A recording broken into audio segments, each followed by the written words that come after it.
should be live. Hello, this is Apollo Cryptic of Creative Genius Games, and welcome to my channel.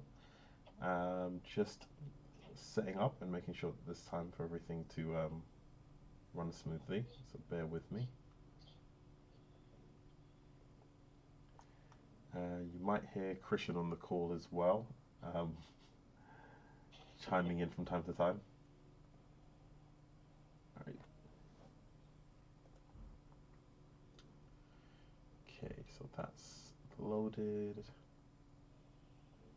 Assuming I can join your stream too.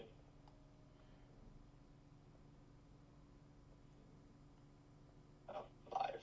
Nice. Yeah, it takes us a few seconds to fully load up sometimes.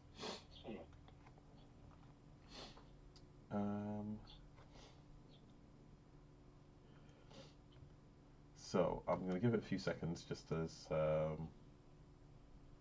official start time is 11. So just make sure that I've got everything loaded up and close what I don't need.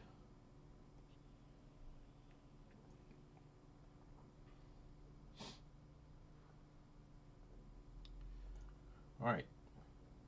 Hello, Akari. Hey, can you hear me on? I don't know if you can hear me on this. Give me a second. But I guess I'm on the phone with you, so yeah. Did you see my message? I said I'm in. Yeah, I saw it. Yeah. Okay. Cool. I'm here. Give me 1 second. I'm just going to test something. Yeah. I've got. Oh, did that actually load? I hope it did. Trying to do multiple things at once.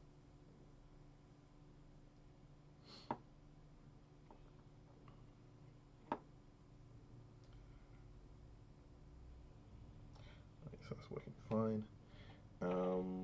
So give me 1 second. I'm just going to mute this and check. And then if I turn the audio on.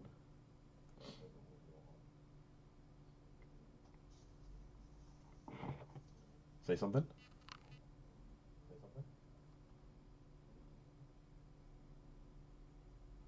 Yes, it's not connected that way. All right, that's fine.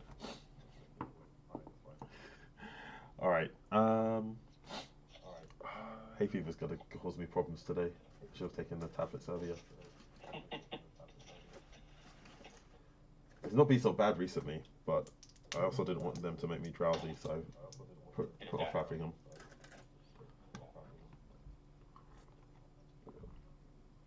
All right, so I'm just gonna jump in. Need to turn that. Got double audio on. An echo. All right, so today I'm going to be focusing on running a workshop live via Twitch. So for those who are new to my channel or have not been on any of my previous events, I sometimes do games development workshops where I focus on giving an introduction into the games development process. We go through what we call the software development lifecycle, where we come up with a premise, a plan, we go through the development, we go through the testing, and then we release the product at the end.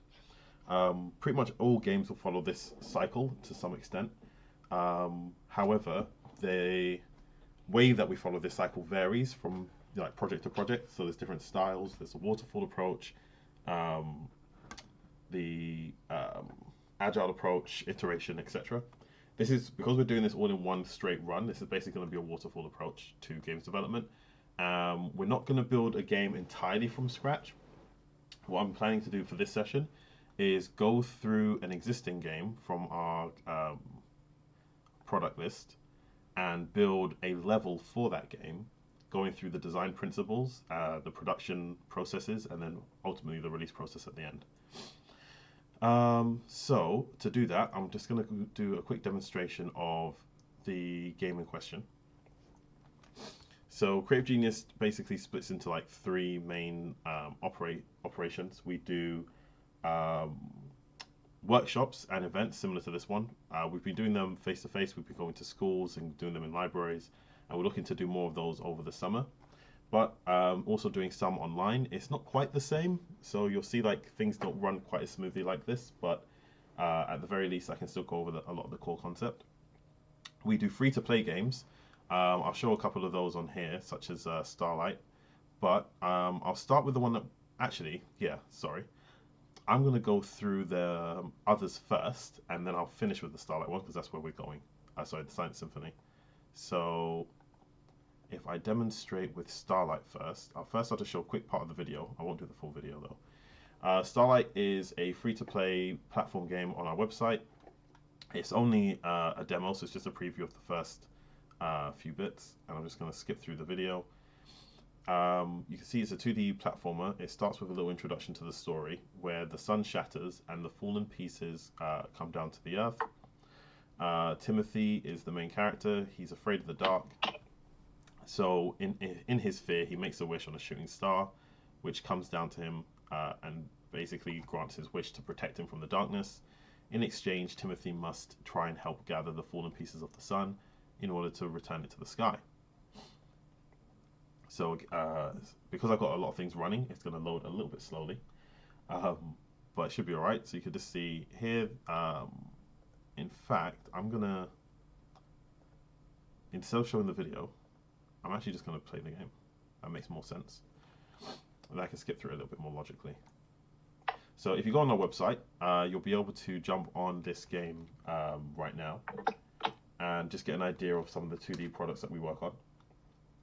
By the end of today, we want to upload what we're going to work on today to this list of online games.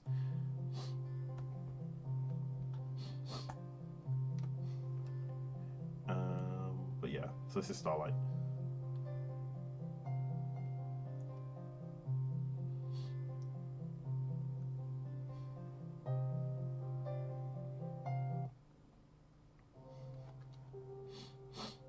So we start with a splash screen with the logos, then we go into an introduction, which for us we typically just do as a game trailer. We did this as comic strips instead of like an actual video. So you can click to manually skip through each individual frame. If you hit enter, it will skip right to the end. I'm just showing like the scenes.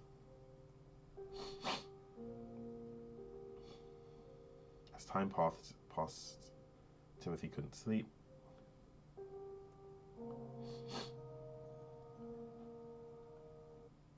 So the scene where he actually makes the wish isn't on there, but we had to kind of go on without it.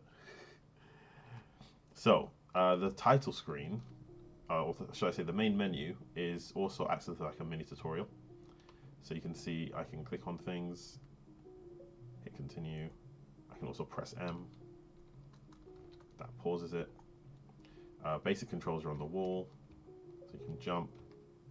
If you go into the darkness, you'll see that Timothy starts to get scared. So he has to come back into the light.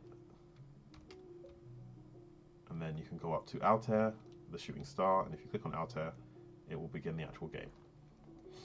I thought it'd be interesting to incorporate the tutorial directly into the title screen.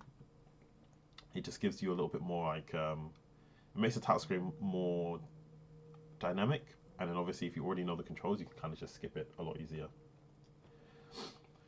This gives a little preview of what to expect in the game, but it's a short few clips. So the game here starts. The controls do not come back up, which might be best. Maybe I should have put like a little pointer that says like press right. I should also mention there's a newer version of this, which we already built to fix some of the bugs. But Simmer, which we used to upload it, has been down for a while and it's being repaired. So I can't update the project until Simmer's been updated. So here you have a little note that comes up. Altair can't move through reflective surfaces, so you have to watch out for windows, glass and anything like that in order to move. Without Altair, the world is in absolute darkness. So if I go forward, I can move and you'll see it, Timothy immediately starts to get scared, so you have to bring Altair back. Something unknown is in the darkness. That's as soon as I get close to it, Timothy will start to get afraid.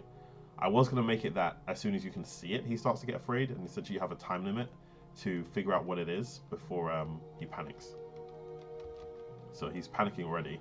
Turns out there's a radio, and it was just hidden in the darkness. If you go to the radio, you turn it off, and it is no longer a threat to get stuck. So we refer to that as an unknown. So you have to be careful. Any unknowns in the game are a potential threat that you want to deal with. And like I said, keep an eye out for glass. So you can see there's a glass cabinet and there's the glass chandelier. Both will cause Altair to get stuck, which can cause you to get separated. The idea is that you need to keep Altair and Timothy together throughout the game. Sometimes the unknowns will be things unexpected, such as here, one appeared behind me, a vase dropped from above, it created a sound that startled Timothy, and you have to go figure out what the sound was. Otherwise, he's going to assume it's some kind of monster. Another feature in the game is you can project shadows. Ooh, see, I got separated from the mirror, separated us. So the shadow, Altair will project shadows off of certain objects, and Timothy is physically able to interact with them. There'll also be monsters that you can't get through. So here, I'll immediately start panicking if I get too close. And the light source isn't strong enough to hide it, so we refer to these as boss shadows. But there'll be other special objects in the game, such as this telescope. If you put Altair near it, he serves as it projects his light further, which allows Timothy to go places he normally can't go. The shadow disappeared. That's one of the bugs we fixed, but I just haven't fixed it here. So the solution in this part is you actually have to purposely go into the shadow and make it to the other light source before Timothy panics. And then if you collect this teddy bear, which is projecting the shadow, it dispels the boss, allowing you to progress to the next level. So that's just the general gist of Starlight. The story continues, and you're able to keep playing it from there, but I'm going to move on from that. I'll just show you a little bit of the next scene. Here's where you actually start seeing the sun fragments and sun shards. Collecting them will make Altair more powerful as he absorbs their energy. And they will be dotted. Please hold. They'll be dotted around the map. So there's one up here. There's also, with these charges, you can activate special abilities of Altair. For example, which one's that one? You can create a temporary light source. That temporary light source can allow you to separate from Altair. So if I do it here, for example, it's a bit better. Altair's light gets weaker each time he does this, so you don't want to waste it. But by doing that, you can explore places Altair can't normally go. Equally, there's like projectile, like the solar flare, and again, it allows you to travel and see like further into the distance without having to move out Timothy over there. But like I said, I'm not going to go through everything, so I'm going to skip that part and close this one down. So that's Starlight. I do not have a playable version of Stasis. I will just play a quick video of the gameplay. This was made years ago, and I was going to rebuild it, but ran into some serious technical problems, unfortunately. The old project simply completely glitched out.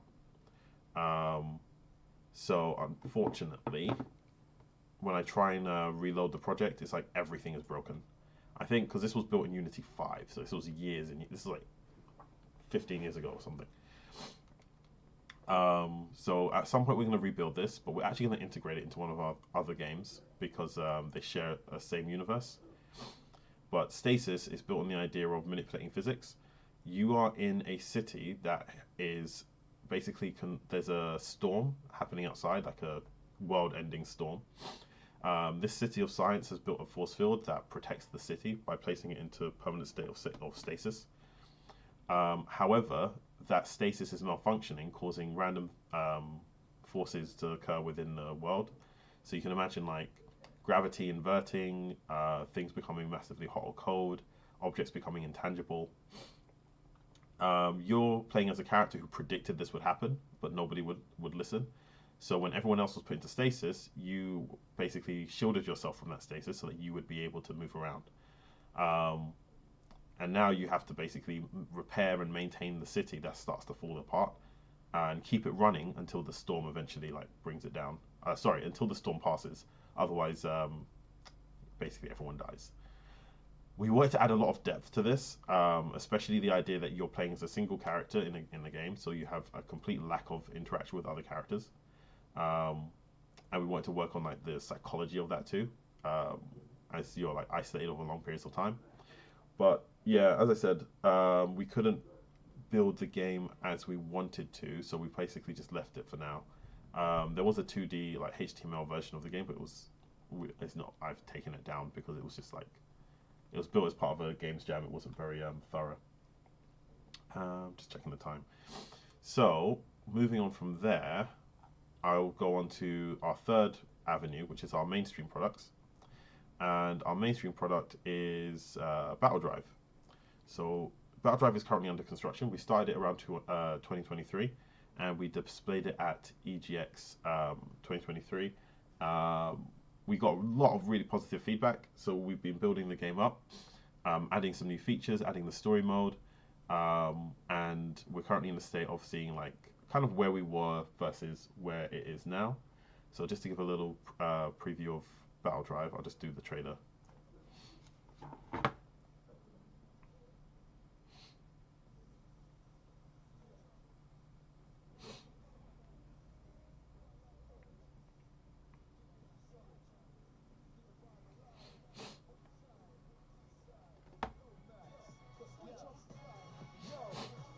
Time and the type of guy that won't cringe. I'll take any physical pain and won't risk before they love quick with an emotional mix. If I love myself like I love this bitch, anything I like I'd have to get that shit, and anything I write I'd have to question it. I'll be on cloud 9 where the angels sit on the studio high. You can fly to this with perfectionists in our heyday, and it's wasted away, but there's no decay, just phases away. Converting converses to praises to play, urging the earnest, submerging delays, words engraved, shavings of pain from horizontal moves the wood plane way. The carousel spin, but the pivot point stays the same.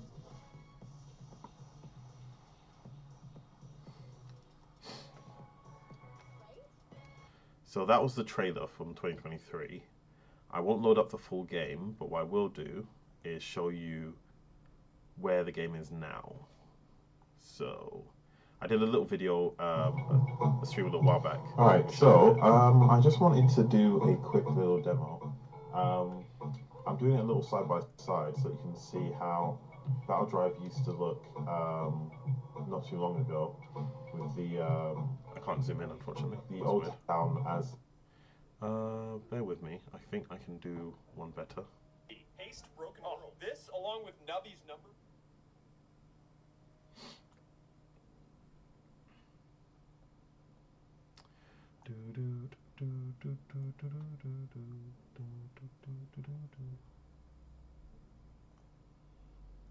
Alright, so I'll just play it from here because it's easier to see. To do a quick little demo. I'm doing it a little side by side so you can see how Battle Drive used to look not too long ago with the old town as designed for the original EGX demo versus how it is like now. I think the buildings, you can't collide with them at the moment because it's just there for show. But you can see the difference between like what the city's supposed to look like leading up to catastrophe versus what it looks like during catastrophe. They are going to be like two completely different game modes where, like we've said in previous videos, you're kind of learning the game as well as about the world and the build up to the event that essentially leads to the apocalypse. Plus put a lot of like effort and attention to detail into this. Yes, there's a few glitches here and there, like the building is not touching the ground there. But one thing that is interesting, like the collision boxes aren't activated, it helps for just testing purposes. So I'm not going to play the whole video because I don't think that's necessary. But that's just to give you a little idea of where we are with Battle Drive at the moment. And now I'm going to finally get back to what we're working on today, which is Silent Symphony. So this is an old concept from like 2010. We rebuilt it in 2023, just before we started Battle Drive. And then I've just been like adding little bits to it. So it's like I use it as a testing ground in order to show like different concepts. I feel like it's a good example. So I'll play the trailer for it, and then we'll dive into the actual game itself. Yeah, so just double checking our schedule for it. But yeah.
so that was the original trailer. So that's a very old video.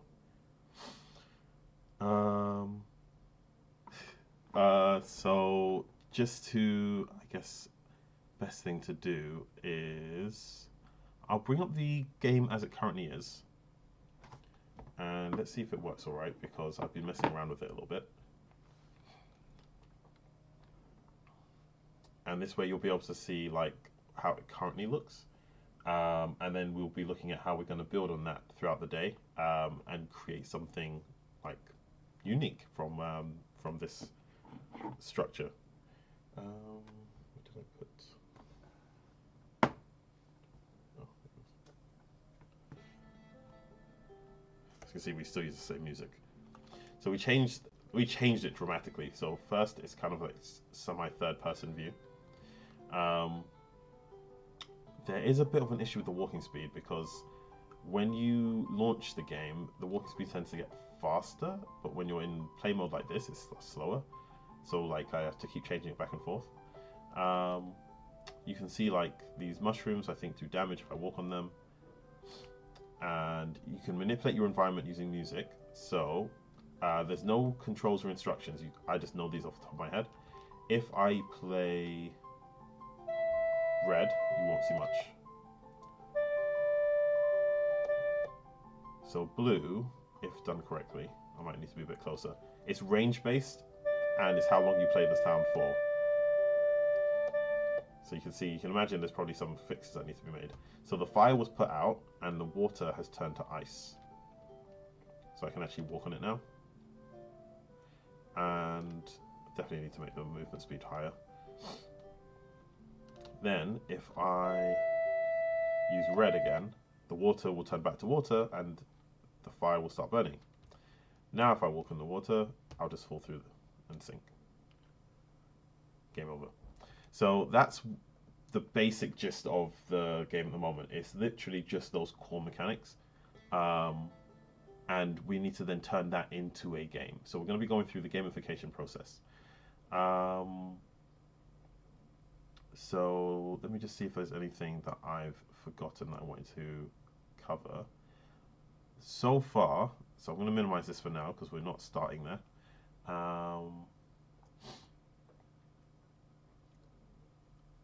I'm just double checking. Oh, I was looking at the wrong sorry, I had a folder open, I was looking at the wrong one. I'm just trying to the file is not going where I want it to go. All right. So that's the projects we've worked on so far, and the project we're going to be working on today. I will be going into that into a little bit more detail, but I just wanted to make sure we're clear on what it is we're trying to achieve today. So whenever I do any kind of project management, I use Trello boards. I find they're a useful way to manage information, and they're a good way for collaborating when you share it with different members of your team. So the goals for today is we want to give an overview of the process of games development from beginning to end. We also want to give an insight into each of the main roles and what their responsibilities are. So we'll be covering design, art, and programming throughout the course of this stream. And we also want to have a product at the end of this to be showcased. So in order to show the release process, we need an actual playable game. So we're going to come up with some features, we're going to put them together, and then we're going to actually launch it. It's always good to be clear with what your goals are, both for the game and for the stream as a whole, because then at the end we can look back and we can say, did we meet that? It's also a good idea because at each stage of development, you're going to need to make sure that you don't go off track, you don't get distracted and start doing other things. So always start with having like a clear idea of what it is you plan to do. Throughout the course of the day, I said I would start at 12, like the official development side of things, but I'll probably start in the next 5 minutes, because I kind of like wanted to check that everyone had a chance to speak up or share their ideas if they wanted to. Two of my colleagues were not able to make it. Clark was ill, and I think Mo said he'll have to join later. But that's why this section is going to be a lot shorter, because I'm the only one talking. So instead of 12, we're going to probably start at 11:30 and start through the design phase. So I call it a design phase because in software development, the software development lifecycle, we refer to premise, planning, implementation, testing, and then release. However, for the sake of explaining this as part of the workshop, I've compressed those into different segments. So the design phase, for about 2 hours, well, it shouldn't take 2 hours, but I've given a 2 hour slot to go over the premise of the product that we're working on, and come up with a solid plan for how we're going to do the rest of the day. So for those who want to be designers, we're also going to be going through like research, how you understand your market, how you understand your unique selling points and your best selling points of a video game, documentation, communication. These are all things that as a designer you need to do. I find that one of the most common things that I encounter when working with younger software developers and sometimes older ones too, game developers, is the role of the designer is very often misunderstood. Sometimes people will think of graphic designer or character designer, level designer, and they'll be thinking of the art creation process. But the designer's role is not to create art. The designer's role is to comprehend the game's concept. They are the product owner. They're the one that makes sure that the game is on vision, that the game meets certain objectives and has a clear goal. They have to understand user experience and the target audience and many other factors that we're going to be going over through this session. So anyone who's interested in design, it's the beginning session that you really want to focus on. Might take a break just before we finish that section and then move on to, oh, actually, I should have mentioned the planning phase is where we take our overall goals. So we're going to have your main goal and you're going to have like usually 3 or 4 major goals within your game. I usually break those down by your main selling point, and maybe your top 2 selling points plus core functionality. And then what we do is we break those down into smaller tasks that are manageable and they can be organized within the time that we're working. So we might have an idea of 10 different things we want to do, but we only have enough time to implement 3 of them. So that's where in the planning phase, we're going to go through that process and understand what we can do when. So like I said, we might take a break around then. And then during the developer phase is where we're going to actually get into the actual hard labor side of things. I'll start with art assets. So based on what we discussed during the design phase, we'll look at 3D modeling and make a game object that we'll add to the game. We'll look at 2D graphic creation and probably create some UI assets that we can, I'll be using Illustrator to make a few simple assets that we're going to add to the game as well. And then we'll move on to the actual development. So that will probably be, the programming I should say, and that will probably be somewhere around 3 p.m. And we'll actually start implementing the features that we've discussed. And by the end of that, we'll do some testing to make sure it doesn't bug out and that it's all running smoothly before we move on to the marketing phase, which is going to be sometime around like 6 o'clock. For those interested who've already made a project, or for those who are even looking for getting a job in industry, we're going to be talking briefly about like how you present your portfolio, how you can show your work, different ways of getting it online and getting people to review it, the different things you need to consider when you're like testing your work and showing it to people, and like just the process of like maybe posting on social media, something like that. I should be able to upload it online, and assuming everything goes smoothly, you would even be able to play the game at the end of this session. That's assuming my internet connection is strong enough for that. So with that said, we are literally just hit the 30-minute mark. So we're going to move ahead with the design phase. So first things first, and what I'm going to do now is I'm going to create my sub window that I hid earlier, so we can see both at the same time. And I will probably put Silent Symphony on the far right, and then have this one open here. So first is what we want to address. Normally when I'm documenting this kind of stuff, I'll create different windows. So, sorry, I'm going to take one step back. On Trello, you have boards, which this entire screen is your board. You have lists, which are these columns, and then you have task cards, which are these individual cards here. You can open up the cards, and then you can assign things like labels. I've got here, for example, like priority list, and I can change the label to say must. This is something I must do for the sake of the project. You can assign it to different people. So if you have 3 or 4 people working on a project, I can say Christian is going to do this task, Clark is going to do that task, and I'll do this one. And you can do that via members here. I'm explaining this because we're going to be using this a lot, and I just need to make sure that you have a good idea of like how these tools work, because I'm going to mostly be using the checklist.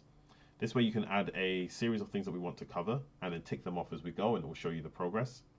And if a smaller task is something that you want to delve into more detail, you can make a new card from that, and that's why I want to bring that up now, so you can kind of see this process a bit better. So, for example, this task card is go over the name, theme, environment, and target platform. So I'll do that as a checklist, and I'll just call it checklist, and we'll go over each of these. So game name. So we already know this is Silent Symphony. The theme. So the theme of Silent Symphony is a world where music is magic and color is life. So literally speaking, your health bar is usually represented by the vibrancy of your character, as well as that of other objects in the game. So if an object is going black and white or monochrome, that means that it's dying. And while it's bright and colored and vibrant, that means that it's alive. It's healthy. You use music to cast magic, and that magic allows you to manipulate your environment to solve puzzles. You are starting the game by you're essentially a bard, and you're learning to use your skills to cast magic, right? So learning to become is it minstrel? It's like a traveling bard, but we'll just say bard. Learning to become a skilled bard, because you have a unique skill, because you have a unique ability. I never spelled this right the first time. Synesthesia. The A and the E are switched. You can see sound as color, and while this can be a disadvantage for some people in everyday life, in a world where music and color are so important, it allows you to understand the way that the music and magic works far more easily than someone that has to study it for years, because you can just see, hey, this is red, that produces heat. This is blue, that produces cold. Rather than this is an A note and this is a B note, and that will have this effect on the environment. So that's the core mechanic of the game and the main theme. You're trying to learn musical skills by visiting different key locations and incorporating their knowledge into your own. So it's not the best explanation, but hopefully you get the gist of it. You are going to be traveling from location to location, picking up musical skills based on music theory, based on the instruments, based on the culture that you're visiting, and then enhancing your own skills and learning new abilities as the game progresses. Environment. So you are in the land of Symphony. So the country is called Symphony. Country might not even be the best term, maybe continent. But you're in the land of Symphony,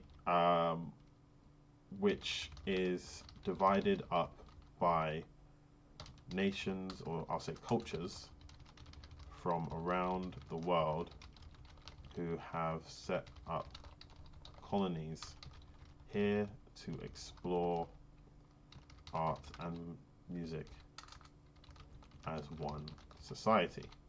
So the idea is that you could be traveling through a village which is, let's say, based on 17th century France, and the next village could be based on 21st century Beijing, because this is a land where everyone has come together, united by the desire to explore music and magic as one.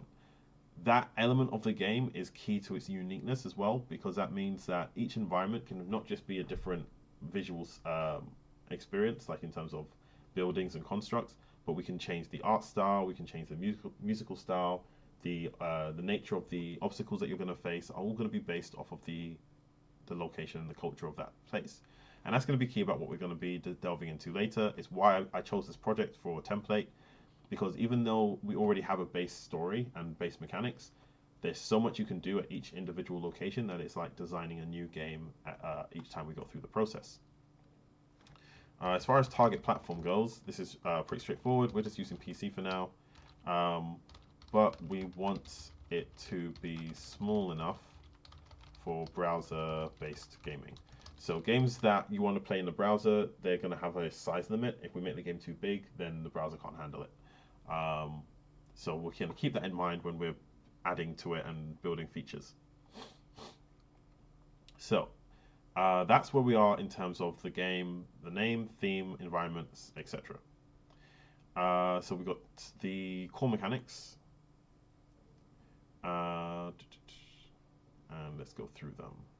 Did I open? I'm just double checking if I opened this in another window already. Yeah, so I've got another window, which is here. So, unique selling point, best selling point. What I'm going to do is I'm going to add one more here, which is core functionality.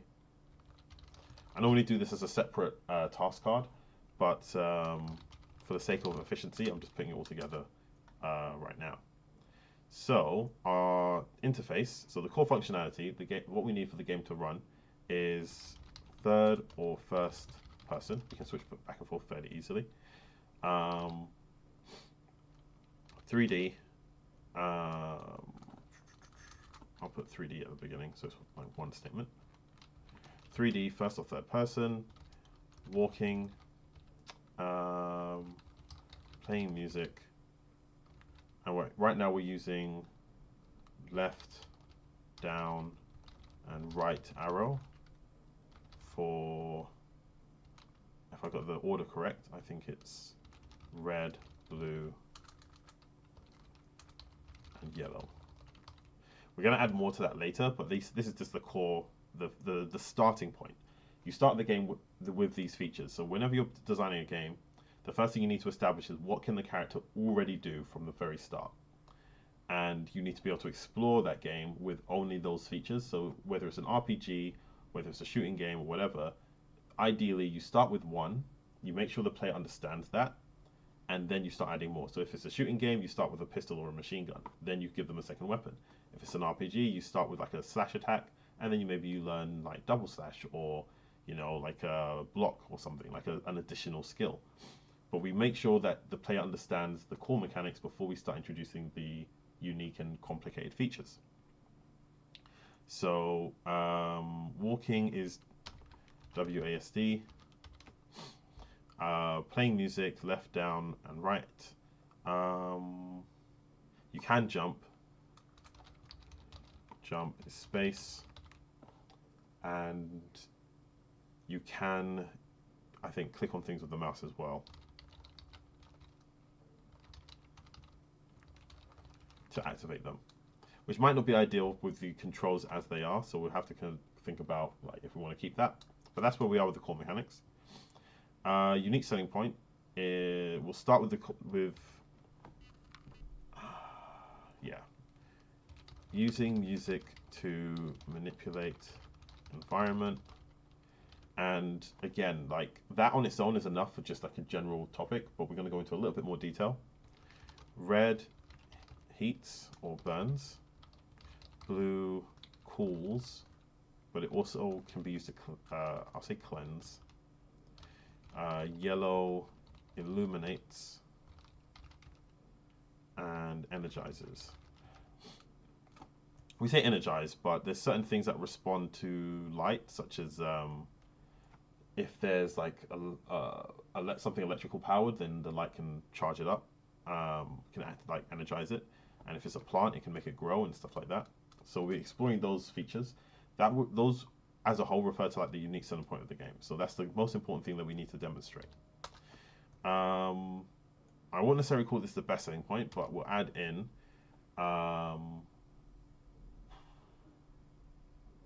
no, I'll do it in a different order.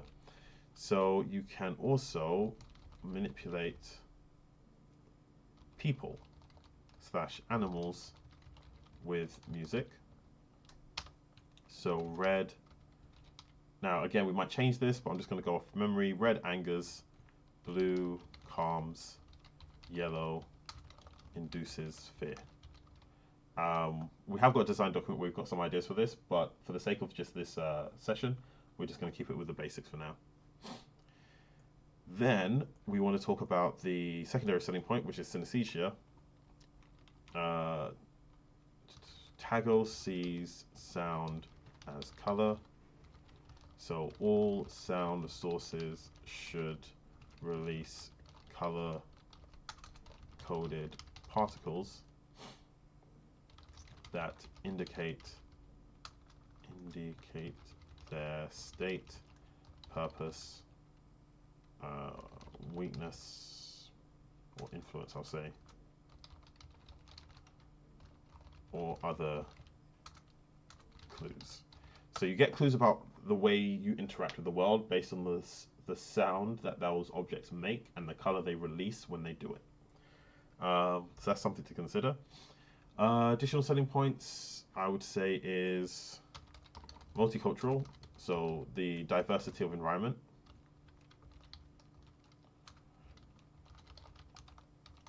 It allows us to tell lots of different stories and showcase lots of different styles.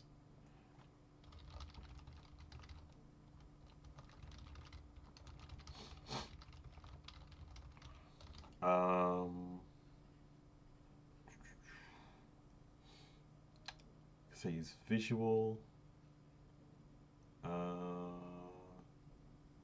Music as a whole. I'll add like music playing like mini games and creative use of abilities. So while you have your core use of the abilities, there's going to be specific like one-time use skills or songs, spells, items, and other stuff that you will gain through the game. But yeah, I'm not going to go through all this because this is like the stuff we're not going to cover. We can't build the whole game right now. We're only going to go over like the core elements, and we're going to decide which stuff we're going to go over based on this as well. So based on that, let me just go back a step first. So we've gone over the game name and theme. The core mechanics is what we we're just discussing there.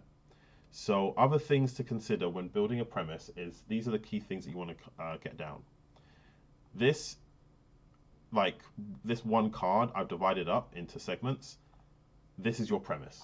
And a premise for a game can be a single document, ideally one page, something that you can easily share with either different members of your team when you're working together. It's something that you can refer back to when you're testing and reviewing what needs to be done. It's something you can share with your audience and say, this is the nature of our game. So like when you're selling your game, these are the key points that everybody almost always needs to know. The first one is a special one because it's like people don't need to know it, but you do. Context. What is the context to which you're making this game? So I could be making a commercial game that I intend to sell. I could be doing a portfolio project that I want to show to future employers. Or this game is being built with the intention of demonstrating key game development principles, which means we want to showcase design, arts, creation, and programming. Also, marketing / release processes. I would like to show things like teamwork and stuff like that, which is what we normally do in our main course events. But because this is me doing this solo online, you're just gonna have to see it with like one person. The next thing you want to cover is plot. So we know that the context of this game is we want to we want to demonstrate these key features. We do have a plot for Silent Symphony, but what I would like is we could create a plot even right now based on that initial idea. So for example, Timothy could be in any given place. And like I'm gonna try something. I'm literally gonna go into Google and I'm gonna type random country.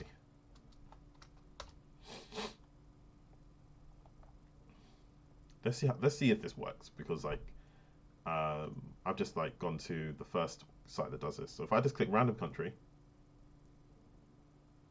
Cabo Verde, how do you pronounce that?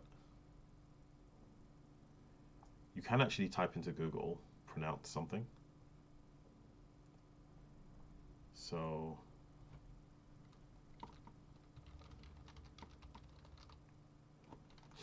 So this is part of the design process, and your job as a designer is to do what we're about to go through.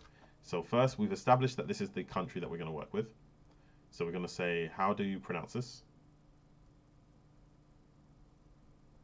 Cabo Verde. Cabo Verde. All right, fair enough.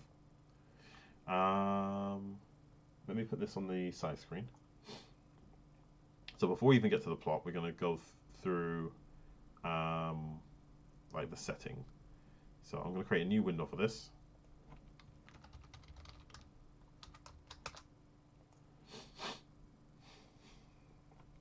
I'm just going to call this generic checklist. So location, Cabo Verde, pronounced Cabo Verde, as it looks basically. What do we know about Cabo Verde?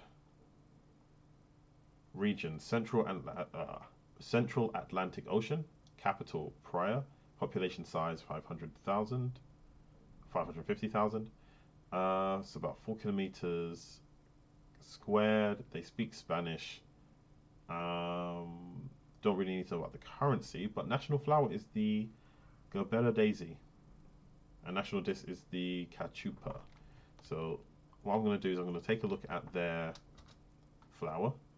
So you can see that that's their national flower, and the capucha is their national dish. Capucha is a rich stew from Cape Verde that's made with hominy, beans, vegetables, and seasoned meats. So you can get a kind of gist of it there. So it's a kind of stew type dish. As we've seen, it's Central Atlantic Ocean. So it looks like it's a tropical island. So I'm going to just Google this as is. So you can see the first thing that comes up, nice big beautiful beaches. Looks like you've got some interesting like caves and such going on.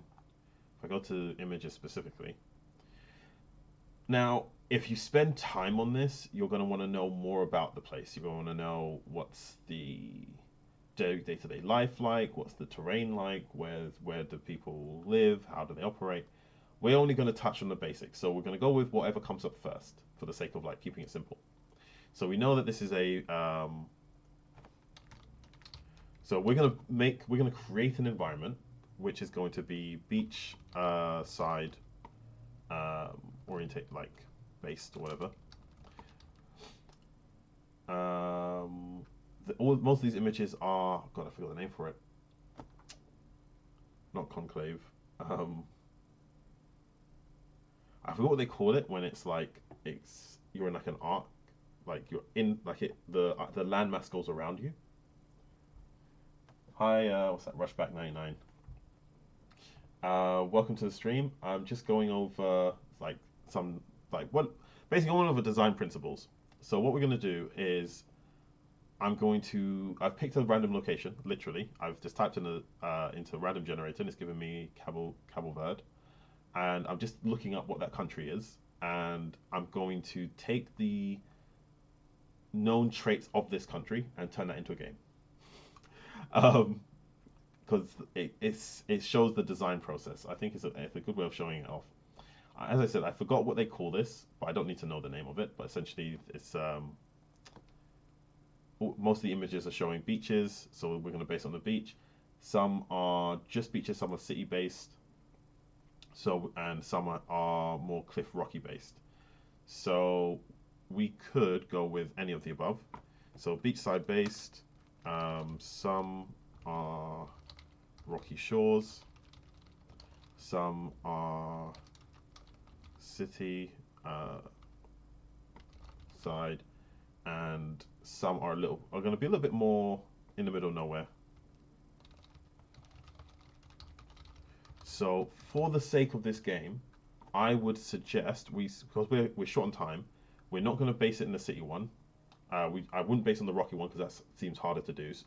Because of the materials we already have at our disposal, I would say I'm going to try and design a beach that has trees and like a foresty kind of look around it. So we're going to go with this one.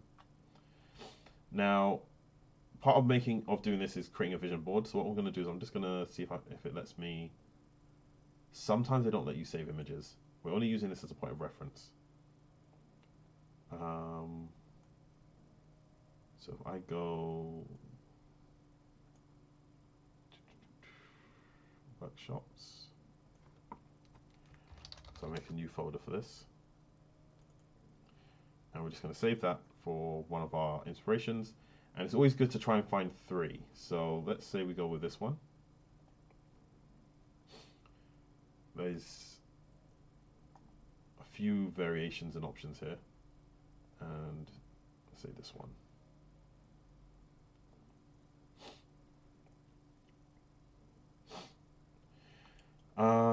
So we know it's a hot country. We know it's going to be based by the sea. We know that their national flower is the Transvaal daisy. We know that their traditional dish is the cachupa. I don't know anything about their people, and it's a difficult thing to look up. Ideally, you would want to know someone who's from there and get information from them, especially because in situations like this, you have to be very careful not to do anything that's really offensive,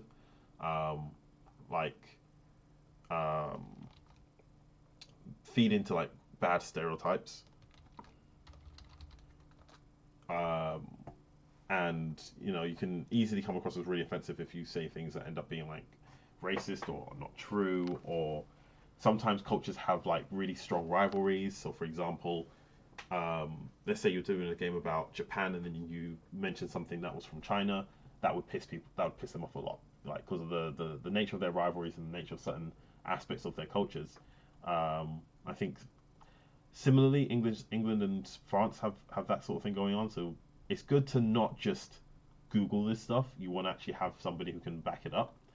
But we can just have a quick look. So let's say, Cape Verdean culture is a vibrant blend of Portuguese and West African influences, particularly evident in its music, cuisine, and traditions. So West African and Portuguese music, cuisine, and traditions. So that's something we can look up now. Including genres like Mona and Funana. Sorry, I spelled that wrong. Central role, often accompanied by traditional dances and storytelling.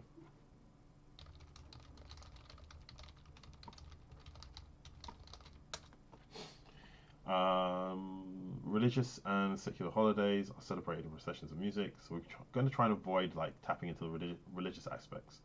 So the next step, and I will do this on a separate screen first, just because I have too many, is I'm going to go to YouTube, and I'm going to just type in best Morna music. Now I have to be careful because if I just start playing it, I'll get in trouble for copyright on Twitch. So I won't play it, but I will just put it on the screen briefly so you can see what I'm seeing. So you can see like artistically the style. So I said before with Silent Symphony, we would like to take the styles from these cultures, so we get images that are typical of those places and use it in the design. We're not going to have time to do that today, but you can just get a gist of the sort of things we might be working on. We're also not going to be working on audio today, so as much as it's a big part of Silent Symphony, we just don't have the time for it. So we'll skip that for now. But it's worth knowing like I would look up Morna music. I would look up Funana music. I would specifically look up the most popular um, and the most traditional. Again, it's better if you have somebody from that culture who could advise. People who do like Assassin's Creed have subject matter experts who are historians who will give you explicit info as being the experts in a field and then help you build a game that is respectful to that culture. So it's worth keeping in mind if you're interested in games and you're an expert in a particular field, there is a market for that. Subject matter experts, we call them. I won't touch the cuisine because it's not relevant to what we're doing, but I think what we can play with is the flour. To keep this nice and simple, I will basically progress with what I would say is the gamification of this concept. So we know that the country's hot. We know that we're going to be using locations that are based on foresty groves and beaches. So I will start with. So what we want is we want to go. Oh, I'm going to call it the main loop. I already did something similar in another window, but we'll just do it here. So we need a goal, something that we want the player to do. Before you set a goal, you start with where you are and who you are. So where? I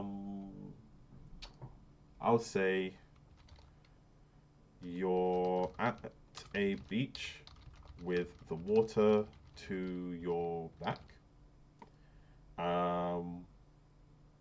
Maybe even better, we can say you're at like a peninsula or something. So it's like, oh, we'll say like a port, right? So it's like the port or a pier. So it's like a definitive, nothing is behind you.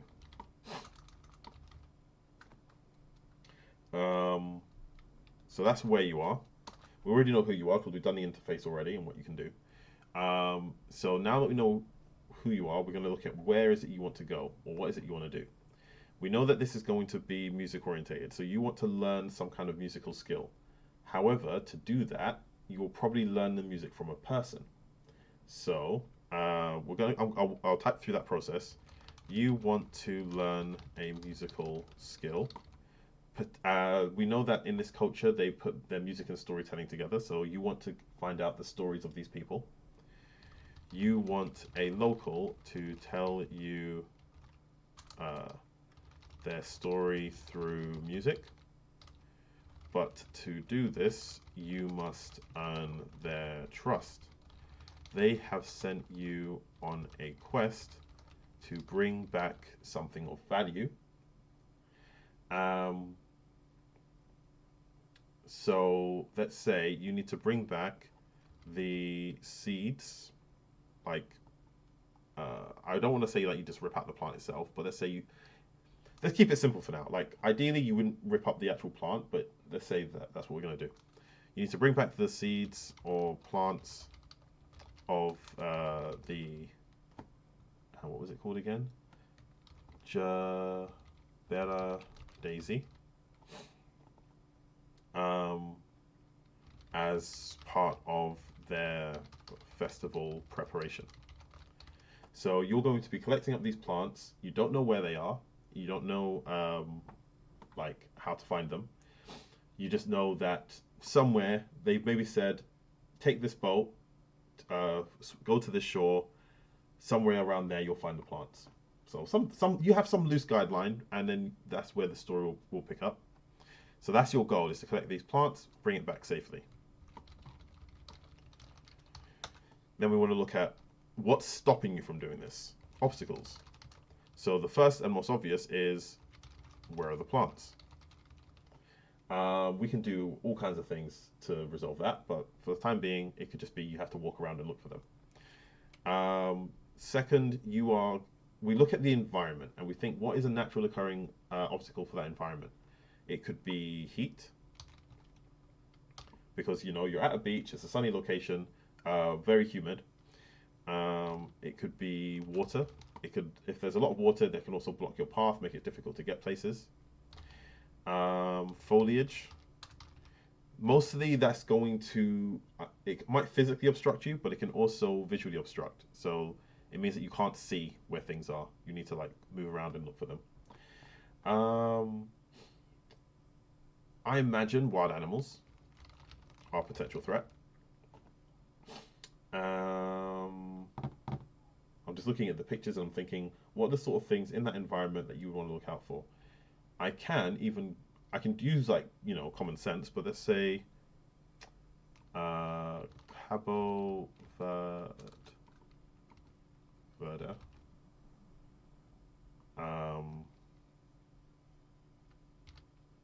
Dangerous fauna. Generally considered safe with no large predators, snakes, or poisonous animals like those found in mainland Africa. However, some potentially harmful creatures include spiders, centipedes, scorpions, and sea urchins. While most spiders are harmless, the huntsman's and button spiders might bite, and centipede stings can be painful. Sea urchins are also a risk if you walk barefoot on the rocks and stones in the water. Sharks are present in the ocean, but attacks are very rare. Yeah, sharks in general aren't very threatening. So we can say spiders and sea urchins. Keep it nice and simple. I have a spider model already, so I can play with that, and I can maybe model the sea urchin. I think they're literally just like balls with spikes, right?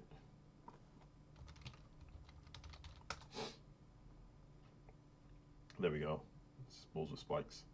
That one's probably an easy one to do. The other thing is, where would you find the Jabera daisy?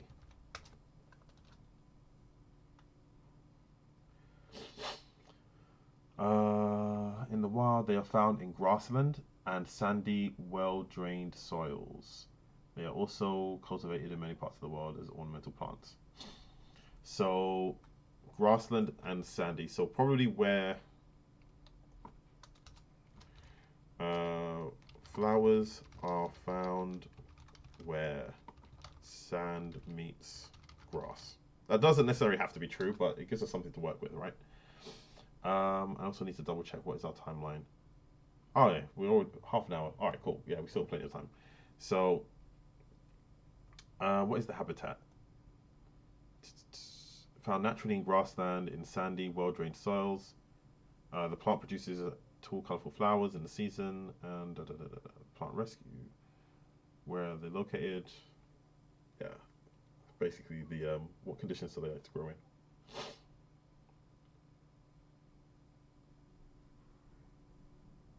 Yeah, that's all we're gonna get from that. I would add more layers to this, but like I said, we're gonna try and keep this simple. We're gonna try and get through this quickly.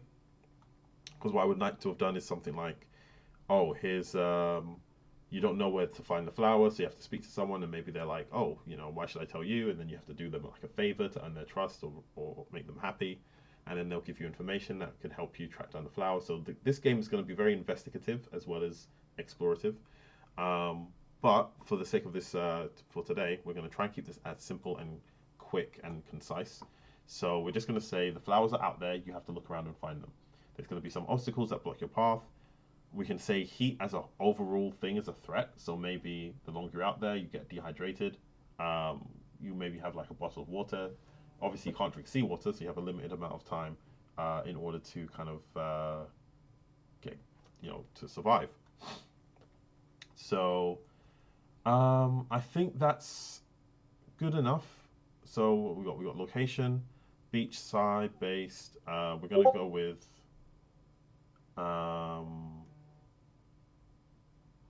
collect up the flowers. You're trying to earn the trust of the locals by collecting flour that's important to them as part of their traditions, as part of their festival, and bring it back safely. Obstacles where the plants heat. So we're going to look at some natural obstacles such as heat, water, foliage, spiders, and sea urchins. All right, so we're going to move on from there. We can definitely go into more detail, but let's just see what if we've done everything on the list so far. So context we've just covered. Plot. All right. So all plots can be broken down into three main segments: beginning, middle, and end. Typically, in between the middle and the end, you have a twist. Sometimes it's in, I would say, 2/3 of the way through the middle, so you still have time to like adjust. Each of these segments serves a purpose within the plot.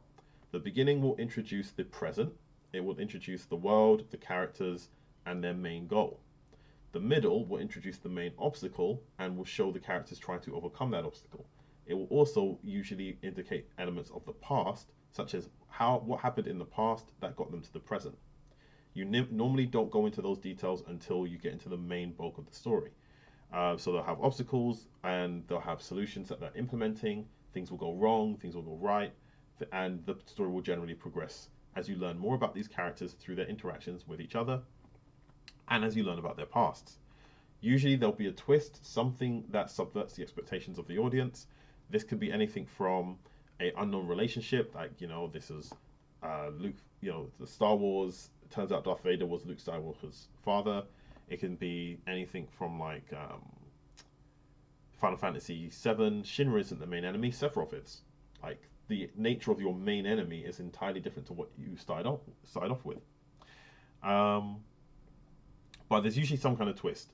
The twist normally would take place at a point in which it creates drama, like a sudden drama, because the middle bulk of the story, a lot is happening, but a lot of resolutions are in place, so it creates a new problem. And that problem needs to be addressed before you reach the end. The end is when all of your main problems are revealed, all of the history of your characters is already known, and regardless of what the main goal is, you're now implementing the main solution. Meaning, the goal at the beginning might be different to the goal at the end, but the goal at the end will not change again. It is now your final goal.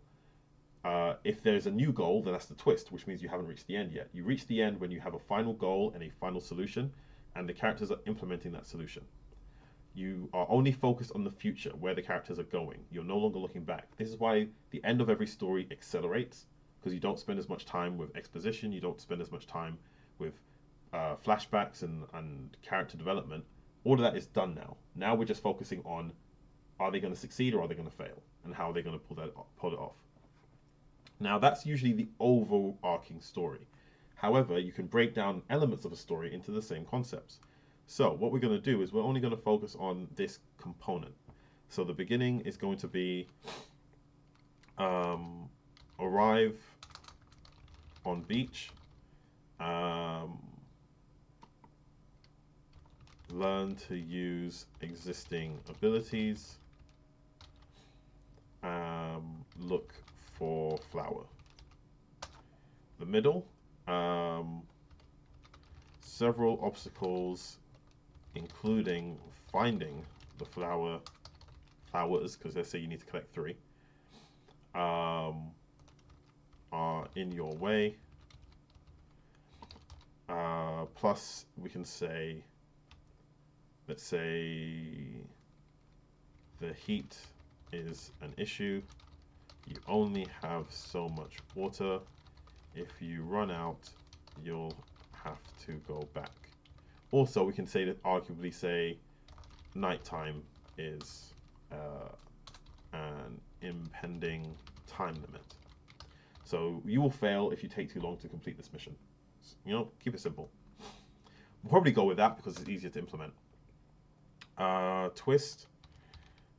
Even after you find the flower, it is protected by a greater threat that you must resolve. I don't know. Play with that. And then finally, upon defeating final obstacle, collect flower, make your way back to the boat. Alright, so that's our plot basically for this level. Definition of done. So we want to have an idea of what will the final product look like. I'm going to keep this one really simple. We want a game where you see Tago use his abilities to manipulate the environment, track down his objective, and make his way back to town, safely. So we want it to feel like a game. We want this to feel like a game, not just like a feature or mechanics demo. Like, I could go into more detail, but I feel like we don't want to drag this on. We've got the kind of core information. We're going to want to start implementing it soon. Specifications. This is stuff you would normally go over. We don't need to, but I'm going to for the sake of showing you the process. So whenever you're looking at building your own game, you want to know what the specifications are, because this will affect your marketing and research. So genre is going to be fantasy, adventure. Type, it is kind of like puzzle / investigation based game. Platform, PC, technically Xbox compatible.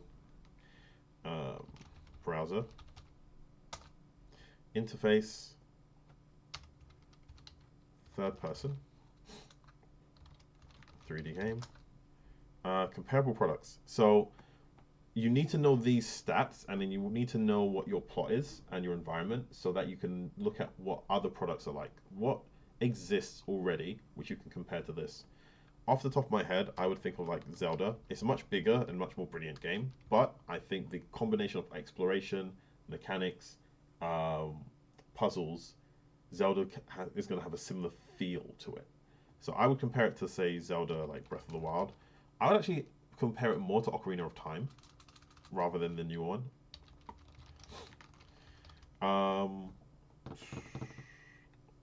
What type of games are investigative in nature? I feel like I want to compare it to Tomb Raider.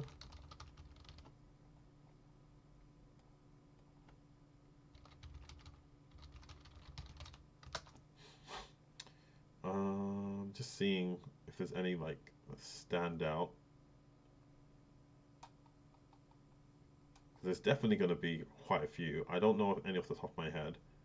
Like Sherlock Holmes comes to mind, but problem is I haven't played them.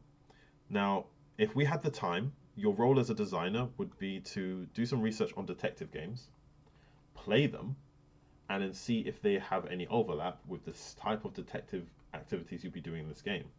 That said, because we're only focusing on one element of a larger game, we're not going to have as much of the detective elements in this game. So, you know, you're going to be investigating the island, but you're not going to be investigating people. You're not going to be looking at physical clues. That is something for the full game, but for the demo, we don't really need that. So we'll leave that out for now. I would compare to Fable, to be honest. Off the top of my head, there's a particular mechanic that comes to mind. We'll start with that. So with that in mind, I'll be like Zelda, Ocarina of Time. What else we got? We've got Tomb Raider, video game, not film. I'm not sure which one, so I'm just typing in general, and then we'd be like, what's the last one I said? Fable. So, normally at this point, we want to go through each of these games, look at some of their core information, and make comparisons to how it's similar or different to the game that we're producing. This is the boring part of being a games designer that they don't talk about, but is essential to everything that comes later, especially when it starts coming down to like marketing. I'm not going to go through the full process, but I'm going to use Fable as our baseline just to show you like the sort of things we want to know. Sometimes you can straight up Google Fable target audience. I spelled that wrong, didn't I? Yeah. The Fable, this is the AI overview. The Fable video game series targets a broad audience, including casual gamers, women, fans of action adventure RPGs. The brand Fable also targets whiskey enthusiasts. This is what happened. Like that's a weird comparison.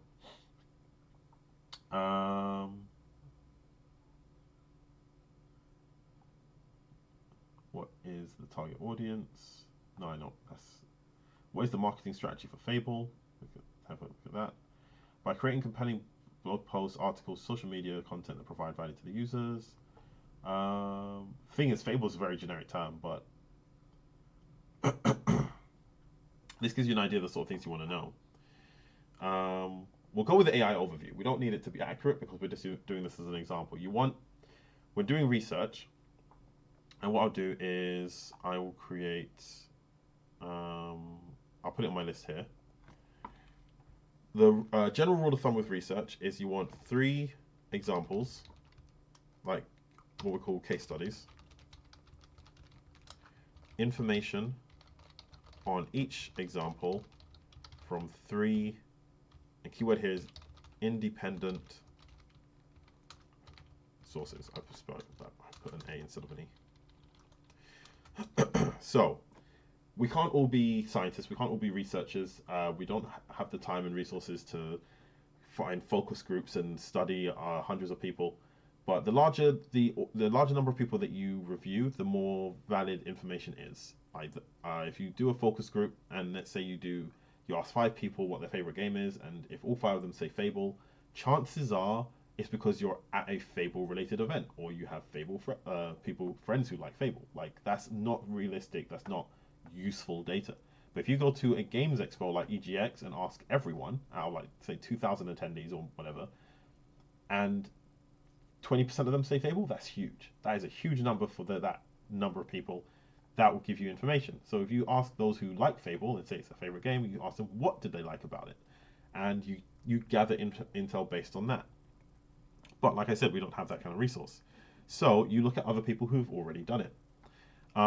People will have bias. People will tell you what they want the answer to be, and people will tell you what sometimes they've been paid to tell you.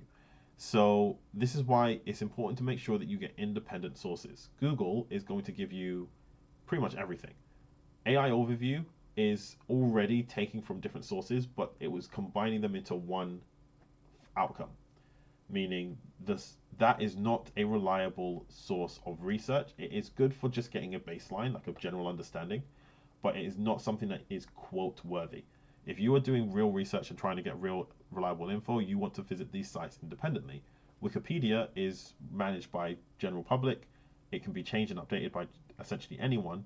It is very unreliable, but it's not useless. So if you say Wikipedia as one source of information, you want to be able to say, there's a company, let's say we go to Lionhead Studios, who built Fable, and they did their own research. This is what they said are the key selling points.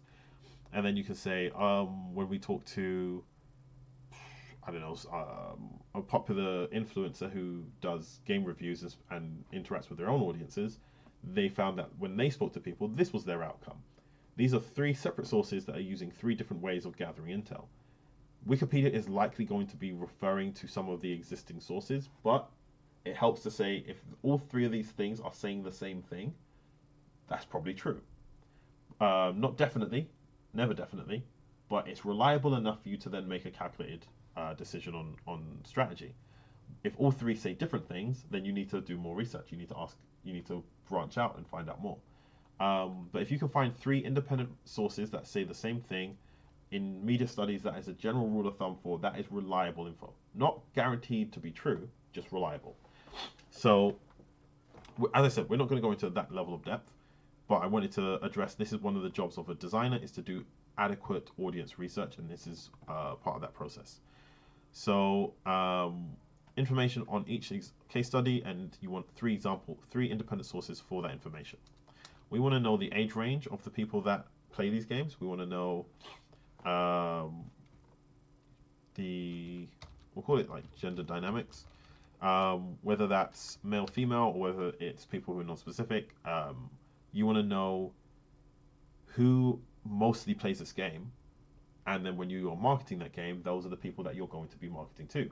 Also, when you're talking about things like what makes a game fun, competitiveness makes a game fun, but people don't play Fable for its competitive elements.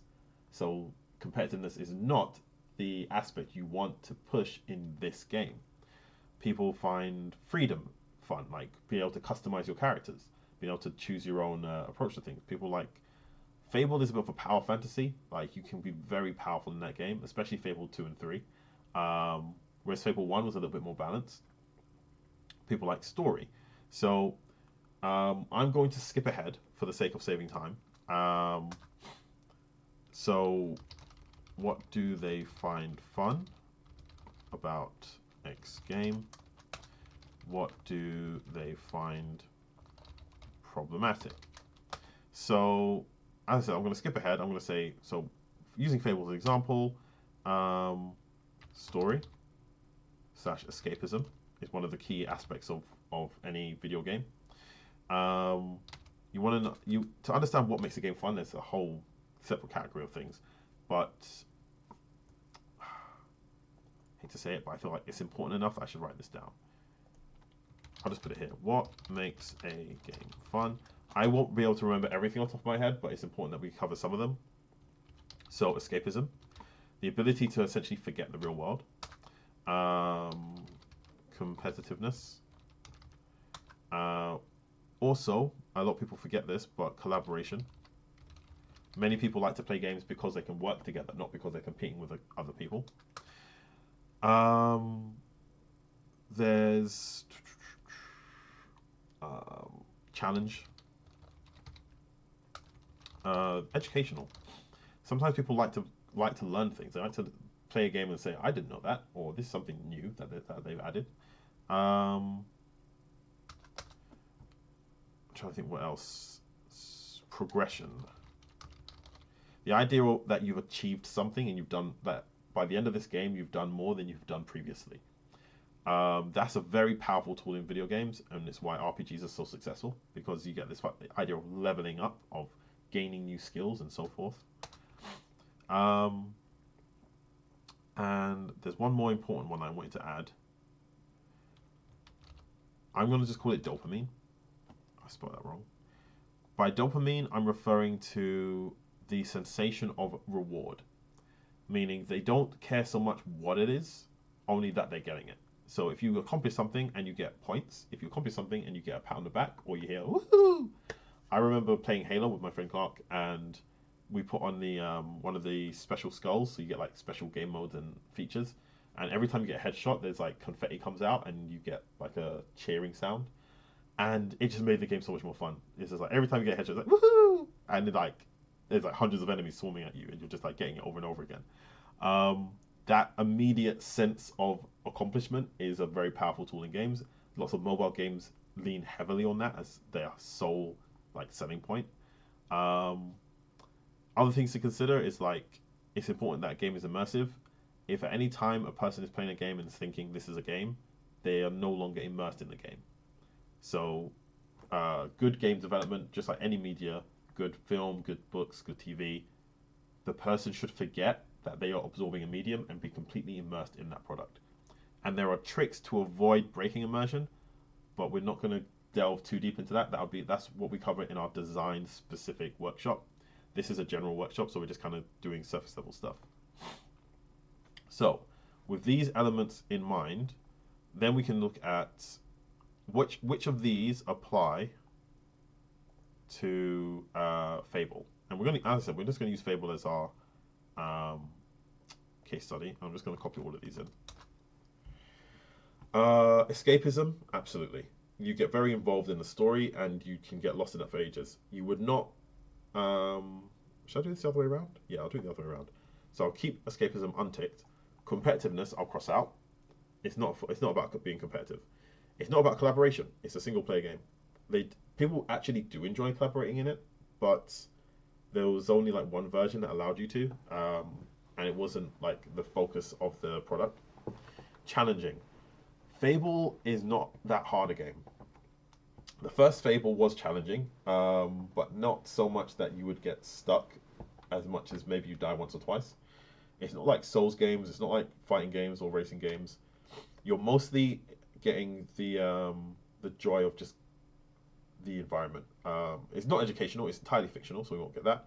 Progression, yes, there's definitely, you level up, you gain skills, you get stronger. Big part of what makes the game fun. Dopamine, I would say it wasn't the core feature, but they had a special system. Was it feats or bragging or something? Where you could basically place bets on yourself to say, I'm going to finish this mission without wearing any armor. I'm going to finish this mission without casting any magic. I'm going to finish this mission without ever taking any damage. And when you succeeded, that you got this big reward. People literally cheer you. The game actually did have a system of, if you're a good guy, they literally cheer you in the streets.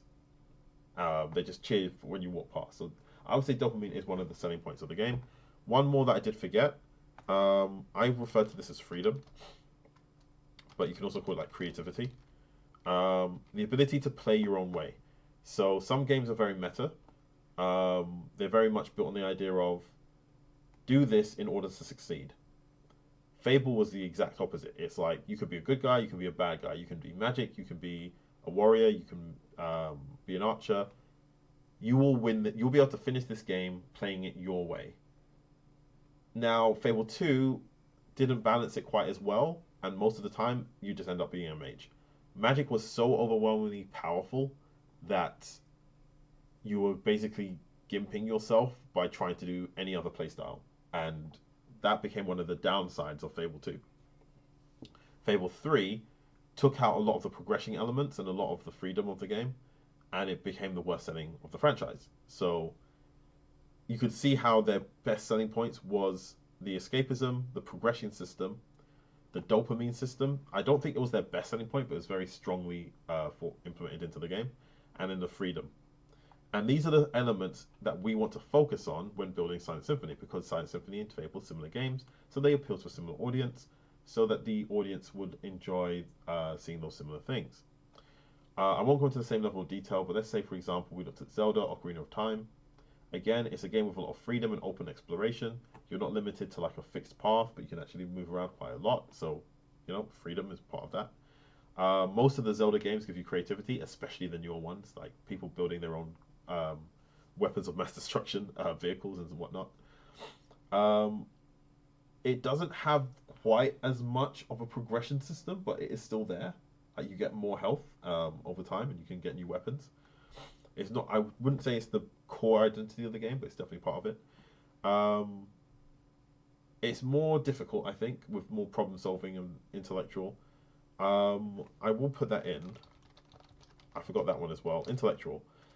People who like solving problems, they like having a challenge that isn't about reflexes and isn't about reaction, mechanical button input, but it's about solving a problem. They like playing a game of chess, about thinking ahead and planning things out. Similar but not quite the same as resource management. We're not going to do resource management, but it's another one to consider. So you can see like there are some overlaps between Zelda, Fable, and Silent Symphony, and that's where we're going to be like looking to focus when we're building this game. Like I said, you can Google certain things. You can find out like the core demographics, what the age range, what the gender range. Definition of fun is what we've just done there. But I'm just going to give you an idea of what you should look for, and then you can, when you're doing your own game design, you can go into the details yourselves. What do they find problematic? I would say Fable was unbalanced and sometimes too easy, especially when it came to magic.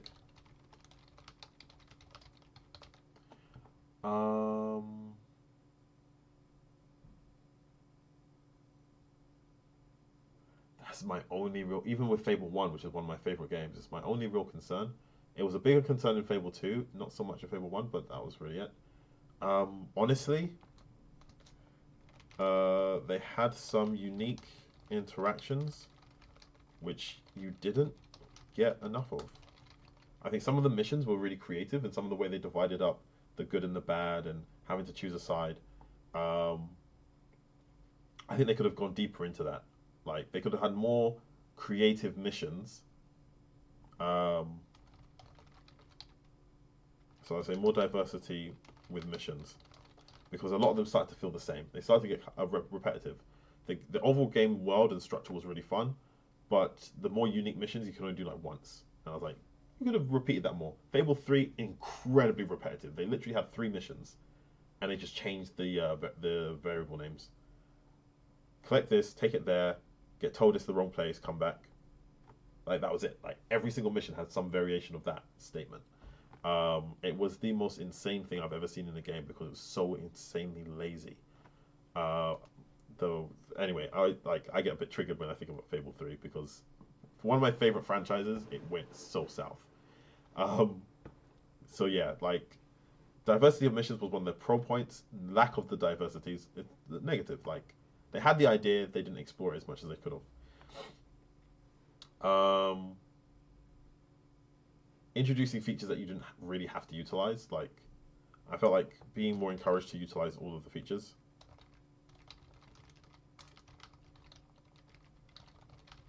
Now, if you're gonna say you're gonna have features like pick one and that's it, like you can be a mage, you can be an archer, you can be a swordsman, you pick one and that's the entire game. Fine, like then you don't want to force the player to do everything. But if you have to balance all three features, or if you're expected to use all three, then create scenarios where you need to use all three. Like create fights where it's going to be hard to defeat this opponent if you can't use magic, or it's going to be hard to defeat this opponent if you don't have a bow and arrow. It doesn't have to be great, but encourage the player to use the features that you've given them so that they don't feel wasted and they don't end up becoming too much of a clutch on just one feature in the game. So with a game like Silent Symphony where you have these three core spells, we need to make sure that we're using all three regularly. We're not just using the same one over and over again. So now that we've addressed that, I think we've come over all of the core points. So you can see that you need to understand comparative games in order to do proper research into the target audience, and then that will affect your marketing later, but we don't need to go into more detail for that right now. So selling points. So we talked about the core functionality, we already know what that is. Yep, so we went through all that earlier. So this is your elevator pitch. This is basically summarizing everything that we've just gone over into a few sentences that you can quickly say to someone. This is a great template that you can use, customize however you want, but it's a good starting point when you're coming up with an elevator pitch. In this game, you play as Tango Nipstro, a boy with synesthesia who can see sound as color. You're playing. Oh, I didn't save. Trying to achieve mastery of the continent's different magic by traveling to each location and studying their culture while trying to avoid natural threats, hostile humans, and the Shikigami, which we haven't talked about, but we're not going to introduce that into this version, so we'll just keep that there for now. It is an adventure, I don't know, puzzle game, where you use your, so I talked about it earlier already, but use music to manipulate your environment.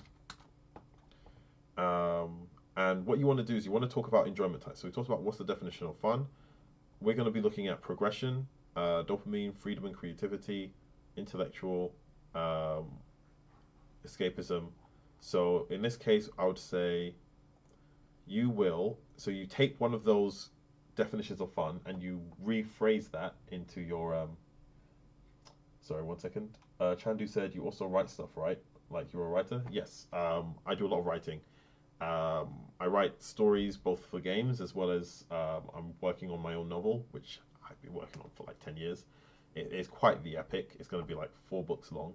And I sometimes do streams talking about the writing side of things. And earlier I was talking about like story structure and telling like plots. But because this is for games development, I'm focusing on like the overview of everything, rather than going into like too much detail about just the writing side of things. But yeah, there's a lot of like I can literally talk for days about writing technique and strategies and how to formulate world building and stuff like that. And even here, I'm just turning the key things you want to talk about into a pitch that you can then present to someone when you're selling your product. And this is even writing technique. So like I was just saying, the enjoyment type for this game, one of them is being creative and having freedom, and the selling point is being able to manipulate the environment. So you don't want to have to list these things out. You want to try and say as much as you can in the shortest amount of time. So you will creatively, and take out this bit, manipulate your environment with music. So, and I don't need to call it magic because that's kind of implied by the fact that you're using music to do it. That's not the best way to phrase it, but like I said, it's a starting point. And another good tip for writing is fail fast. Write something, use placeholders where necessary, and move on. Don't get caught up trying to make something perfect the first time. You can always improve it later. You will lose a lot of time trying to get just the right phrase or just the right scenario if you try and do everything right the first time you do it. We're going to try and do another one. So we talked about manipulating environment with music. What are the other selling points? Manipulating people. So this is kind of where the puzzle solving comes in. So it's kind of like the intellectual side of things. So we're not going to say intellectual, but we say something like investigate. You will, and I'll say something like be able to investigate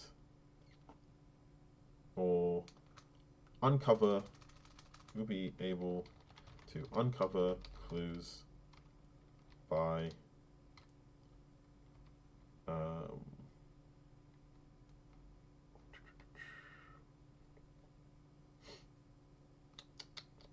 influencing people and animals with your music.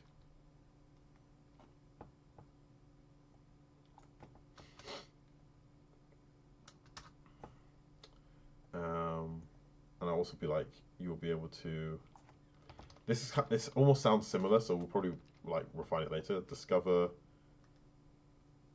Could also say uncover. So I'll use similar phrasing for now. Includes regarding to solutions by interpreting the meaning behind the colors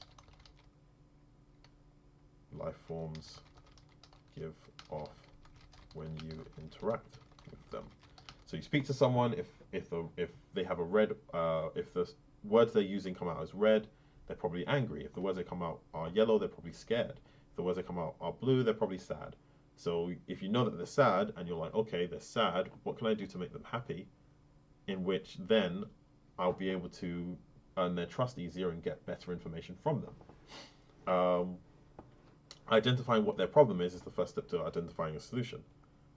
So this just gives you like a general list. Like in this game, you play as Tackle Nipstro, a boy with synesthesia who can see the color of sound, and you're trying to master the different music from across the continent by traveling to each location and studying their culture. You need to avoid the natural threats and hostile humans, as well as the Shikigami who are trying to like silence the Land of Symphony. In a game in a adventure puzzle game where you get to creatively manipulate your environment with music, uncover clues by influencing people and animals with your magic, and discover solutions to problems by interpreting the meaning behind the colors the different NPCs give off when you interact with them. Like you can mix and match the exact wording and phrasing, but you get a gist of like that is like one long statement which can quickly convey almost all of the most relevant and important aspects of your game to somebody who you're trying to sell it to. Then you can, cut it up and mix and match things according to your needs. But it's a good starting point. So we are at 12:40, and that is the gist of establishing our premise. So I think we're clear on that. The next step is our plan. I'm just double checking. So I did setting already. That's fine. I'll just move that over here. So, I'm just going to talk. I'm just thinking. All right, yeah, well, I'll continue. I was just wondering if it was worth taking a little mini break. Other than I'm going to have a drink of water.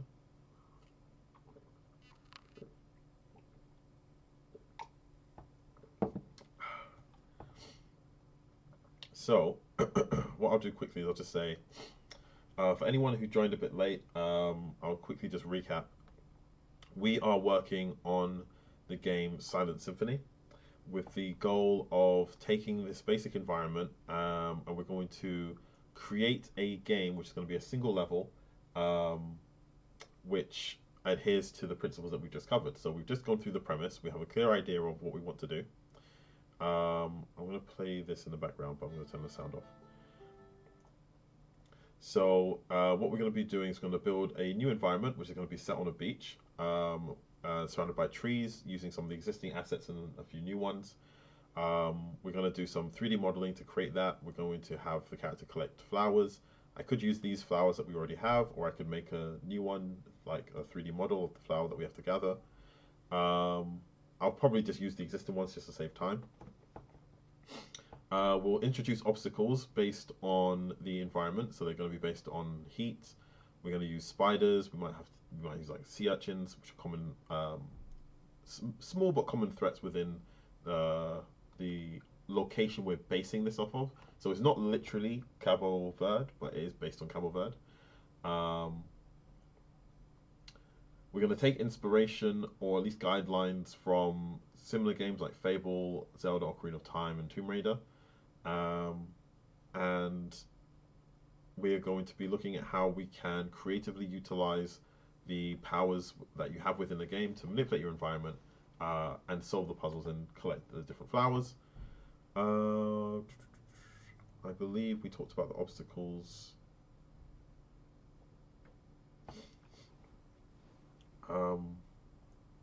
No, that's generally the gist of it, right? Like that's what we're aiming to do. So the next step is to go to our plan. So once you know what you want to do, you need to assess the relevance or importance. So we use a process called Moscow, which is must, should, could, and won't. The order, they've done it in the wrong order here, because I can't control the order. Must is things that you have to do in order for your project to be considered a success. I like to use the analogy that if you were hired to do a job and you did not complete everything on your must list, you wouldn't get paid. So when you're ranking the importance of tasks, you say, if this isn't done, do I have a complete project? If yes, no matter how bad the project is, if yes, if you will still get paid for this product, then you can say it's not a must. But if you wouldn't, then it's a must. Should is the next most important, and that is to be considered if you were paid to do a task and you didn't do the things on this list, you would still get paid, but that client would make a complaint and would not work with you again. So it's still very important that you get it done, but it is just lower importance than the must list. So you should never prioritize a should over a must, but that's the kind of level of importance you want to give it. Then you have the could list. If you don't do everything on the could list, you still have a completed task, you still get paid, the client might be satisfied. Chances are, though, they're going to be looking elsewhere, and if they find better, then they won't stick with you. You're not establishing loyalty. But if you do everything on your could list, or even just 3 things on your could list, then you are establishing a really good product to which your client would more likely recommend you to others. The final one, we don't like blocked, is just like you can't do it. Like the feature doesn't work, or you need a resource that you don't have. So we won't talk about that one, but we talk about won't. The importance of the won't list is that if you establish you do not have the time or resources to do something, you establish it early. The reason why you want to make sure you establish it early is because sometimes it's more important than you gave it credit for, so you need to take something else out in order to do it. Sometimes if you're working for a client, they will want it more, like they will say, no, we need that.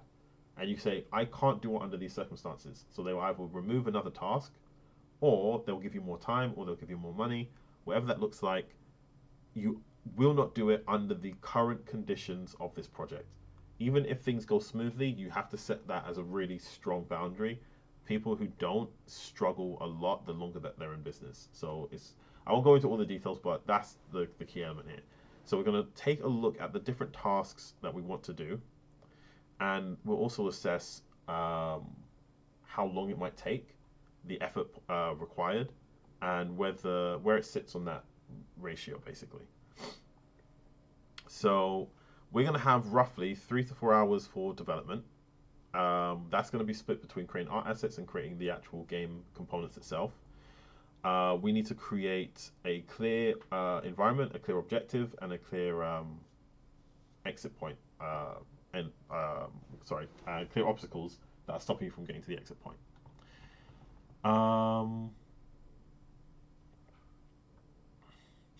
We also need to make sure that we have the core functionality, which is already in there, but we just need to make sure it's working.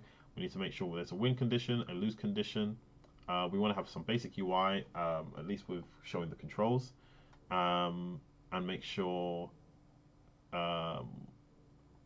it's not essential, but we want to be able to reset the game. Like if you get stuck and want to like end the game, like go to like credit screen or whatever, game over screen, when you do finish. Like we don't want it to just ambiguously kind of float there without going anywhere.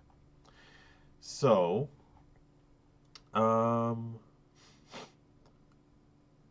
making a game, so this part is important. Making a game always consists of a game loop. A game will have an environment to which the game is based in, a character which serves as the player's interface. That might be a top-down view of like noughts and crosses or a real-time strategy game. It doesn't necessarily mean a character in the game you can see, but you will have an interface, a means of interacting with that game. You'll have a goal, something that you're trying to achieve, and you'll have an obstacle trying to stop you. If you do not have an obstacle, you don't have a game. A goal without an obstacle is just, it's no different from turning on your phone or like drawing a line on a piece of paper. There's no fun without something trying to stop you, and you have to figure out a solution to that obstacle. Hence, every game will have environment, interface, goal, obstacle, solution. Typically, once you hit that point, you begin to loop because your solution will have an obstacle and that obstacle will have a solution, and that will loop until every feature in your game is implemented. The extent I've done it here tends to be your minimum expectations. So if you do it in reverse order, you will have your first goal might be something like find the flower, and your first obstacle is you don't know where it is, so you need to move around. You're using just your basic interface to solve the first problem. Move around and then you will find the object you're looking for. Then you need to find another one. So you move around, you use the same solution as before, except now there's a new obstacle. It might be there's a log in the way and you have to jump over it. Once you've introduced all of the core mechanics, you introduce something that the player maybe can't do by default. So now you have an obstacle with, I don't know, spider web that you can't walk through. So you use your powers, and this is where you introduce your unique selling points. So one of the unique selling points is you can manipulate your environment with magic. So you'd use like fire to burn the web, and that creates a means in which you can walk through. You might have shadow that you can't see what's in there, so you use light in order to illuminate, so on and so forth. Once you've introduced every feature, your destination usually is either a combination of all of these things at once, or you would have implemented all of these things in order to get there in the first place. Anyone can make a final boss or final obstacle of any nature. It doesn't really matter so much as long as it's good. But you typically have that extent for a standard game. One obstacle that is solved by a main selling point of your game each, and then the final obstacle before the game is complete. So we're going to populate this. So it's sea, beach, and forest. We can add caves as well. Interface, it's like tackle, it's like standard, just move around. Goal. The final goal is also your starting point. So we're going to have port, boat with number of flowers collected by final time limit. Your primary obstacle is time limit, we'll say. You need to get as many as you can within the time that which is available. I feel like the primary goal is actually the primary obstacles. You don't know where the flowers are, but uh, so instead of time limit, I'll say your primary obstacle is number and exact location of flowers. So you only know a loose location of the flowers, and you need to collect, say, at least 3. Your solution is explore. So that's not the unique selling point, but we're working our way backwards. Obstacles. So each flower, let's say there's going to be 3 flowers, and that means we're going to have 3 obstacles, and let's say spider, and we're going to say web, and let's say fire, and log, and pool. So like, these are going to be our basic obstacles in the game.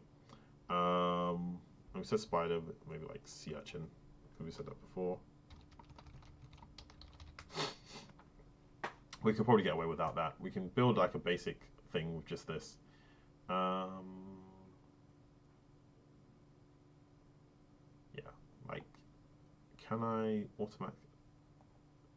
So you can turn individual points from a checklist into cards that you can then like treat individually. But we'll just do it like this for now. So we talked about like priorities. So I'm just going to tick them. We absolutely need an environment. Actually, we can use the environment we already have, technically speaking. But we do need to do some kind of 3D modeling. So we have to pick something to do. We already have the interface, so we don't need to worry about that. We need a goal. So what I'll do is I'll cleave that off. I do have a flower object, so I just need to turn that into a game object. So we can probably utilize what we already have. But making it the goal, I haven't done. So from a programmatic standpoint, that's not complete. Number and exact, so that's, again, that's to do with the code. Exploring, we don't need to worry about that because that's going to be a natural part of the game's development. Spider, we have a spider. This is the only way in which we can demonstrate manipulating emotions. So I guess we should keep that as a core feature. We already have web as a thing. I can just kind of reuse that. Objective, solution, so fire. So what I want to keep is the most important elements. And all right, so obstacle. So we want the spider obstacle or sea urchin. Number and exact location of the flowers. Goal, destination. All right. So with that in mind, I can either do a sea urchin, or I can build a new environment.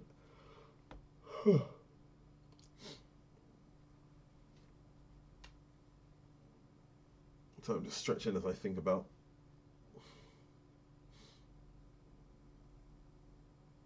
Okay, I'm going to do the environment. That's what we're going to work on.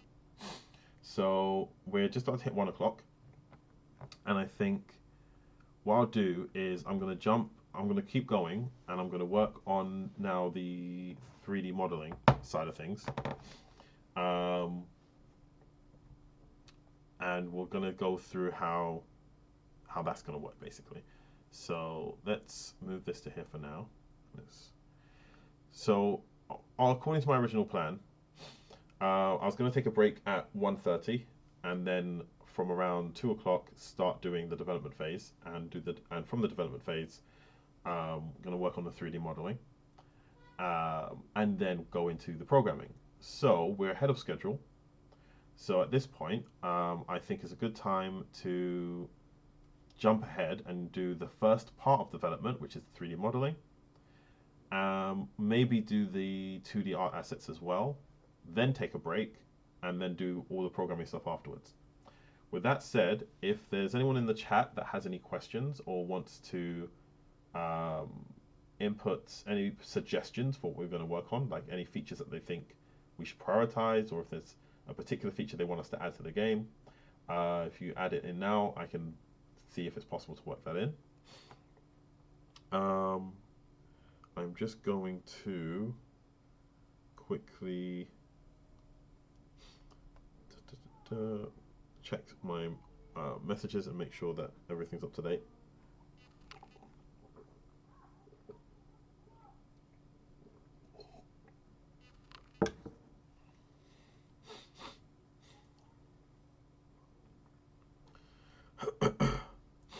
So this is actually kind of amusing.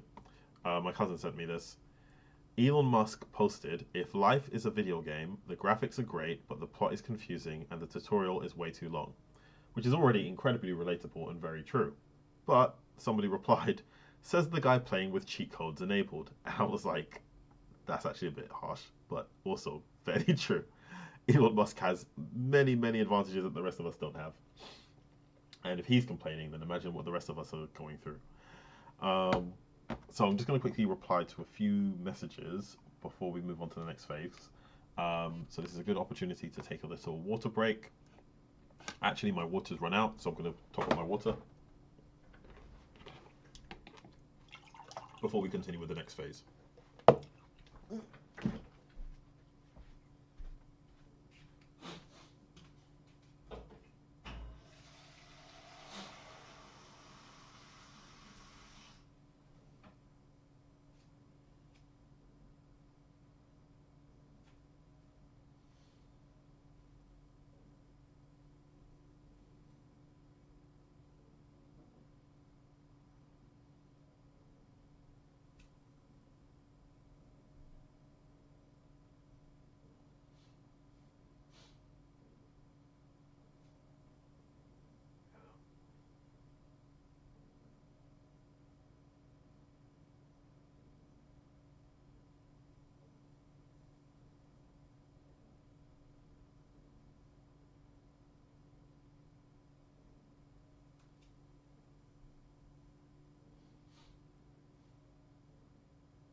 Alright, we're just about to hit 1 o'clock, and what I'm going to do is I'm going to create, I think, a sphere, and we're going to use this as the basis for creating our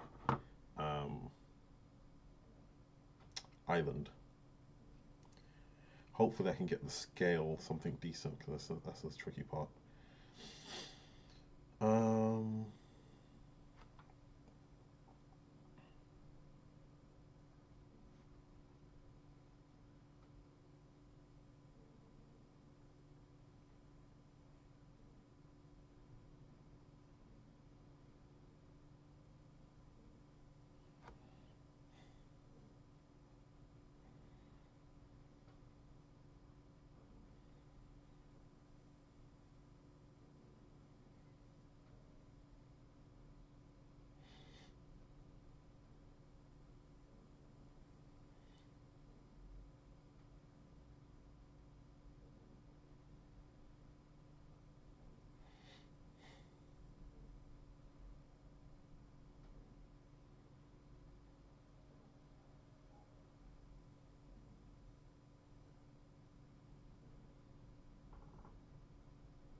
Sorry, I saved this and then it's unsaved it somehow.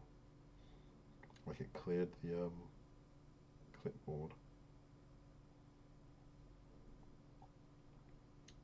Fortunately, I was able to resolve that fairly simply.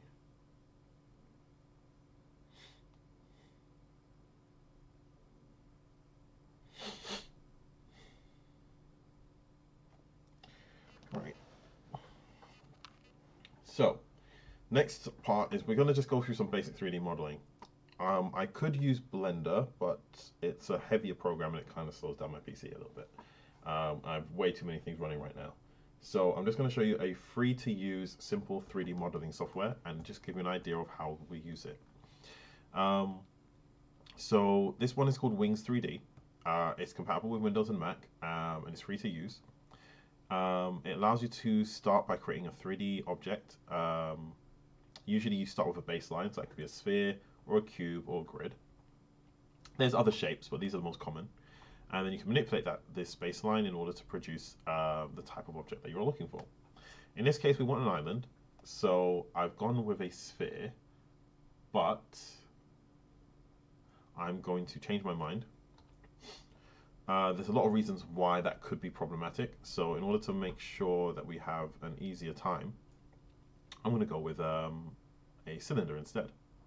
That way we know that the surface for the island is going to be perfectly flat. We can scale and manipulate the shape in different ways. So in this case, I want to scale on the y-axis in order to make it more flat. And then there's 4 selection types. You can select individual vertices, these points that connect lines together. You can select the lines themselves and manipulate them. You can select faces, and you can select the object as a whole.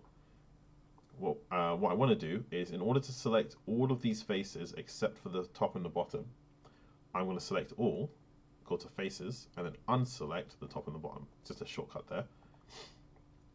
Then what I can do is, there's different ways I can do this. I'm going to try extrude first, and I'm going to do normal. Yeah. So what this does is it creates new faces that I can now manipulate. Without more faces, like basically when you manipulate one face, it will manipulate all of the faces directly attached to it. So if I want to manipulate the edge of my island, I need to separate it from the inner component. Otherwise, the inner component of the island will also get manipulated.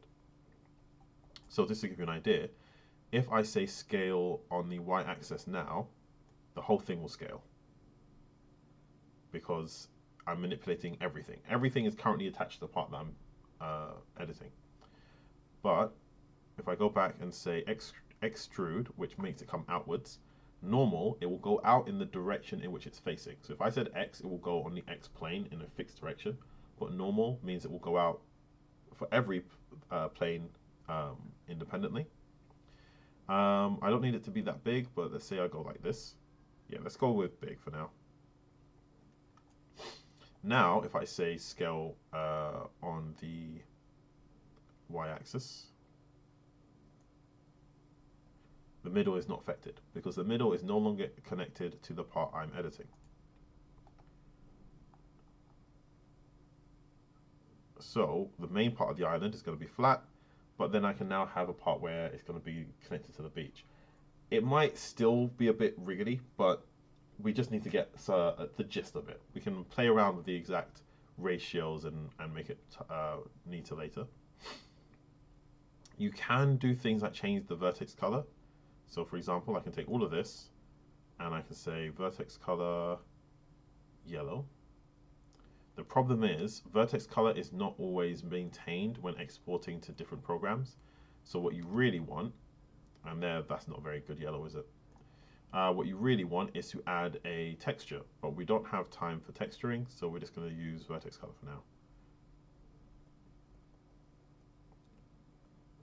That'll be fine. And then that looks more green than yellow. But if we're going to do vertex color here, and we'll make this one a clear green, you can see like the island bit is going to be green, and then this part is going to be where the beach is.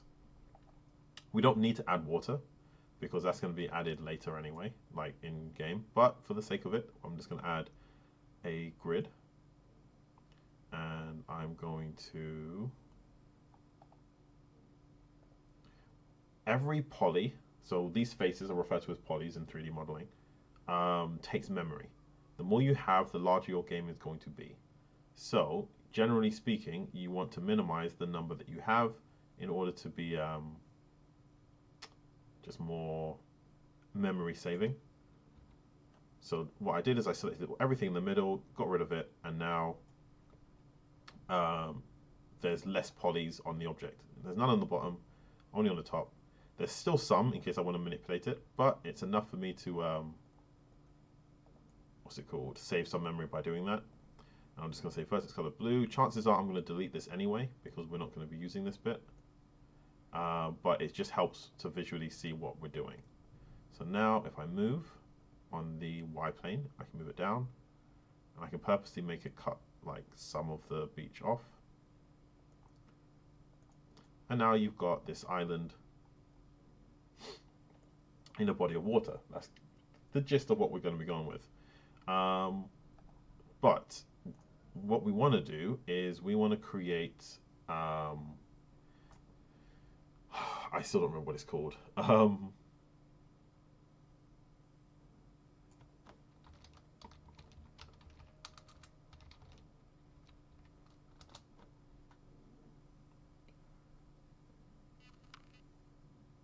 Crescent shape.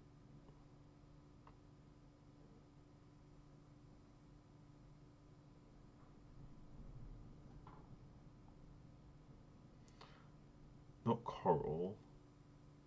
Cove.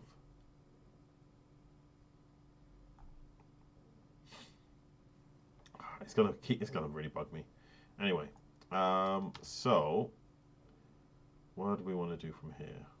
For now, we're only using that as a point of reference, so we're going to move it out of the way. And we are going to manipulate this beach to create the effect that we saw in the video. So there's lots of ways I can do this, but I'm going to do it in a way that shows you the different styles. So I can do line instead of face. And I've selected that one line. And I can move that. I think normal will work here. Yep. And you can see I move it in. And it creates a dip in our like beach design. Then what I can do is I can say bevel. What bevel does is it splits the line like so. That's fine to be honest. Oops, I cancelled. Alright, we're going to move normal and then bevel.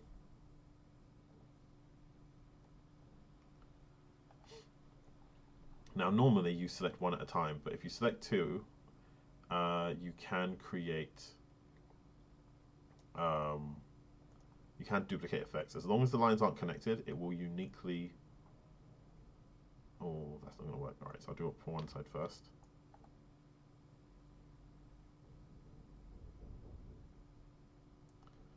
And then do it for this side as well.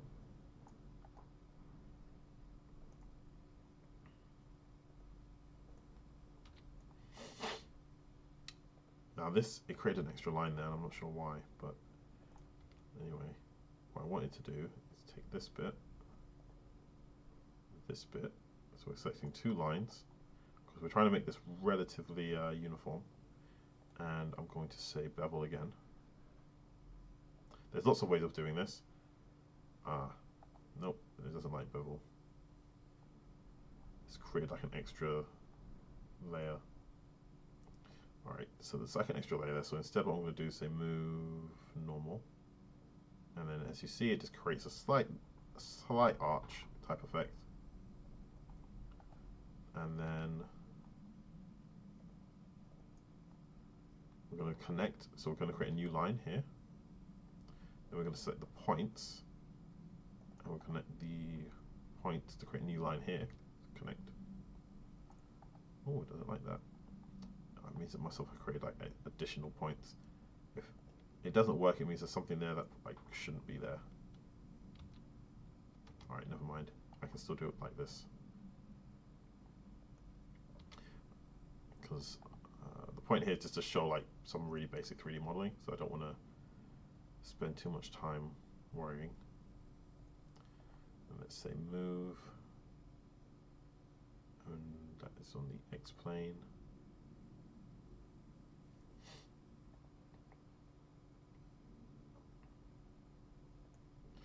The shape that I was getting is not what I wanted, so if we try it like this, it's a little better. We're going to want to select these two because we want to keep it relatively rounded. Doesn't need to be perfect, but we do want to create like a shape, something like that. And then in order to emphasize this a bit more, we want to then thin out this part. So probably select these lines here.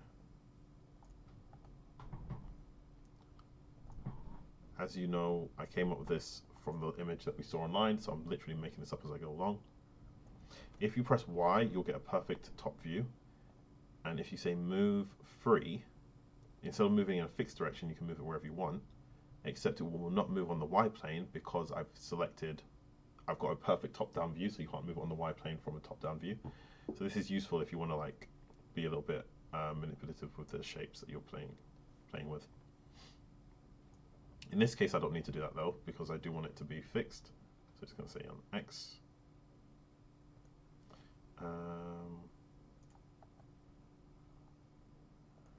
We want to take this bit.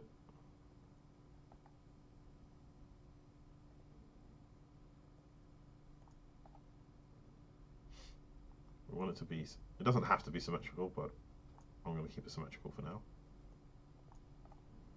So Y, move, X. So just drag that back a little bit. Now, in order for me to move it inwards, but to keep it proportionate, I'm going to use scale, radial Y. Oh, something in the background is selected. It doesn't actually matter. So scale, radial Y.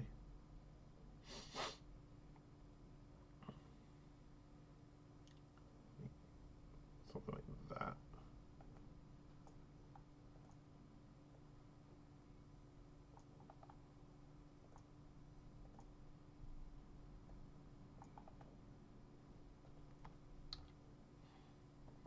Scale, radial Y.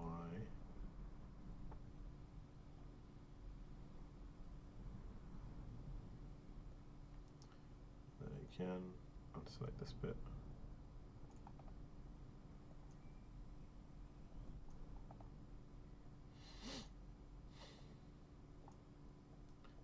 I'll also put a disclaimer, 3D modeling is not my specialty. This is something I'm barely able to do.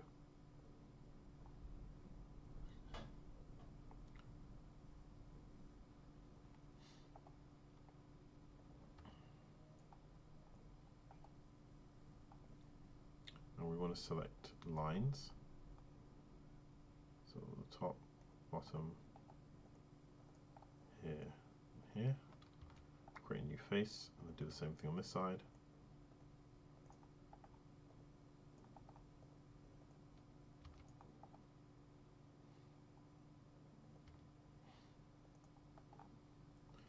Then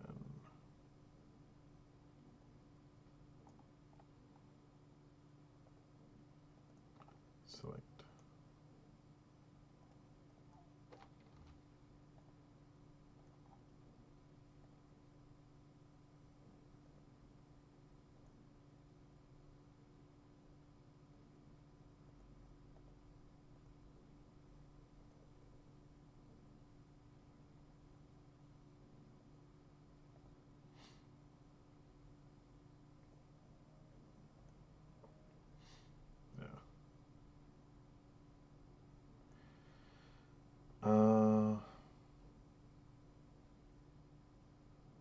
so it creates like a bit of a jing, like a bit less jing out.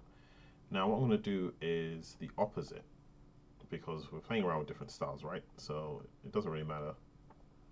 And I'm going to say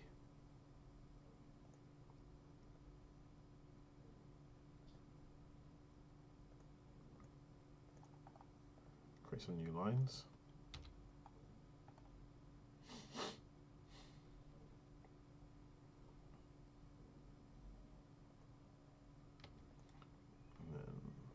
select these two, those two, and I think I missed one here.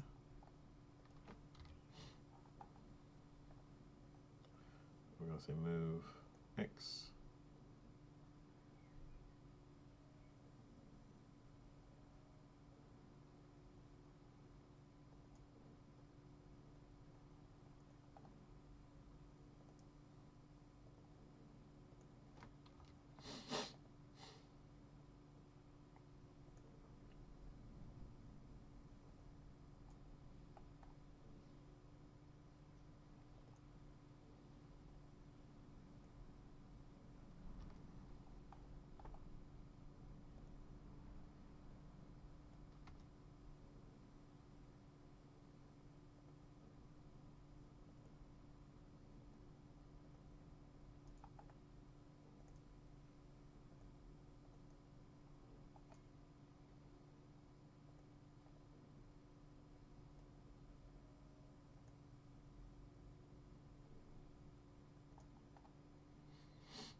Alright, so we get two different versions. One where it's like jutting out, and one where it's just concaving in. And we can just play with that as two different versions of how we want to maybe make this environment.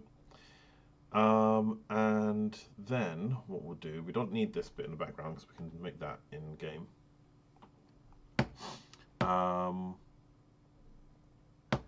One more thing. Alright, so what I'll do is I'll save this. We'll go games. And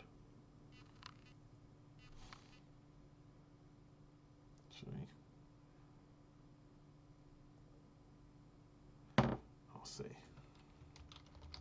workshop assets and is it Caddo or Cabo? Cabo third island.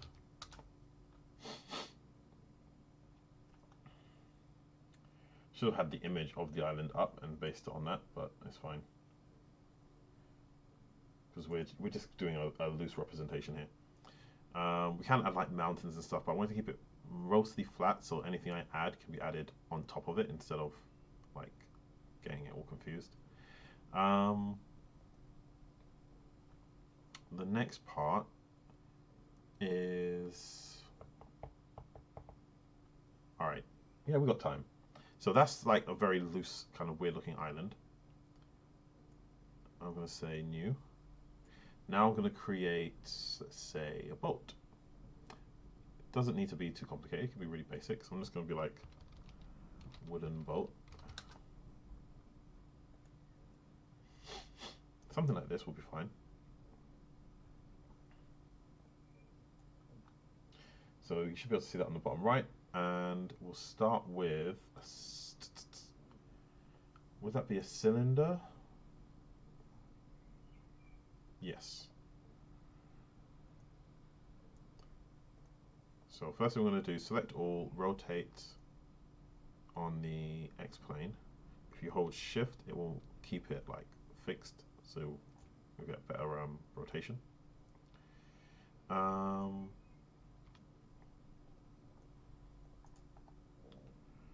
We want to scale it, so you can say scale, but you can also say move if you select just the faces, and if you say normal, it will move in that direction. So it's hard to tell from that picture, but I would say it's about 4 to 5 times its width. So if it's 2 across, that's 1, 2, 3, 4, 5, 6, so it's probably around there in width. In length, sorry. We want to flatten the top and sharpen the bottom. There is actually a tool called flatten.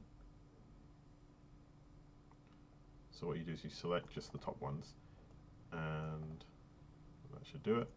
And if you say flatten on the Y plane, it'll do that. And you want the bottom to be a bit narrower. So we'll select this and this. And I think we can scale radial Z.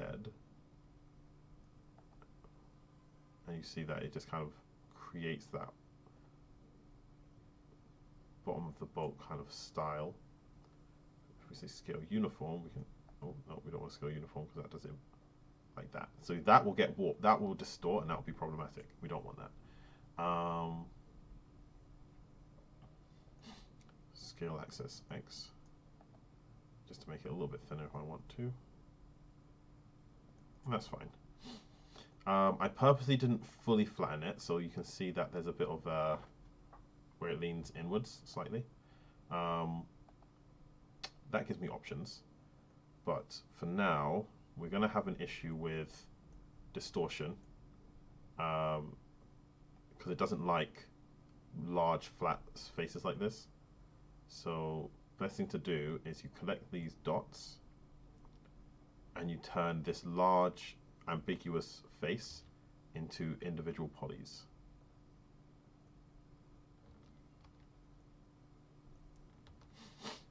As you can see, it doesn't perfectly line up, which is why we're going to have issues.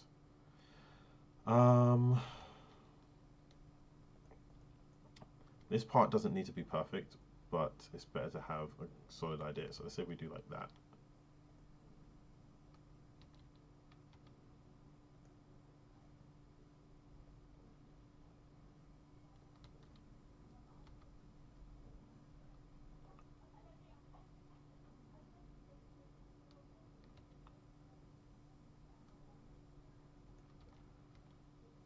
Yeah, that should be fine.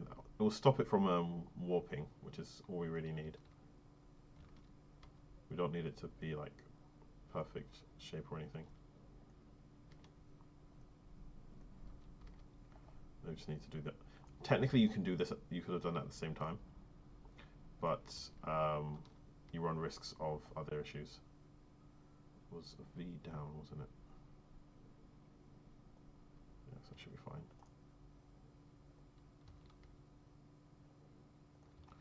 So just to make sure that it doesn't get all confused, I've done it a slightly longer way.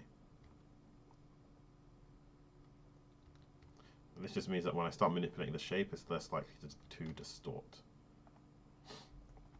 So the back of the boat is pretty much flat, so we don't need to worry about that. We do want to lower the top. Move Y. So somewhere around there.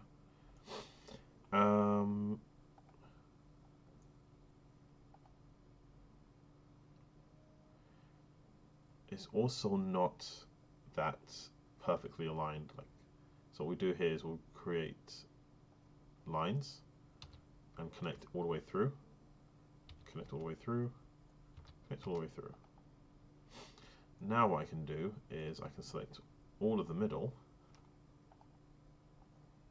and scale axis X to create that more boat-like shape.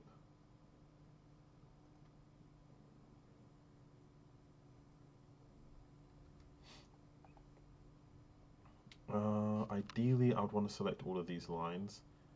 It's not an easy way to do that. So if I do it like this, and if you switch to line, it will select everything like that.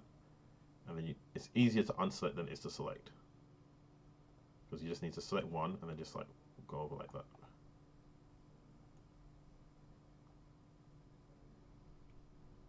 Almost like an eraser.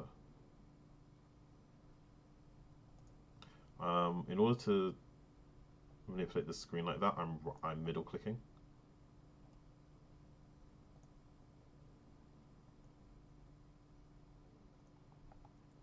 That should do it. Y, and I'm just going to scale this. I can scale. No, I only want to scale it on the X. So scale axis X.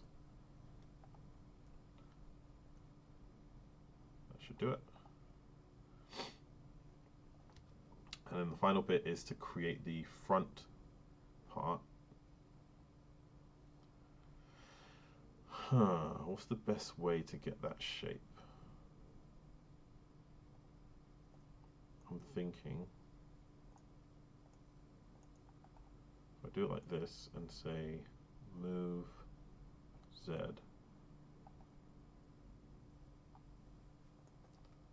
No, that's not right. So I want to select the bottom two.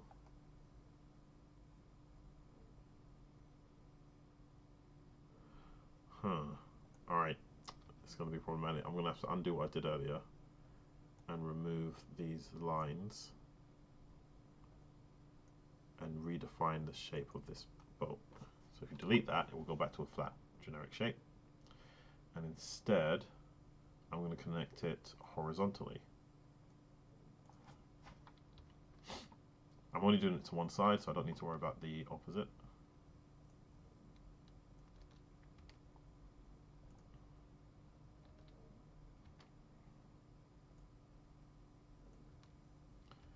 And connect these.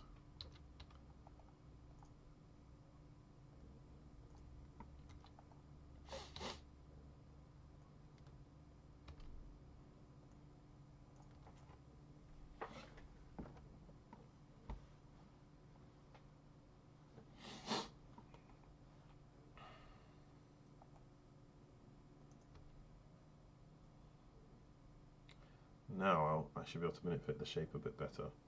So what we want is the tip will stay where it is and everything else will move back. So we select everything else and then we work our way through. Oh, that might be problematic actually. So what I need to do is I need to create lines here as well.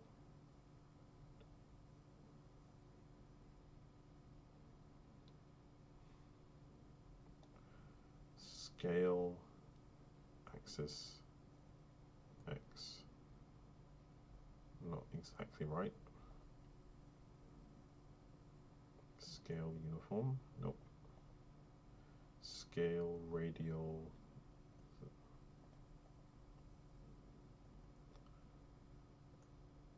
I can't move it in the way I want to move it, so I have to just do it manually.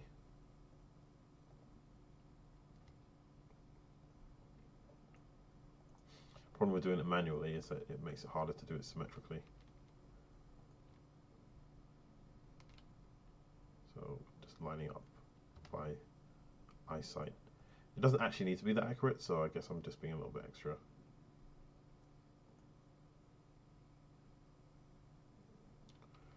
Then do the same here. And then the last one. I'm not sure if I need the last one actually.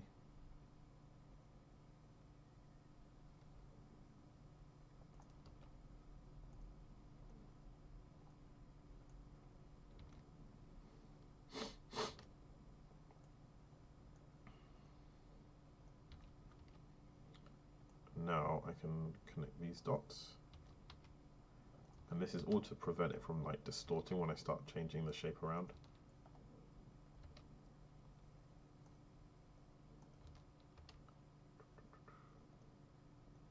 If you select multiple dots like this, it usually intelligently knows that you're not trying to do a zigzag. I'll correct it. Alright, so back to what I was trying to do before is, I guess I just select the whole thing.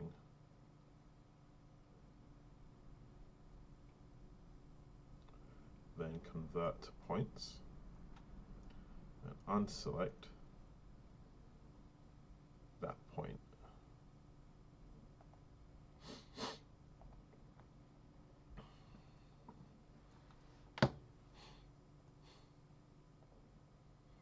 Move Z. start like that and then work our way out.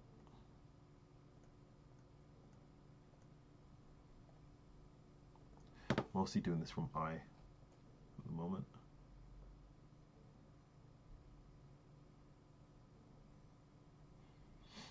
But you can adjust where necessary.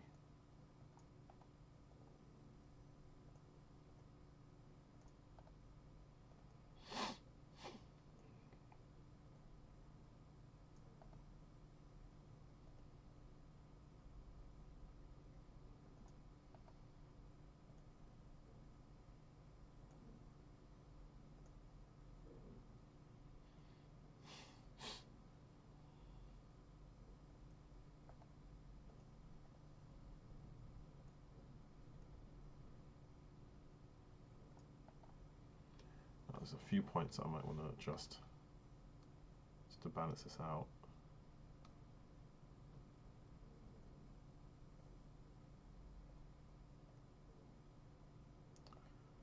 Move Z.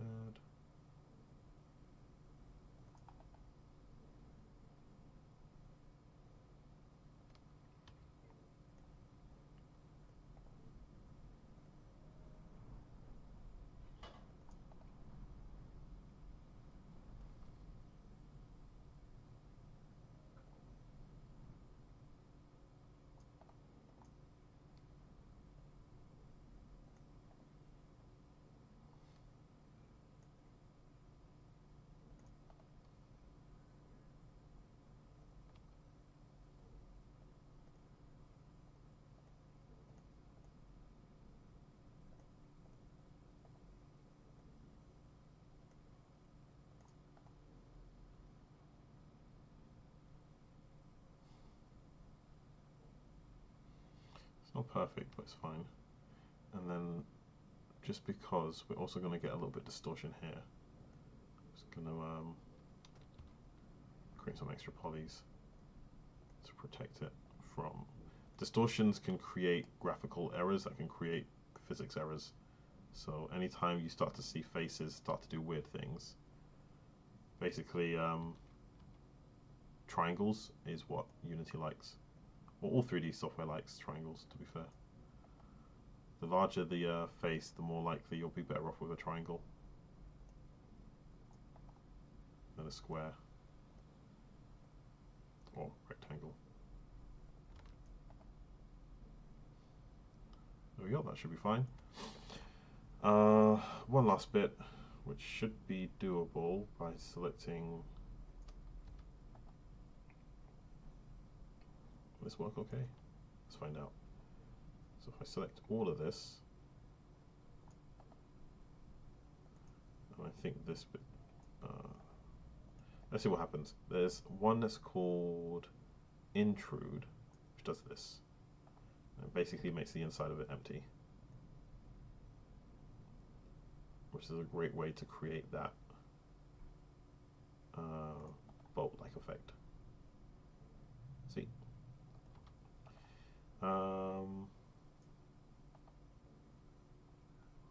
One last thing we'll add. What's the easiest way to do this?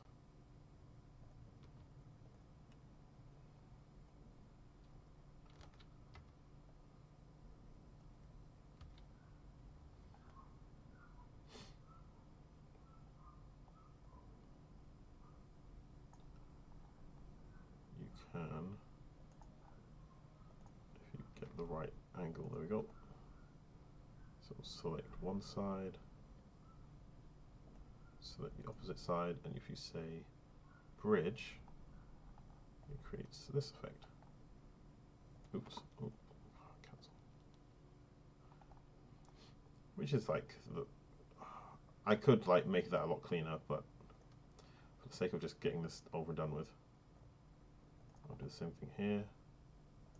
As long as they are the same shape and in the right positions, you can bridge them.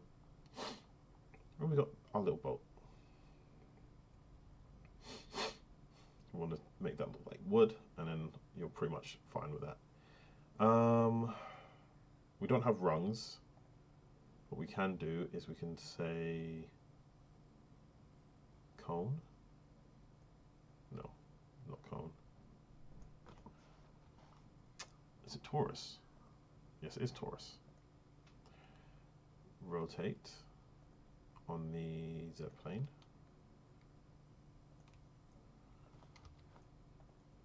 Move freely. We do want this somewhere in the middle of these two spots. Scale uniform. Move up. Doesn't need to be perfect, so we're just gonna leave it something like this for now. Move Z, and then duplicate on the X plane.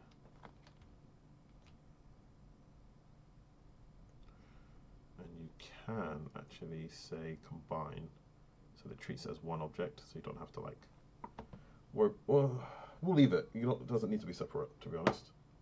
You can do that in Unity, in case we want to remove it or edit it later.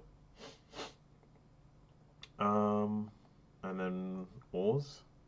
Oars are very straightforward, so we just need a cylinder. And let's move it up. Rotate on these plane.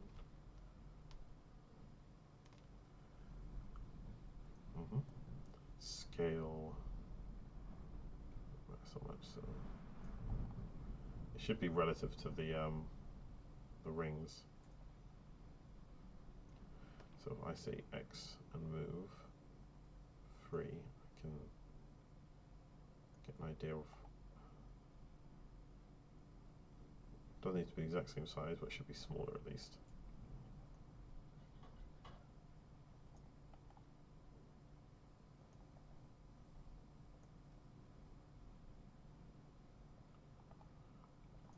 So Y, move free.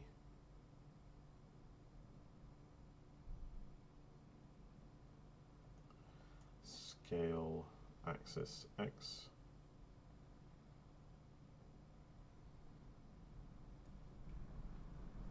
Move axis.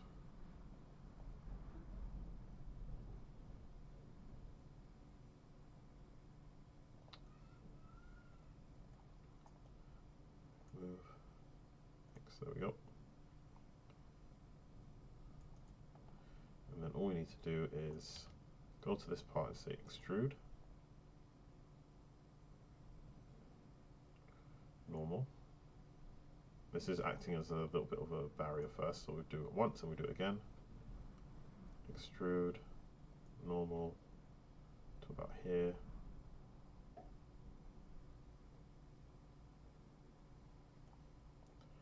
Scale uniform, no.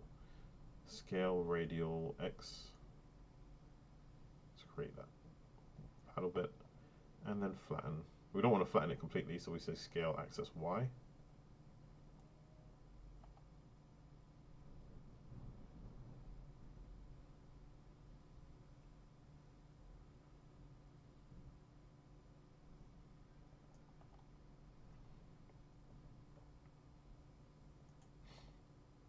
Move X.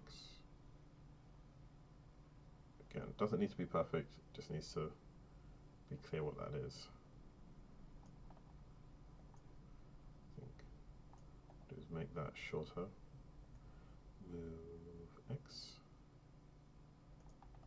and then make the end longer.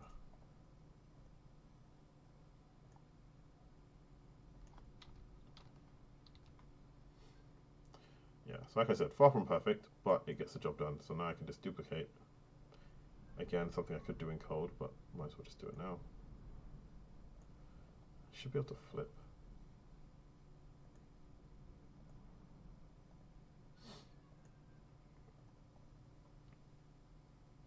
And we have our boat with oars and rungs. Doesn't quite have that lip bit. but to be honest, I could add that. Need to select all of the faces.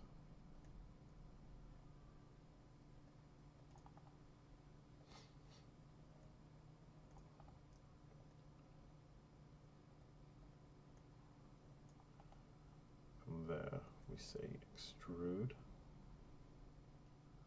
normal, probably flatten, Y, and just creates that slight lip that goes around it.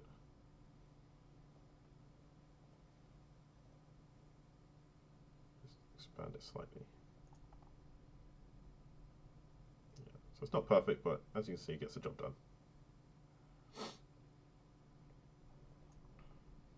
The back is a bit off, but I'm fine with that. And now we have a boat, and we can use this as our end location. We can use it as our target location to finish the game. So what I want to do is, there's several different components. We want to make sure we select all of them. And I want to save as. Oh, I didn't export it, did I? Alright. Save as boat. I even put rowboat. Then we export. We can export all because we want everything. 3ds Max, 3ds. And yep, put that in the same place. And then we want to go to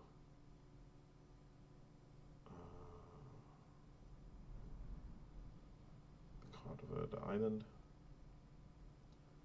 And export 3ds Max.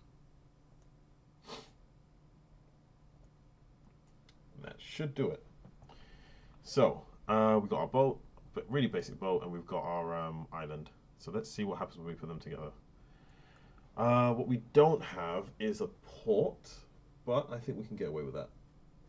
I think it's fine if we just put the boat there. Oh.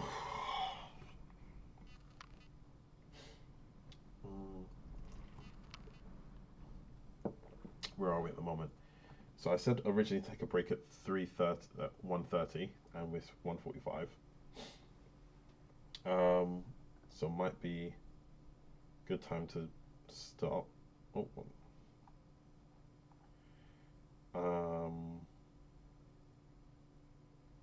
But let's just show you the next step, and we'll move on from there. So we've got that. We want to go to our project.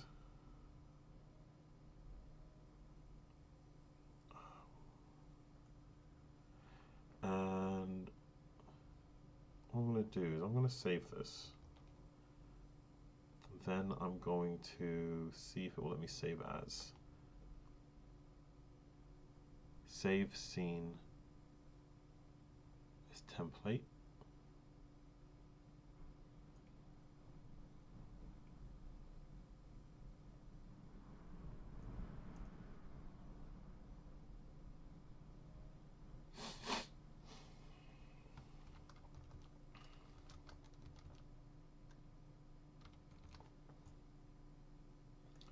What I can do is I can just click on this. Say duplicate.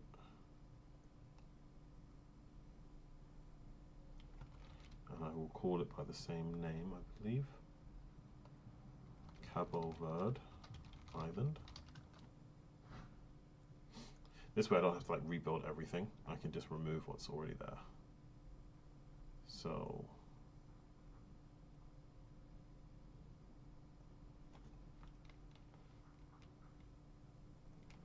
let's see what happens if I just get rid of all of this for now.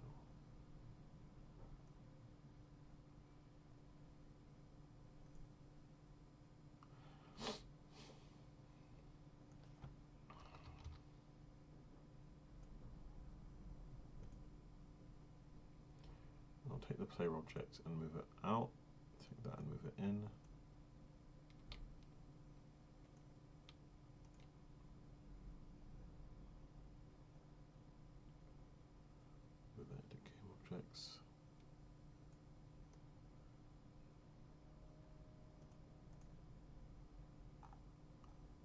That's interesting. Ignore that for now. And our player object is here. So now what we do is I'm going to say create a new folder.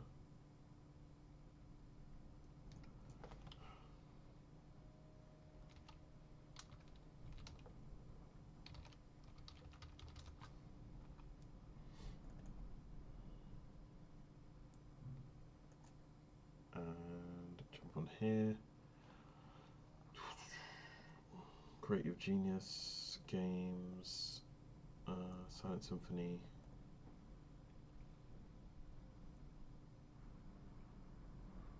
No, I didn't put that, did I? I put it under Workshops.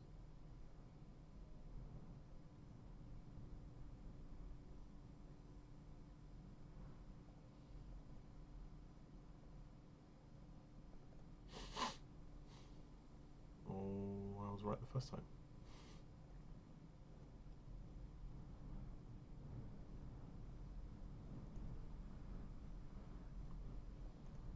Here we go.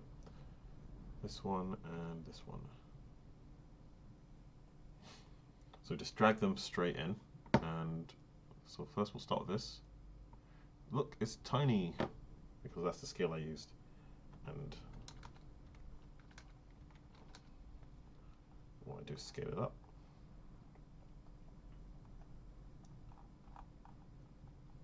As you can see, it did not retain its colors.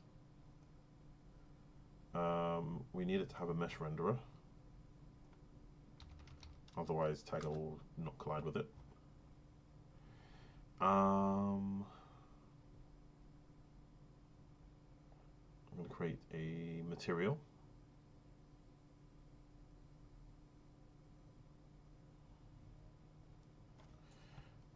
Let's call it sand. And you can just make it yellow, but chances are there is literally a sand texture that's already in here somewhere.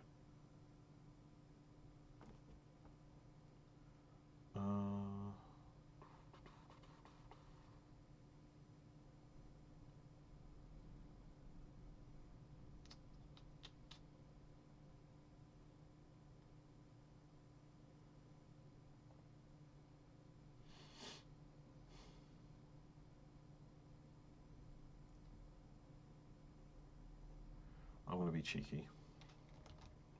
I'm going to duplicate it, scale it very, very slightly differently,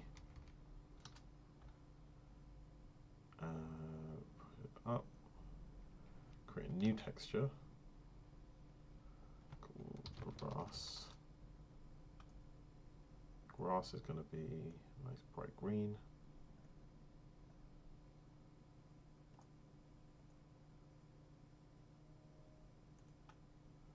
Now if I scale that down, you get that. Very cheeky way to create the contrast. Very lazy, but it works.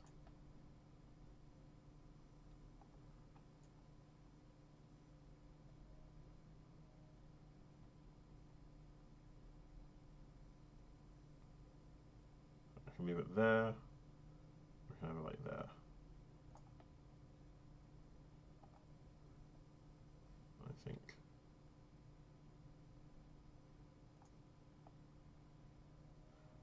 That's the better way of doing it.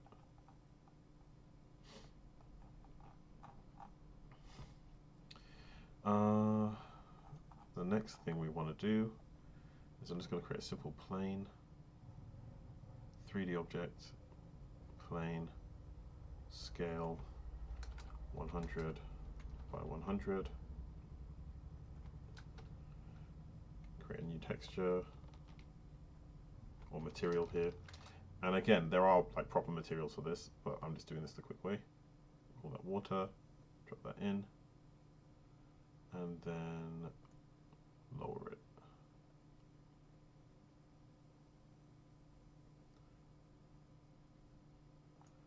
There we go. I can even program it to have a tide if I wanted to, but for now we just want to have a really simple island, small, sweet, And in theory, I can hit play and it should just immediately work, unless I'm like screw something up.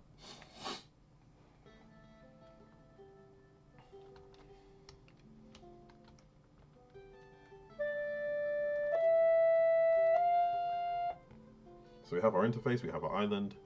Doesn't take us that long to move around it because it's relatively small, but we can also change the size of it fairly easily.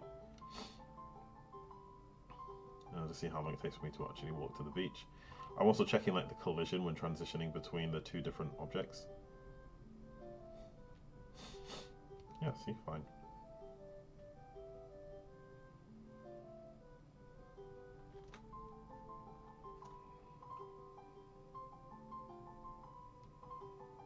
And I'm in the water. Ah, that needs to be a tad bit higher.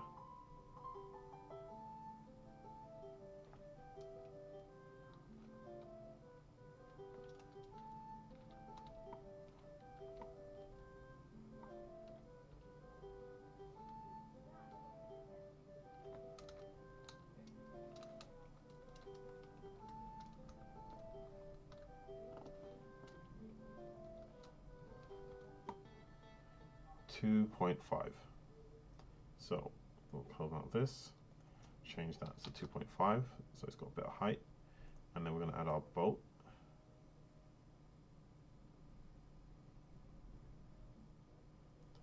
I'll add the boat there for now, and I'm going to grab these components. I'm actually going to make them children of each other just so that I don't need to worry about moving them around as much. And move, rather than move the carrots, I'm going to move the map.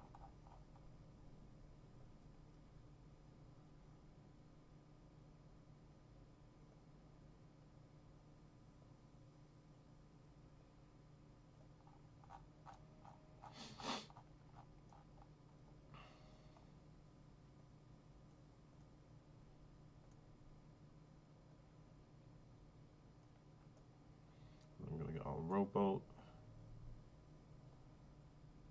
scale it up. 2 is probably enough.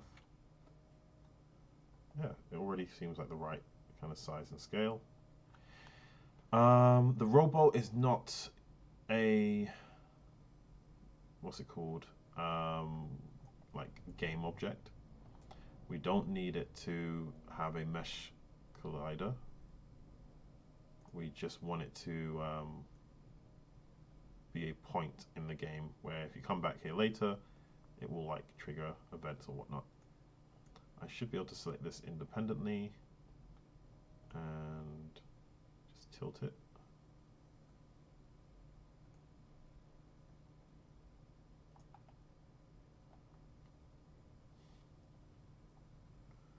Let's create more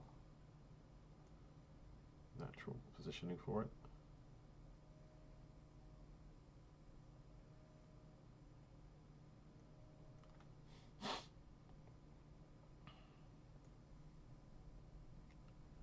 Do the same with that one. Normally you would need to like secure this somehow, otherwise it would just end up falling into the water. But as far as suspension of disbelief goes, this is fine. And we need one more material. This material is going to be wood. So later on we can replace these with like real materials and real textures. For now it just needs to be like kind of brownish. And it will just be like, boom. Drag those on there. That didn't work for some reason. There we go. And there now we've got the boat. Taggle's floating a little bit.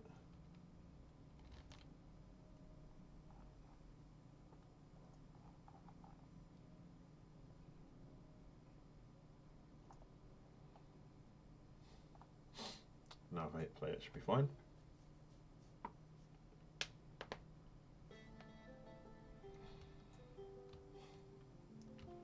There you go. The boat is floating.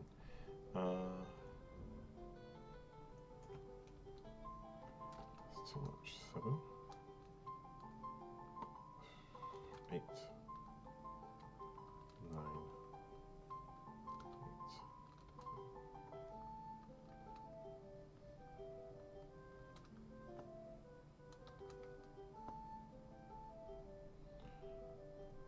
that's fine.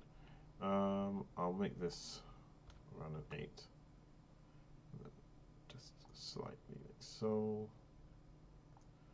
If I rotate the whole bolt, there we go. It just kind of creates the illusion a little bit better. And the only thing I need to do for that for now is add a sphere collider. You make sure the sphere collider is a trigger, and then you scale it up slightly, or a lot. And later on, when we turn it into a game object, when Tago is this close to the bolt, it will trigger as a game object, allow him to do things like end the game. But there'll be a condition on that, so that's where we're going to get to the programming side of things.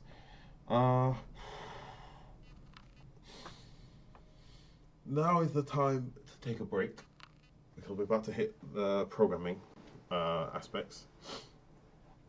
But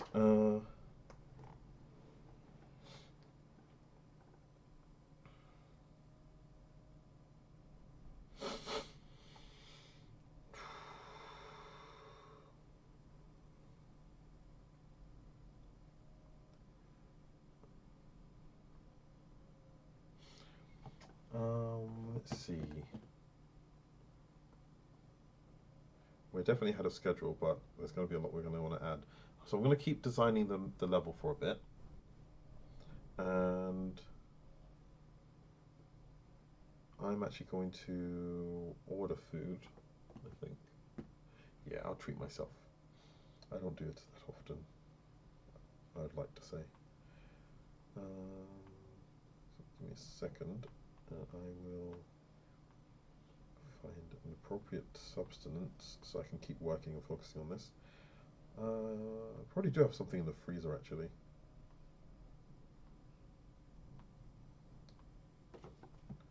No, I definitely do. Alright, I'm just gonna put something in the oven. Alright, be right back.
Alright, sorry about that. So, from here, we want to build up our island just a little bit. So we're going to go to our original game objects. I'm going to borrow some of the stuff that's already there. believe I've got something called light trap.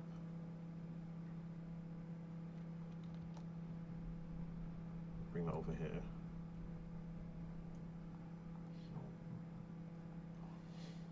Now it's called light trap because if it's cast shadow, and if it's too dark, you will not see the mushrooms. I was also going to artificially create shadow too, but for now this is sufficient.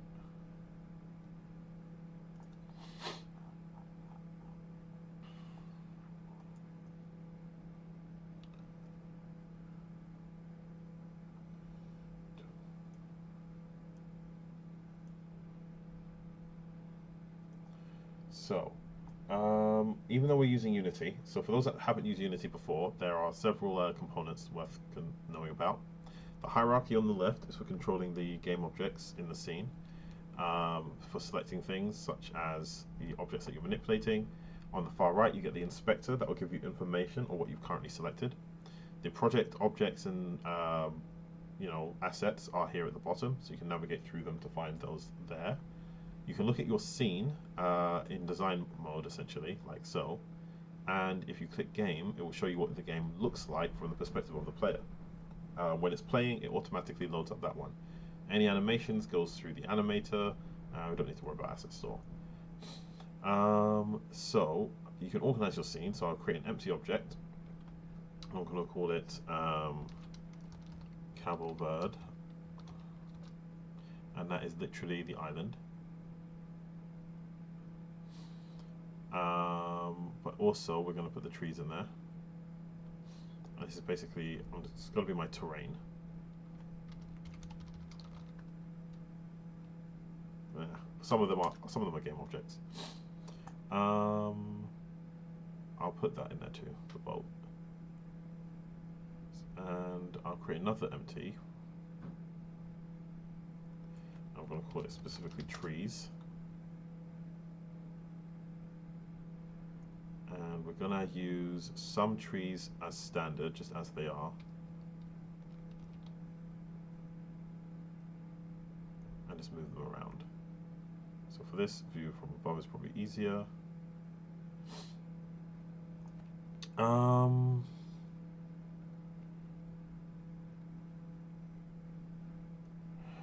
This is not... Yeah, you don't start with the trees. So I'm just going to create a few as placeholders.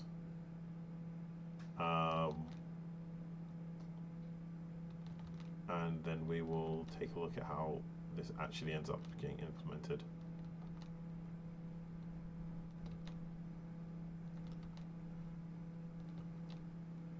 And for ease of manipulation, I'm going to create one more empty, and I'm just going to call it cluster. And that way I can duplicate multiple trees at once by putting them into a cluster.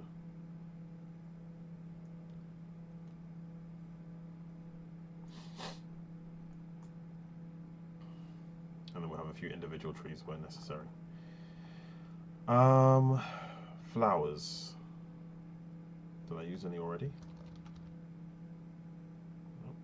So I said I could make a flower, but it wasn't necessary because I know that I've got a flower and I'll just use that for now. So there we go, flower.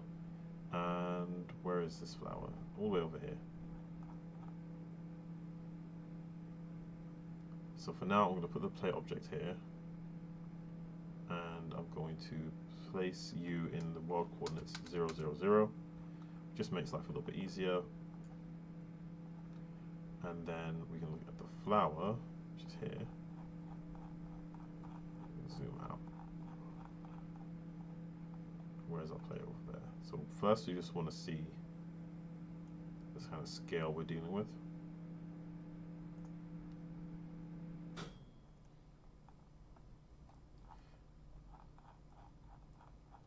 It needs to be big enough that the player can actually see it. Right now it looks like it's too small. So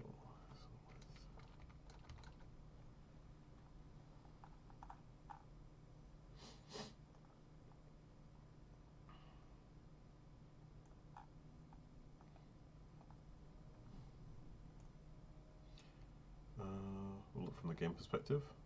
That's very tiny. It's fine for like decoration, but for a game object, that is tiny. So we're going to double its size, and if it doesn't mind, I'm going to increase its height. I will distort it a little bit, but it just makes it more visible. And then what I'll do is make sure it's on the actual ground, and I will then duplicate.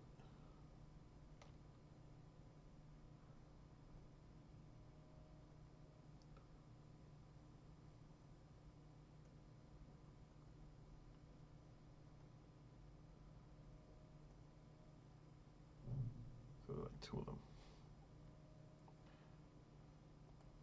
And then I'll create a game object. And this game object is going to be called, I'll just use it as a placeholder, right? We had a name from earlier, Daisy, but it's not just Daisy.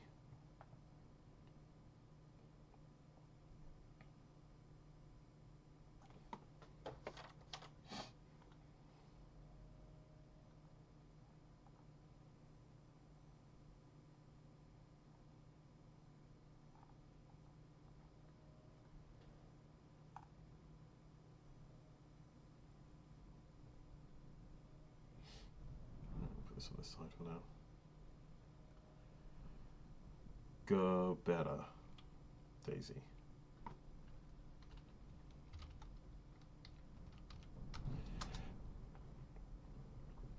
So we drop these. This is where art and design overlap, as well as a little bit of, like, at least understanding the software, because I'm designing this at this point. And we want to say, make life easier, just do 0, 0.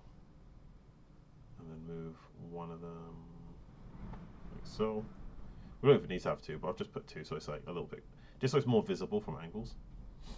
And that becomes our objective. And then what we want is we want to have 3 objectives. Keep it nice and easy. We're going to have, oh no, the lead came out and then it dropped. Alright, there's some more. So we have 3 flowers on the island, and they'll be protected by 3 general obstacles.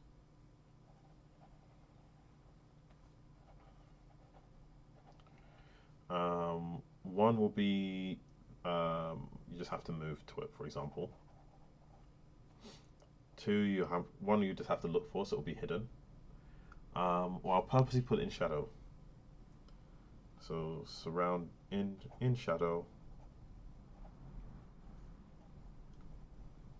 surrounded by mushrooms.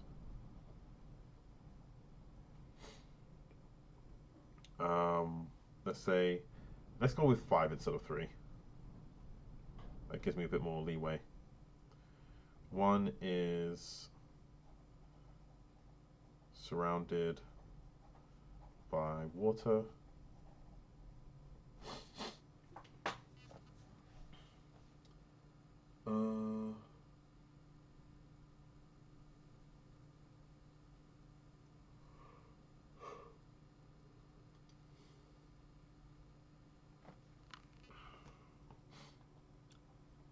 One is near a spider.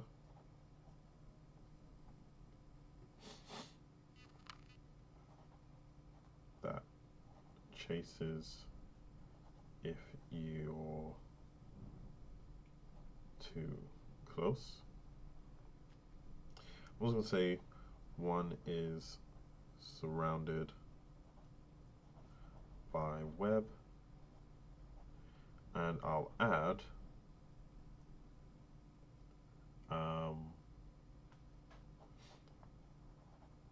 touching web makes you spider's target. You can try and avoid the spiders, or you can lure them into traps as the two different ways to defeat them. So that's 1, 2, 3, 4.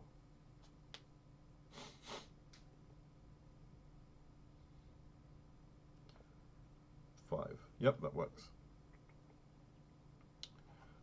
Upon collecting 5, boat becomes active.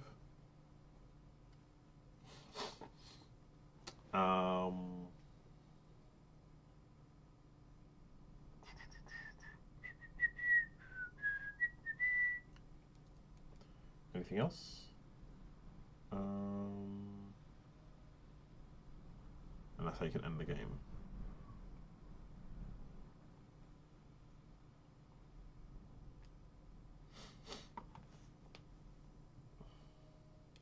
It's like I'm missing something.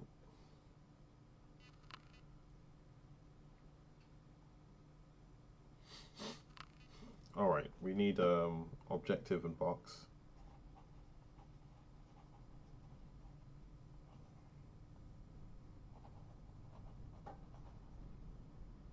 So I'll create like thought bubbles.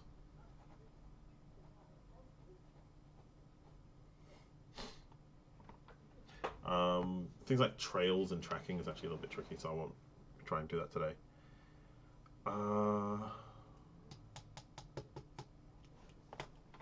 me grab my phone.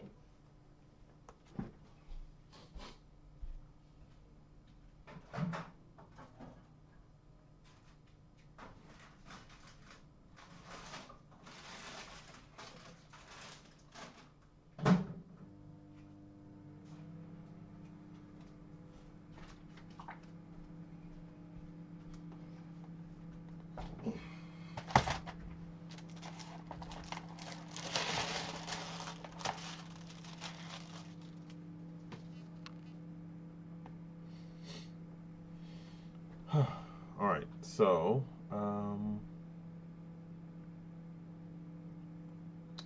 what's our times looking like?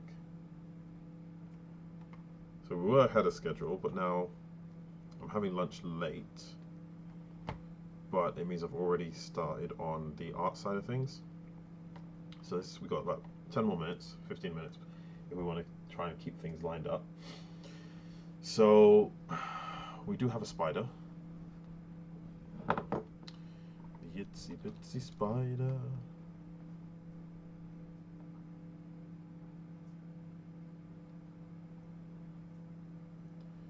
And I am going to scale you up.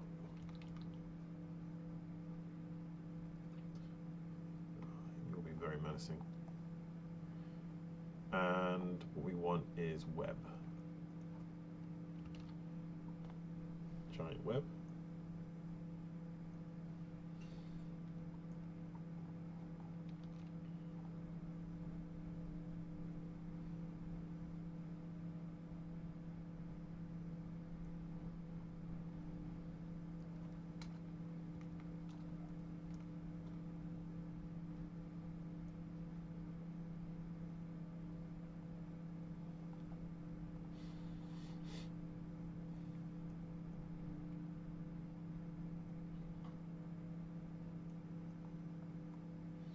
The archway should have a web. This is hidden.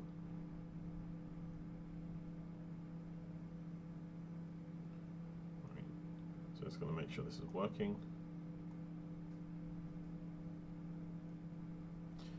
The visual effect is there by default. Also, we acknowledged earlier that the player moves so slowly. So can we adjust his movement speed? See how that plays.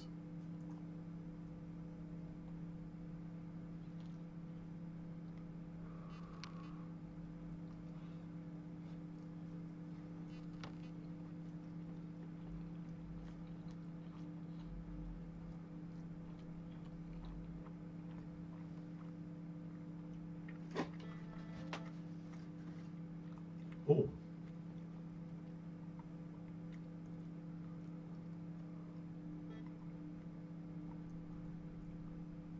Automatic game over. Well, that's interesting.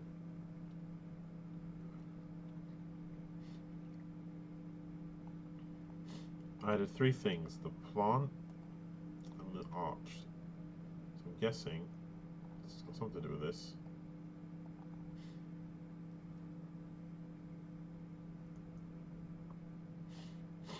I don't think it was a spider because the spider hasn't got any code on it.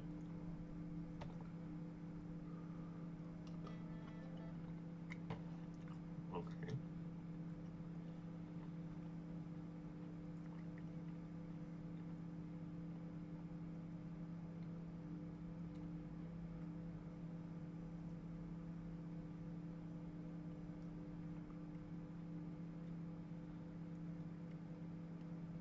I added three things: the plant, the spider, and the web.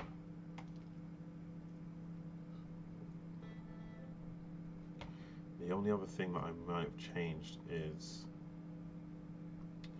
the height.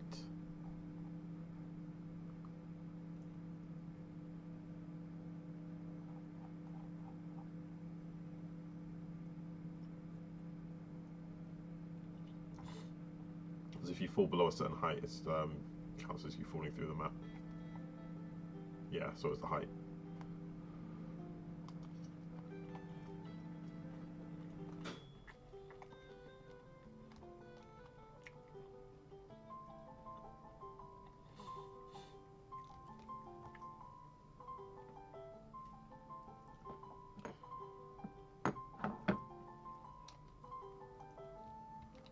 Whoa, that's fast.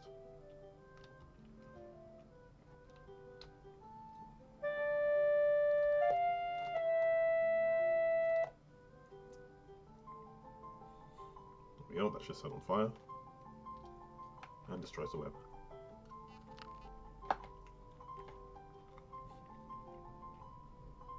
So we are going to be changing some of the code for that.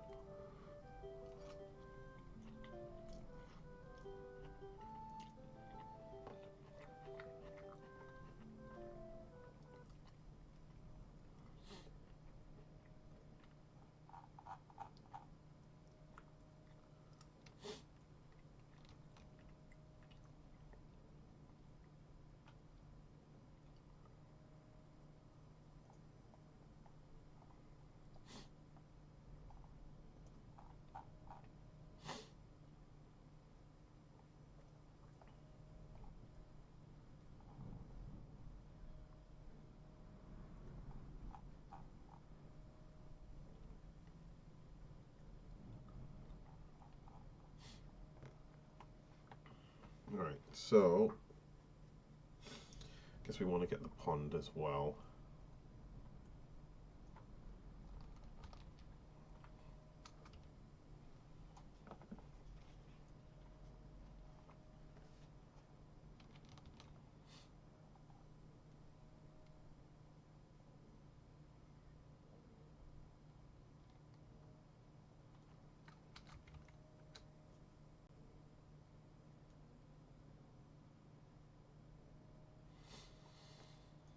We'll have to change positioning, but otherwise it works fine as is.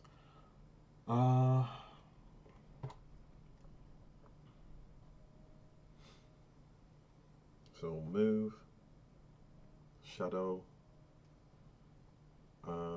Character movement was a bit too fast.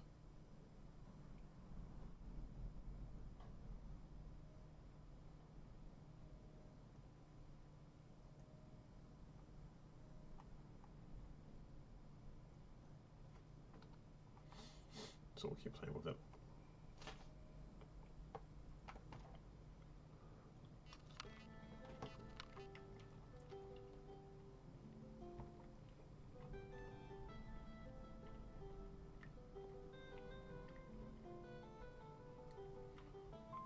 There's some kind of bug there.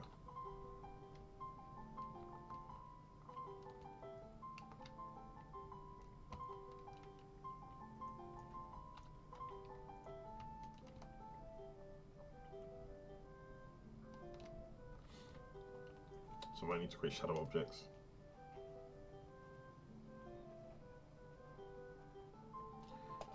If effect of the shadow isn't strong enough to count as being hidden.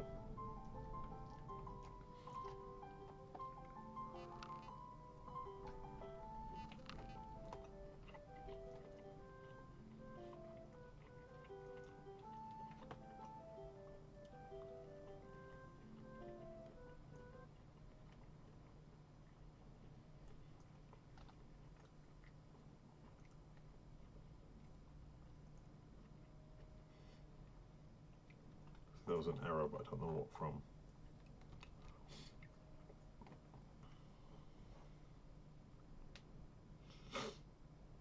So I need to add coding to the spider, add coding to the objectives, and add a new shadow object.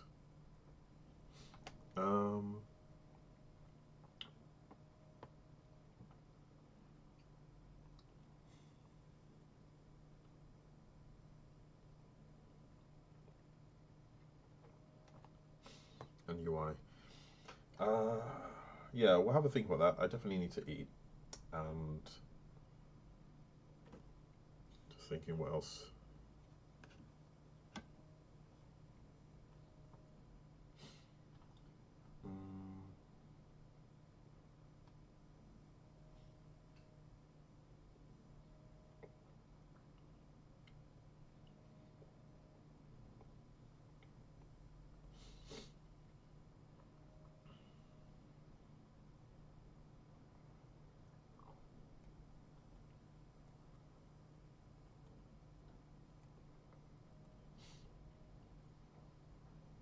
So yeah, I'm going to take a short break. I'm not going to go offline or anything.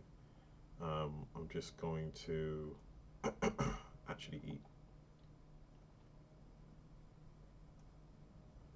So I'm just thinking if there's something I can put on in the background.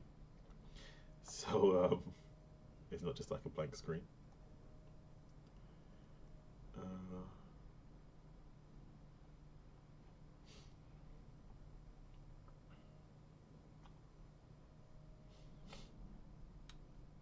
Do a video. This is fine. I'll do this. Video on our workshops, because we're going to start doing more workshops in the future. Posts about workshops, classes, and games design. And I thought I'd do a quick video to summarize what that's all about. Throughout March, we are hosting a series of games development workshops at Kingsdale Foundation School, as part of a Bridging the Gap initiative that will be taking place throughout spring.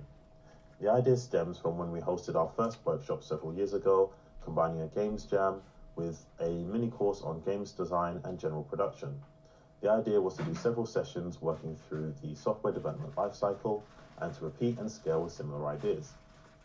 This culminated in a pretty cool demo and a great experience for the artists and writers and other creators who participated.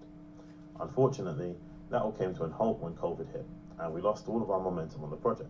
Unable to meet up, do face-to-face sessions, or expand the program, it ultimately just died out, and we took the general idea online to Twitch instead. We did several online games development and programming demonstrations. We did rapid application development, building a game in a day, or taking our old concepts and rebuilding them over the space of a weekend or a week to demonstrate games design principles alongside project management, expansion, and prioritization. Until we brought all of these sessions together into rebuild one of our other projects, which is known as Battle Drive. So you would have heard of Battle Drive if you've been on our channel before. We essentially decided to do a 3-month development plan that went really well, and we ended up taking the product all the way to EGX. What was meant to be a slice of the original concept turned out to be really popular and garnered great feedback. So we took on board all the great responses and revisited the original concept and decided to expand the project to introduce the story and features we had planned to leave out. This would take a lot more time than we originally intended and not in equal portions to the team. So, with the success of EGX and the project steadily growing, we decided it was a good time to get back into the workshops. We started visiting venues, scouting for potential locations to host the different events we had in mind, from schools to libraries to arcades. We needed venues that could handle enough people for the game design elements, but also provided the specifications for actual development and the eventual showcase. We wanted to utilize our experience with game design and level design, storytelling, project management, and technical skills to present it to aspiring game developers who have yet to solidify their path into they intend to take into their careers, using a variety of methods to take them through the entire development lifecycle. After our Kingsdale course comes to an end, we'll be hosting a general public workshop at Bromley Library. That will be a full day on game design, followed by a session on implementation at Tooting Library, where they have PCs set up for us to use, and a showcase in May, to which the details will be confirmed later. For now, you can find most of the details on our website, link in our Instagram profile, and the Eventbrite page that will be posted as well. Meanwhile, we'll be continuing to post updates. So recently, I've been doing a lot of posts about workshops, classes, and games. We have to cancel the May event, unfortunately. But we're doing it in August instead.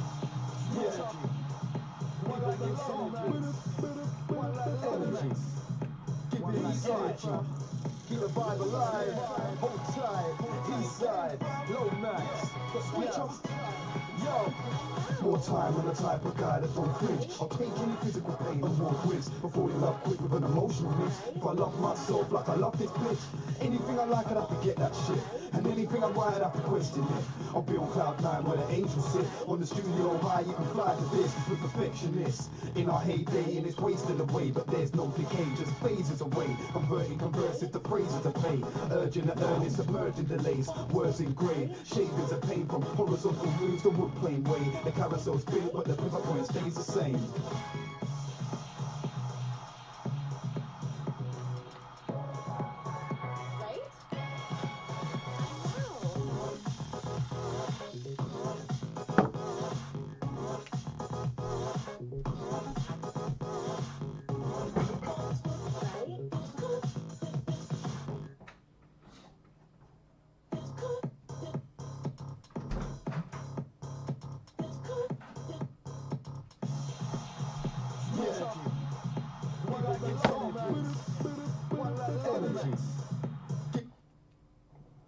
So, a quick recap on what we were doing yesterday is we were having a look at storytelling best practices.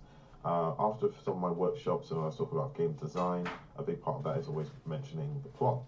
And something that came up a few times was just narrative design and some of the storytelling elements, which I found was a little bit of a rabbit hole of different information that I could cover, from story structure to character development, bad practices, best practices, presentation of information, and so on.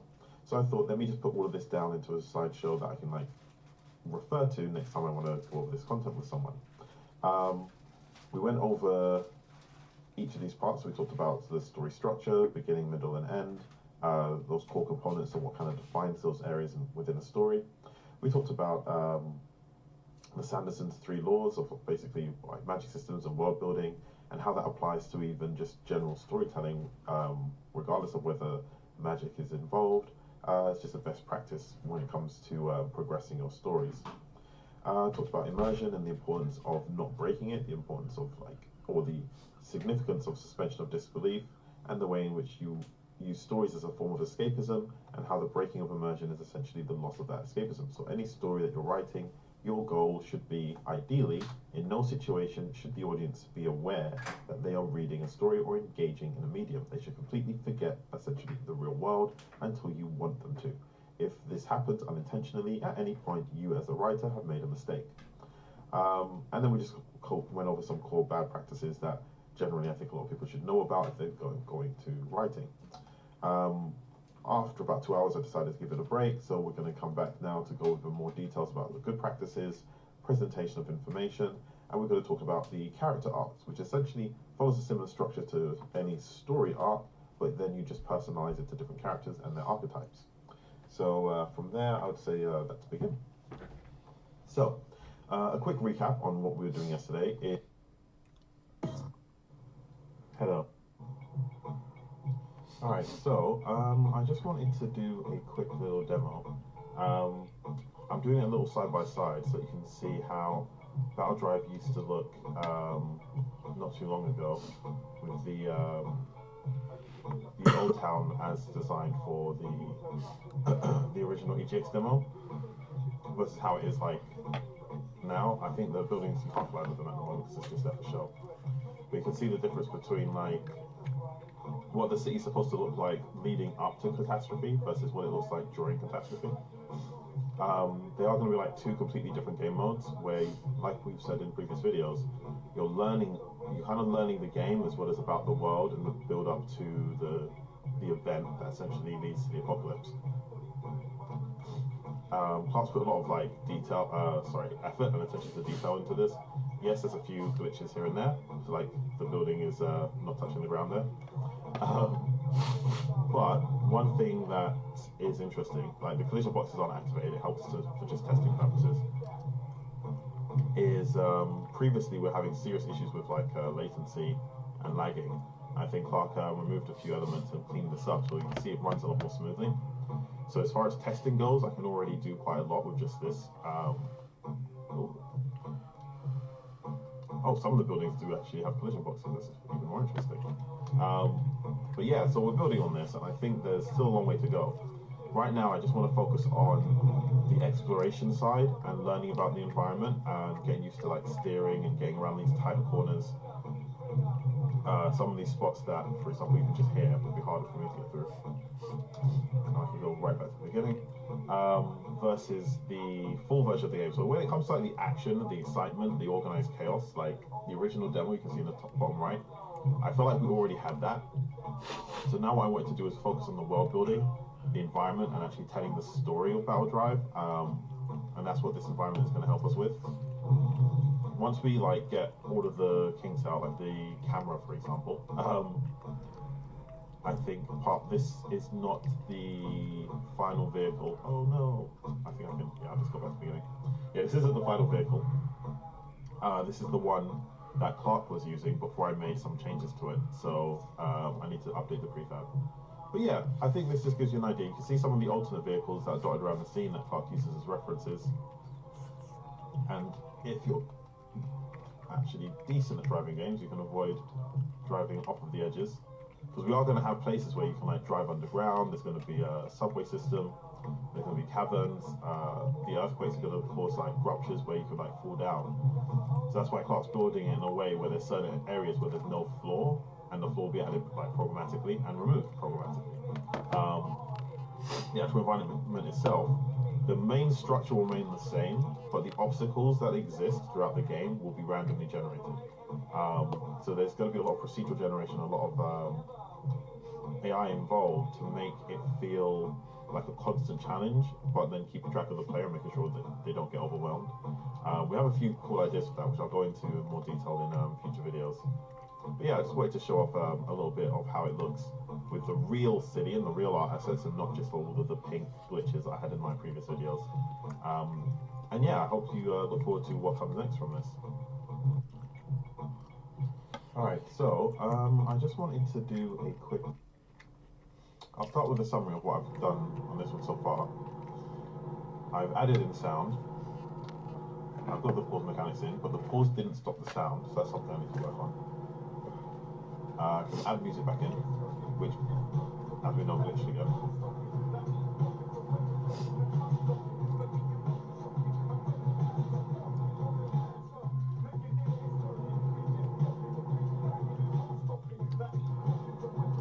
Right, there's still visual glitches. The brake system is working now. The camera will also zoom out if you are traveling fast enough.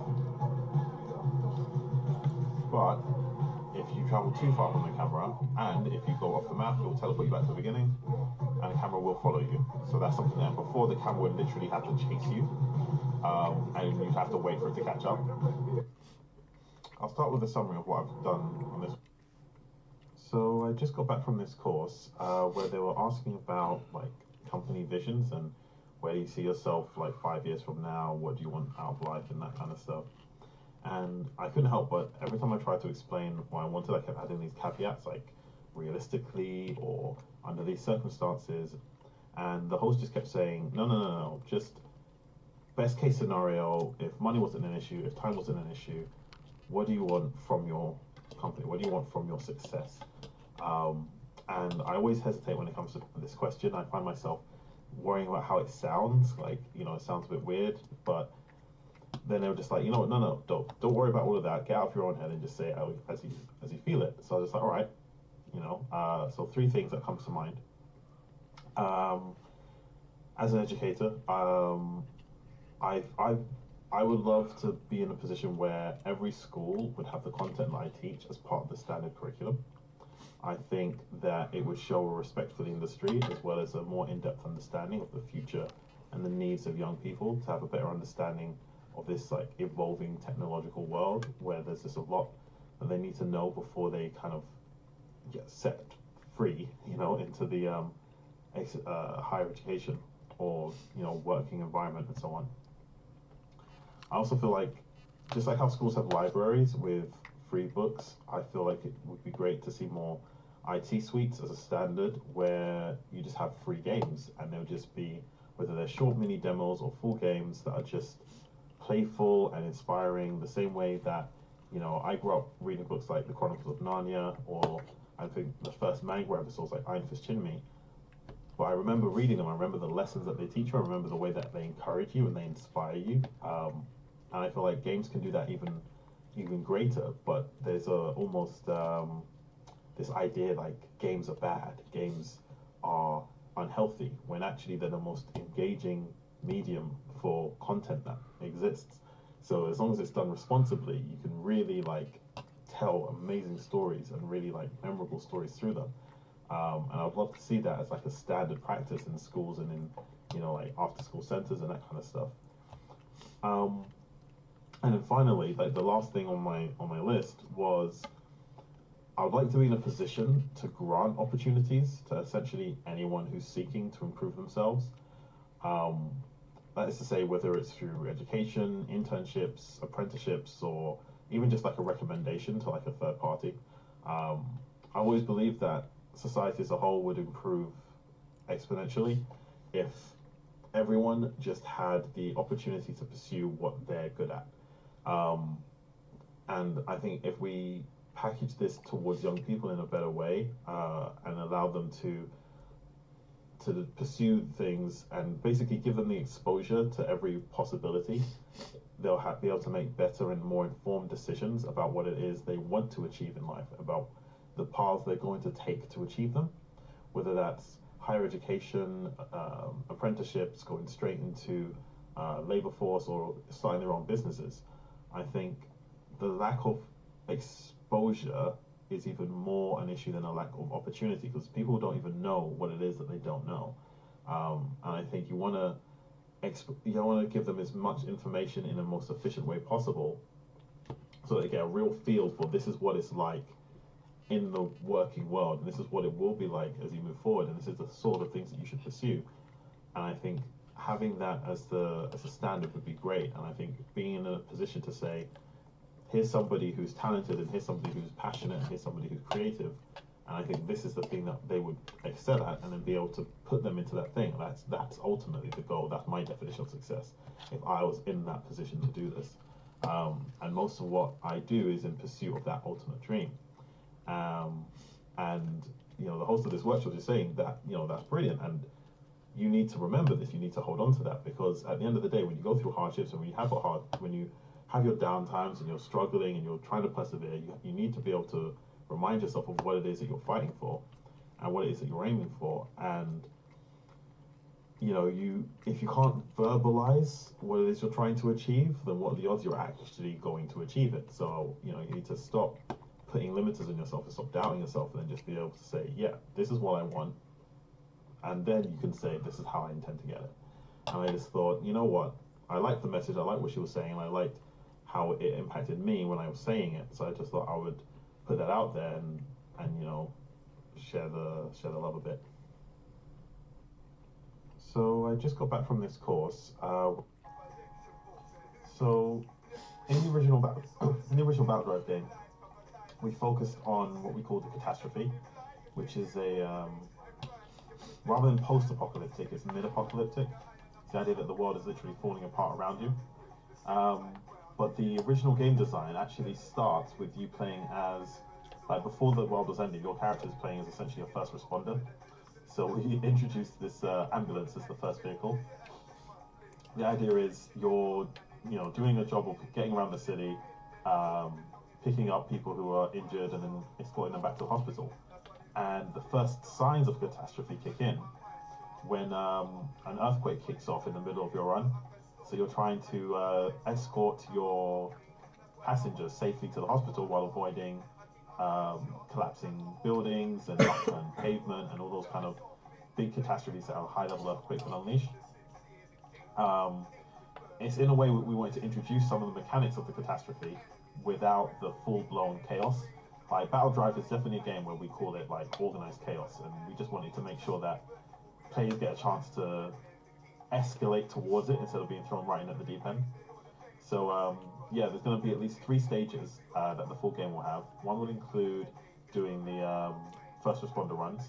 One is going to be you playing a stunt driver, which I'm going to be introducing later. But ultimately, we get to the main version that you've seen on our previous videos, which is playing in essentially what is a war machine, shooting your way through the city and trying to survive and make your way out of the catastrophe.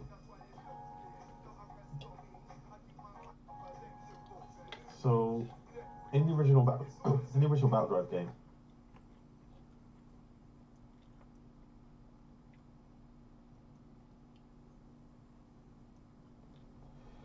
whenever I talk about establishing a good pitch for your product, especially if it's a game, we take everything we've talked about so far and then we compress that into 2 or 3 sentences. So we'll recap over the core description, the core features, unique selling point, best selling point, a synopsis of your plot, and then try and summarize it into the following type statement, such as you are X trying to accomplish Y while avoiding Z in an interface of type N, followed by what the genre of the game is, what makes a product unique, and then talk about its best selling points. I can then fill in the gaps and say you are the pilot trying to escape, trying to survive the hellish environment of Battle Drive while avoiding the collapsing buildings and other leftovers in a first or third person driving game. It is a action gauntlet type game, and what makes it unique is part of how the environment is your main enemy and how it changes and evolves as you play the game. It's also got cool comic style visual effects, different ways in which you can play the game, and an adaptive environment that essentially dissolves or dissects the concept of meta gameplay. This is just like me rephrasing what I typically say from previous sessions, but just gives you an idea of how you can more or less describe your product in a few sentences while hitting every key point that you need to address when describing your product. There's a few things that we discussed throughout this video that I haven't been able to, which I didn't hit on, but the point of an elevator pitch is to be really concise and really quick. Once you've got a person's interest, then you can go into more detail about the other elements of your product. So just keep that in mind. This is the sort of thing we talked about in our workshops, and it was really interesting to see how each person then took this and then applied it to their individual projects. And you do rephrase things and you paraphrase. You don't have to use the exact wording that I've used, but it just gives you a good starting point to then be able to describe your product quickly to somebody else. Whenever I talk about establishing a good pitch for your product, especially if it's a game, we take everything we've talked about so far and then we compress that into 2 or 3 sentences. So we'll recap. The ship of Theseus refers to a kind of thought experiment where a ship is traveling from port to port, and each time it travels it gets a little bit damaged. Upon arriving at the new port, the damage is repaired and parts of the ship is replaced. Over time, every single part of the ship has been replaced at least once. No part of the original ship is still there. So, is it still the same ship? If nothing from the original ship survived, can you still call it the ship of Theseus? The idea is that I think some people, most scholars agree, the ship becomes, the item becomes the ship each time it is restored. Meaning, it doesn't matter if the original components are no longer there. What matters is that each time it is restored, that becomes the new ship of Theseus. So all of the components that are currently there count. They are, in fact, part of the ship. Some people argue that technically it's become an entirely new entity, just borrowing the same name. sometimes they talk about even with human beings and how a lot of our cells and stuff, are destroyed and restored. How much of it did we keep from when we were born, and how much of it is new material that was added later? It's an interesting thing to just consider. The reason I bring it up is because when you're coming up with a project and when you're working on a game, especially, you will change things over time. You will take things out that you thought were key. You will take things out that you thought were unnecessary or that you didn't have time to implement. And then you'll put the other things in, things that will change the nature of your project over time. When we first came up with Battle Drive, it was meant to be a multiplayer game where you are inside, where multiple people are inside a single large vessel, and they're controlling the different components of that vessel as they navigate the environment. The environment was originally entirely artificial, so all of the obstacles were part of basically some kind of sick game that somebody's just throwing at you. It was later that we kind of retconned it a bit to be part of the catastrophic universe, which is a whole separate thing. The environment is a natural threat as well as some intentional threats that come and go by different parties. And well, if you do have multiple players, each will have their own vehicle. There are reasons why we made each of these changes, but so much of the original concept is no longer there. Can we still call it Battle Drive, or is this a new game? Can we even go back to our original game and say, well, why don't we make the original game as a separate game? Well, like I said, those reasons why we made changes. The idea of multiple people controlling a single vehicle limited the way the players could interact with the game and created technical problems that we thought would just make it hard to play in general. It's not that we didn't like the idea, it's just that games that are too heavily focused on multiplayer have a hard time being successful, especially if you need like 3 or 4 people. And in terms of the plot, we didn't have to change the plot, we just like the new one better. So again, we could keep the old plot, we talked about it, we see maybe in a sequel or maybe in an expansion pack we'll bring back some of the original plot concepts, but we're sticking with the catastrophe plot for now. So the way that you can really say whether or not you have butchered and restructured and changed your product so much that is it even the same product anymore is what was the core identity of your product? What was the thing at its core that made it what it was? For us, Battle Drive essentially is about the chaos. It's driving through the madness and having fun doing it. That has never changed. Regardless of which variant of the story we use and which variant of the controls or which vehicle we're using, that element has always been a consistent point, hence it's always been Battle Drive in that sense. And you can say the same about character reworks, you can say the same about story rewrites and so on. Identify what is core to the identity of that thing. As long as that remains, then you can change everything else as much as you want and you still got the same product. But it is an interesting thing to think about. And when you're working with adult development, that's going to happen a lot. You change things, and by the time you're done, it doesn't even look like the original product anymore. And you have to ask yourself, is it because we had to change these things or because we just thought this is better? Is it still the original thing you set out to do? Because sometimes this is okay. But yeah, as I said, I just wanted to quickly mention that because I thought it was a little interesting point. The ship of Theseus refers to a kind of thought experiment where a ship is traveling from port to port, and then each time it travels, it gets a little bit damaged. Upon arriving at the new port, the damage is repaired and parts of the ship is replaced. Over time, every single part of the ship has been replaced at least once. No part of the original ship is still there. So, is it still the same ship? If nothing from the original ship survived, can you still call it the ship of Theseus? The idea is that I think some people, most scholars agree, the ship becomes, the item becomes the ship each time it is restored. Meaning, it doesn't matter if the original components are no longer there. What matters is that each time it is restored, that becomes the new ship of Theseus. So all of the components that are currently there count. They are, in fact, part of the ship. Some people argue that technically it's become an entirely new entity, just borrowing the same name. Sometimes they talk about even with human beings and how a lot of our cells and stuff, are destroyed and restored. How much of it did we keep from when we were born, and how much of it is new material that was added later? It's an interesting thing to just consider. The reason I bring it up is because when you're coming up with a project and when you're working on a game, especially, you will change things over time. You will take things out that you thought were key. You will take things out that you thought were unnecessary or that you didn't have time to implement. And then you'll put the other things in, things that will change the nature of your project over time. When we first came up with Battle Drive, it was meant to be a multiplayer game where you are inside, where multiple people are inside a single large vessel, and they're controlling the different components of that vessel as they navigate the environment. The environment was originally entirely artificial, so all of the obstacles were part of basically some kind of sick game that somebody's just throwing at you. It was later that we kind of retconned it a bit to be part of the catastrophic universe, which is a whole separate thing. The environment is a natural threat as well as some intentional threats that come and go by different parties. And if you do have multiple players, each will have their own vehicle. There are reasons why we made each of these changes, but so much of the original concept is no longer there. Can we still call it Battle Drive? Or is this a new game? Can we even go back to our original game and say, well, why don't we make the original game as a separate game? Well, like I said, those reasons why we made changes.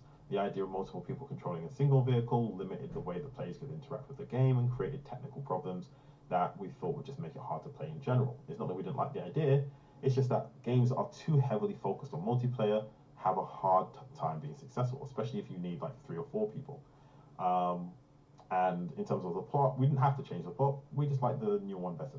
So again, we could keep the old plot, we talked about it, we see maybe in a sequel or maybe in an expansion pack we'll bring back some of the original plot concepts, but we're sticking with the catastrophe plot for now. So the way that you can really say whether or not you have butchered and restructured and changed your product so much that is it even the same product anymore is what was the core identity of your product? What was the thing at its core that made it what it was? For us, Battle Drive, essentially, it's about the chaos. It's driving through the madness and having fun doing it. That has never changed. Regardless of which variant of the story we use and which variant of the controls or which vehicle we're using, that element has always been a consistent point, hence it's always been Battle Drive in that sense. And you can say the same about character reworks, you can say the same about story rewrites and so on. Identify what is core to the identity of that thing. As long as that remains, then you can change everything else as much as you want, and you've still got the same product. But it is an interesting thing to think about. And when you're working with agile development, that's going to happen a lot. You change things, and by the time you're done, it doesn't even look like the original product anymore. And you have to ask yourself, is it because we had to change these things, or because we just thought this is better? Is it still the original thing you set out to do? Because sometimes this is okay. But yeah, as I said, I just wanted to quickly mention that because I thought it was a little interesting point. The ship of Theseus refers to a kind of thought experiment where a ship is traveling from port to port, and each time it travels, it gets a little bit damaged. All right, Upon get started arriving at a again new soon. port, the damage is repaired and parts of the. So closing remarks is there is a lot to take on board in regards to the agile methodology and the Scrum framework, and whether it is the right approach for you. I would definitely advise looking into the other methodologies for a wider understanding of their pros and cons. Like Niche Case uses, Spiral and Iterative. I mentioned earlier prototyping, and obviously then you can compare those to the main ones of Agile and Waterfall. But these are just some of the key components I think everyone working on any project can benefit from. But it is essential knowledge for developers looking to further themselves in the industry. This is something that when I work both with numerous employers and numerous junior developers and game developers and programmers, it's a common thing that they struggle with, not because it's difficult, but because they simply don't know. And then every time you go into the industry, it's like you have to be trained up on this, and employers get tired of kind of repeating this information. It's not mainstream curriculum yet, hence why places like skills coaches, apprenticeship schemes, and so on, we integrate it into our training methodologies, but it's still going to take a while before this becomes like common knowledge, so to speak, because everyone entering the industry needs to know this, but currently they just don't. Most people, they learn it over time, and you're going to have a much easier time finding work and acclimatizing to the work environment if you're already aware of these key concepts like the software development lifecycle, agile methodologies, Scrum framework, etc. But that's it for now. I'll be doing another video tomorrow based on the developing your premise, so the first phase of the lifecycle. and I'll be doing another one each day until we go through the whole life cycle over the space of the next couple of days. Okie doke, back to it. And give me a few more seconds to just wrap this up.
Did it again.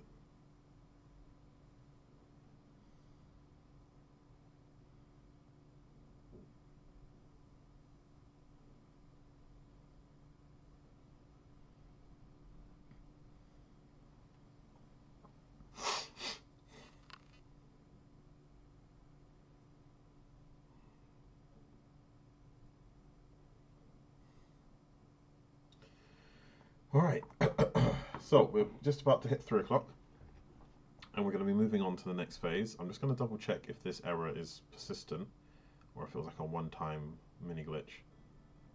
Looks like a one-time glitch. So we have a few things that we need to do.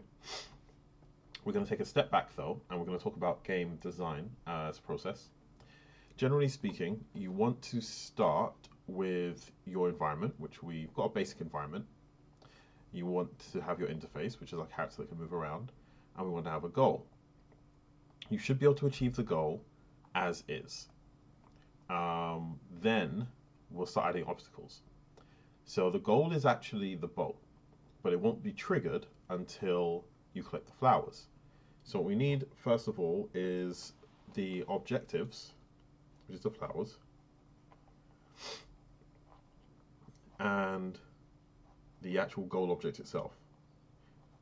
Now, I've done something similar to this before, and I could just copy and paste my old template, but I'm going to build this from scratch so that you can see the process properly. And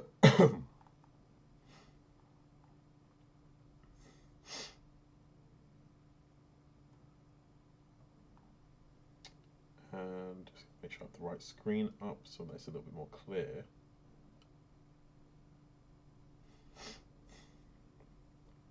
So we're going to need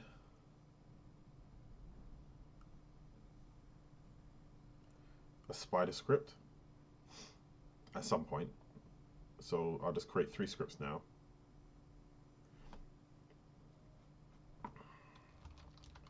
Spider script.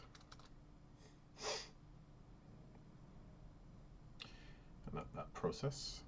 We're going to need a goal script.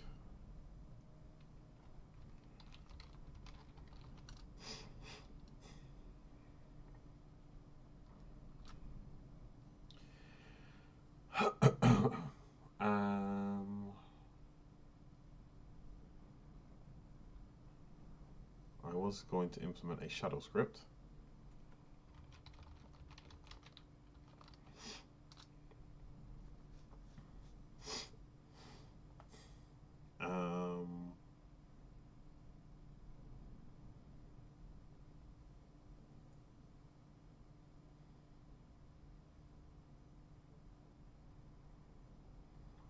We should already have a collectible of some kind.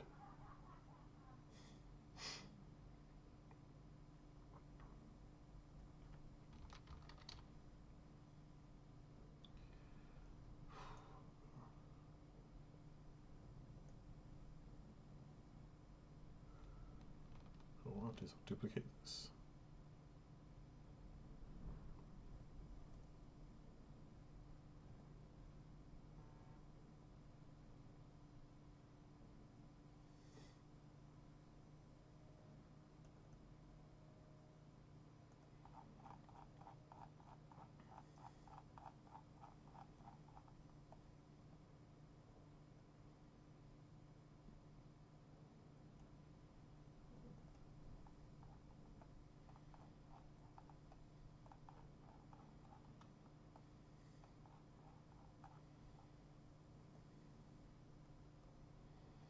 So we'll move you over there for now. Archway, we'll move you over there for now. This is for testing. And we will be playing with the spider a bit. It does have an animation, but we're going to turn it off for the time being until we actually have time to code that.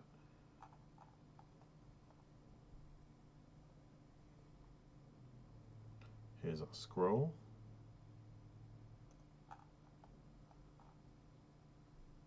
Let's look at this from another angle.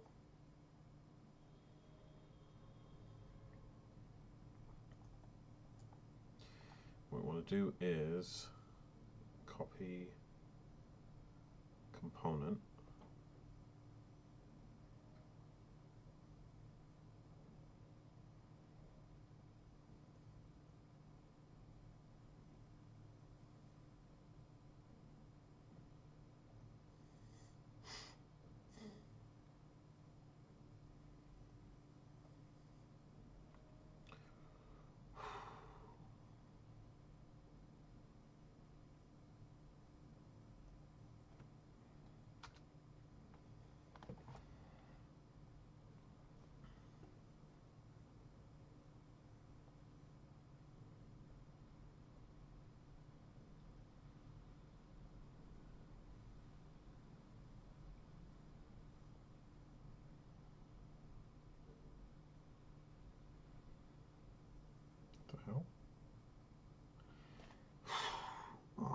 Sometimes Unity can be really dodgy with just basic controls. I just moved an object and then it moved somewhere entirely different to where I put it. And it's not even selected the same object, it's like... undo that. Or, I don't know, maybe I'm just... I was not paying enough attention. Either way, it was weird.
Player interactive. Alright, so now that we've got our basic object, we can do a quick test just to see. I should be able to pick it up.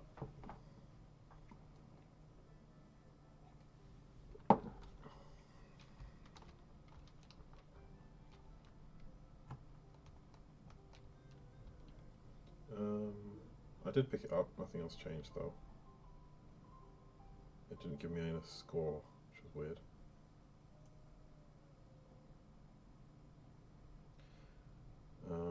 That might be because it says damage health minus 50, which is wrong. So let's see what happens if I put that back in. I also need to go to the character.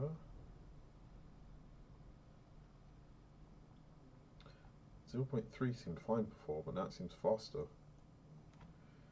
I need a more consistent way to implement speed. It needs to be based on time, because computer performance is affecting it. Yep, it does hit. It did give me health.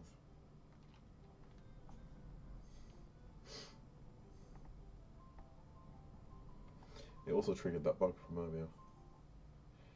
But yeah, alright. So we definitely don't want... we wanted the score to go up, but we don't want health. Oh, score influence, it's right there.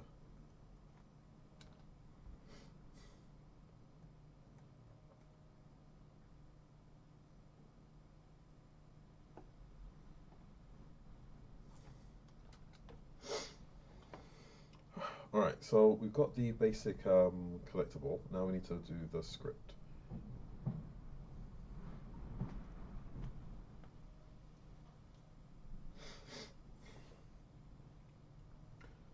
There is a condition for finishing the game.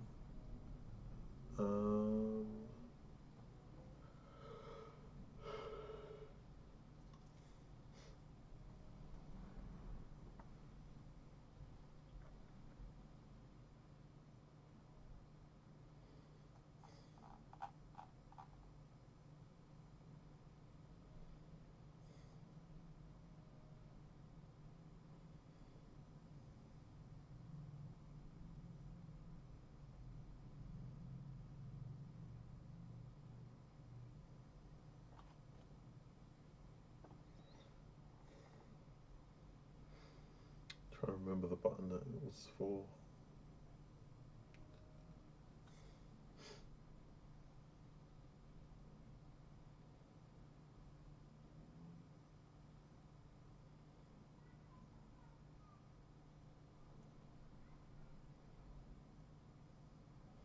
Should have a scene control.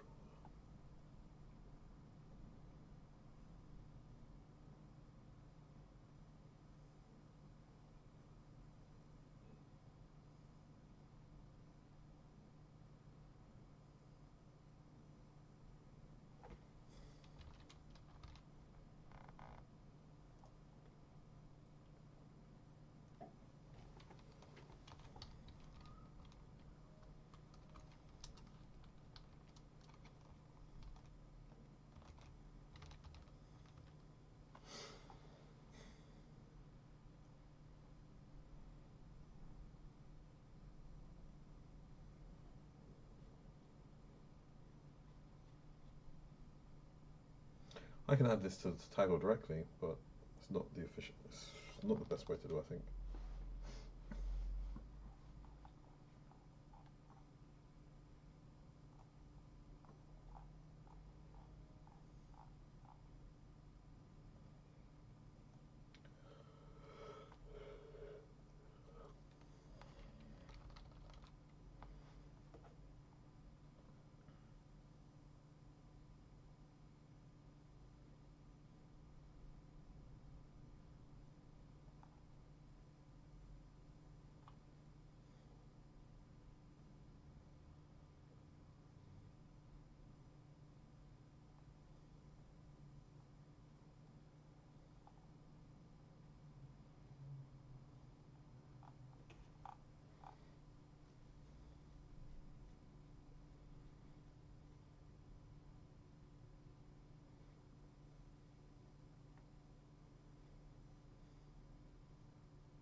Right, I'm going to use a little bit of spaghetti code here, basically. I'm going to make this really simple, really quick. We want a public boolean is condition met.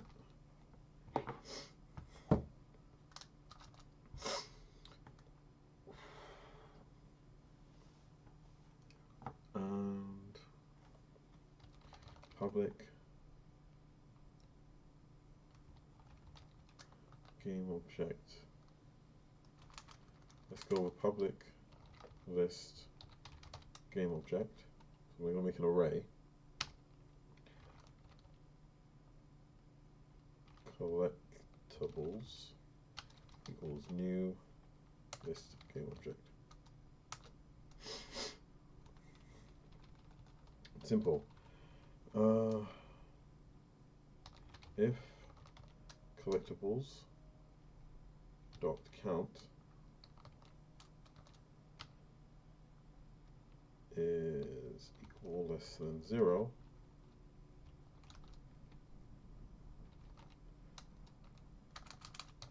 is condition met. It's true.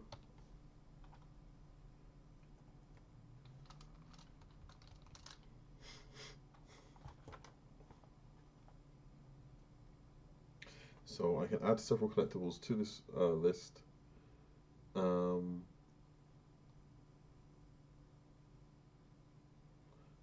Trying to think how best to run it.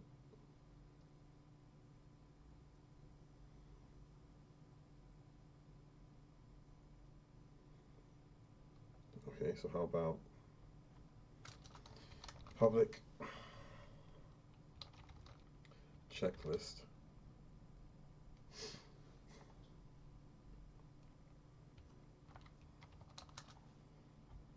public void checklist.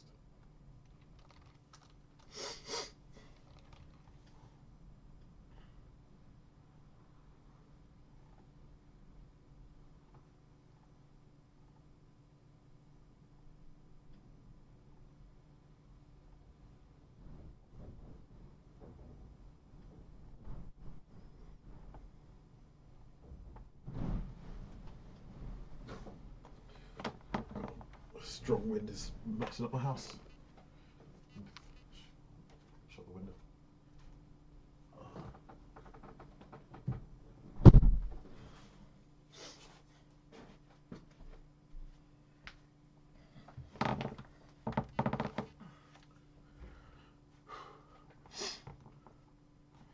Okay, so where was I?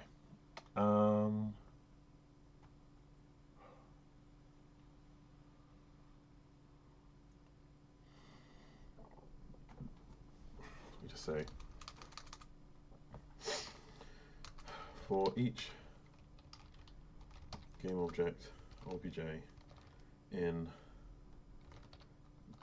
collectibles, if obj not equals null,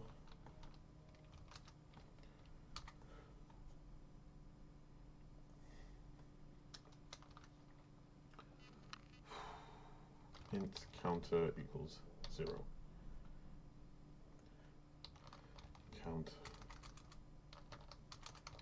Counter plus plus.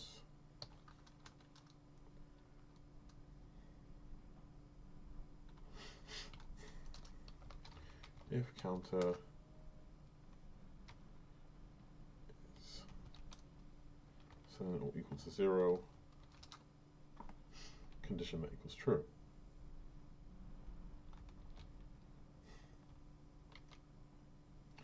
So that way I can check this on command instead of checking it every single cycle.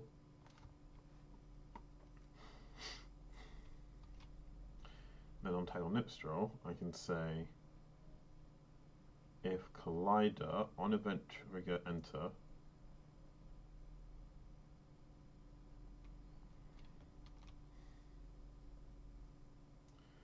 collectible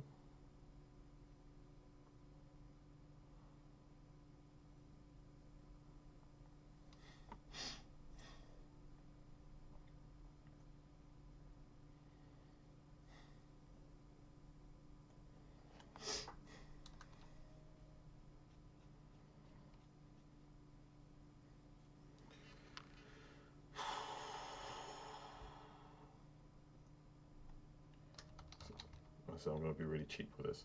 Public goal script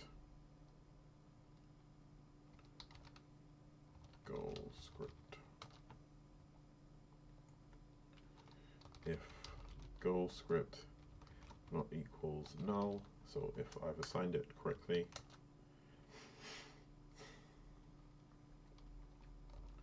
GhostScript dot checklist. And what I can do here is I can turn this into a boolean, and then say return is condition met. By default it's false, but if it's true, then I can say if condition met, scene manager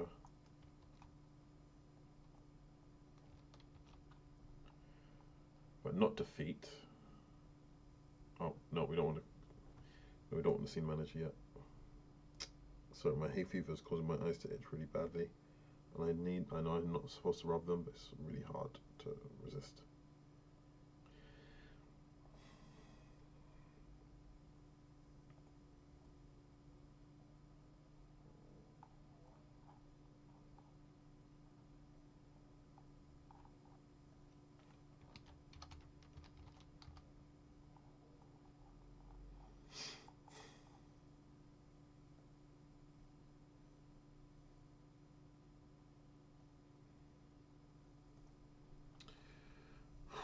Alright, need to go to build settings. Victory.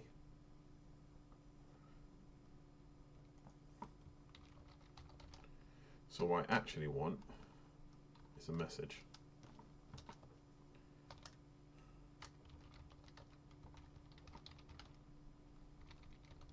Ah, I said that's what I was going to do earlier. I forgot. All right, yeah, we'll continue with this, and then we'll go back and do a little bit of 2D graphics later. So, else, I'll just like show thought bubble.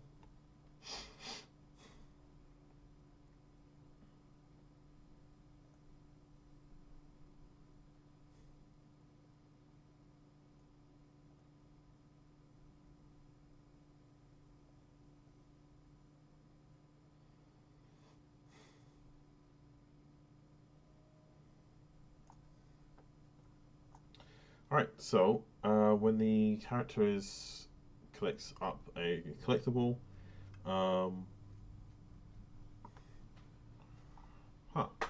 didn't call it collectible though, did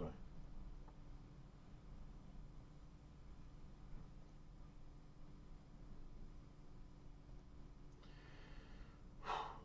When he touches a collectible, then it will check whether or not there are any more to look for.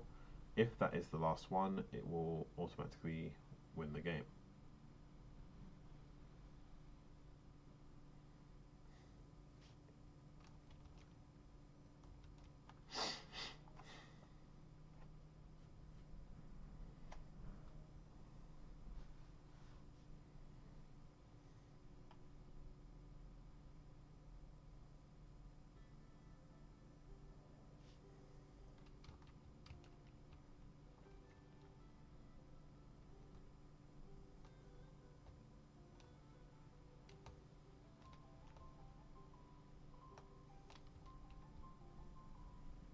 Hmm.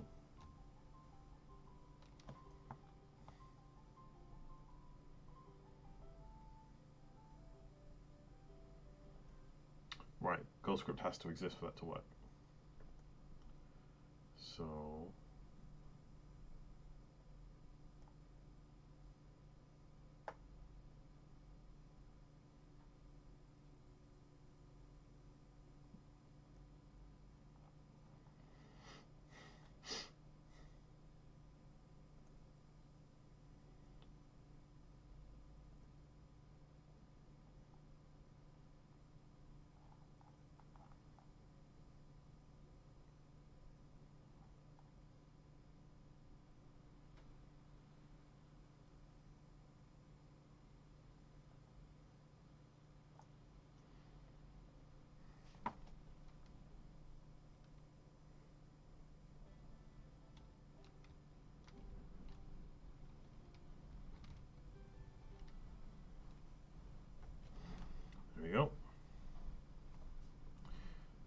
do is we take the same object, duplicate it,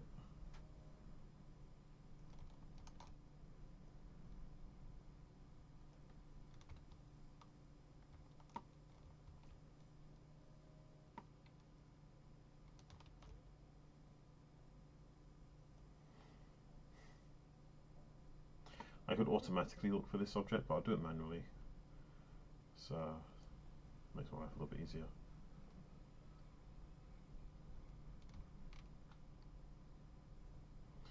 Lock the scene so it doesn't lose my selection.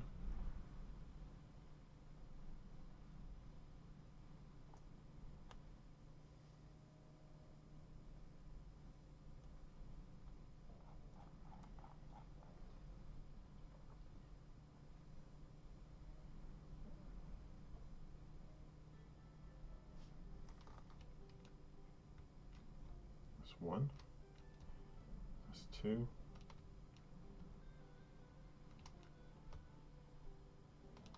And that's 3.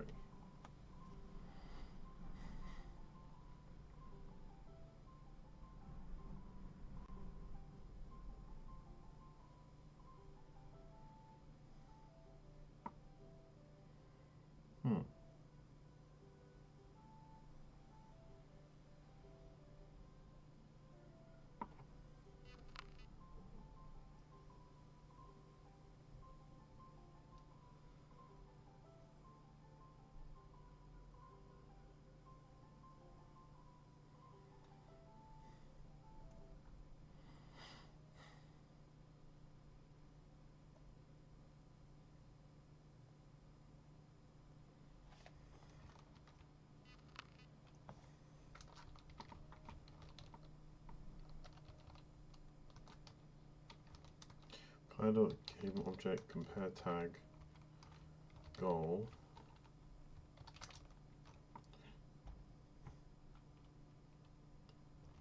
Let's try that. So what I think what happened is the object hasn't disappeared when it checks. It checks first and then the object disappears. So it's saying the object is still there, so it's not continuing. But that's not the functionality I wanted anyway. So if this works, it's fine. So one daisy is still there. Going to the boat doesn't do anything because it shouldn't. Collecting the last daisy. Now going to the boat should trigger the game over. Yep. So very simple, but the cycle works.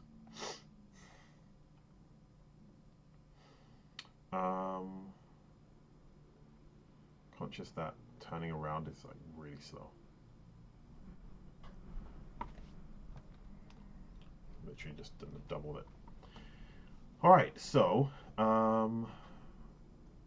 we have our pseudo objectives, and we're going to create a few more.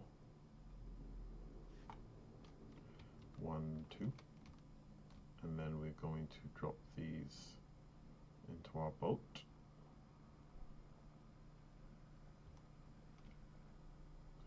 So you must collect all 5 flowers in order to leave. It would be better if there was some kind of warning system to tell you that you're done, which is what we want to work on later. But here we are, we have our 5 objects. We talked about a shadow script. This should be fairly easy to implement.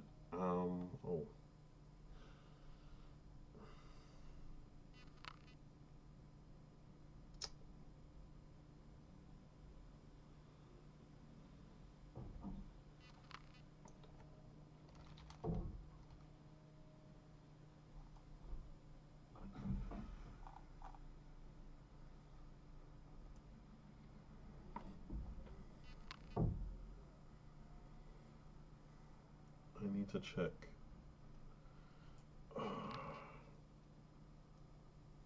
Pond will do.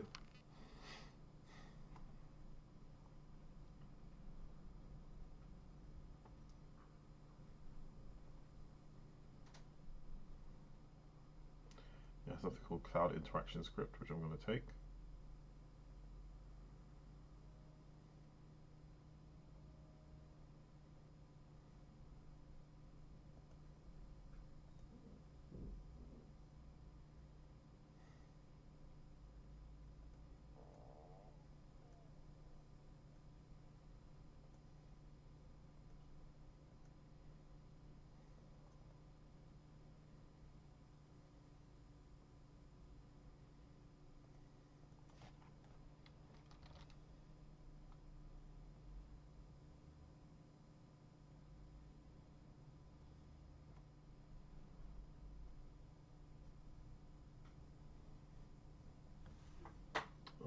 What should my shell look like?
Wow, I'm getting tired.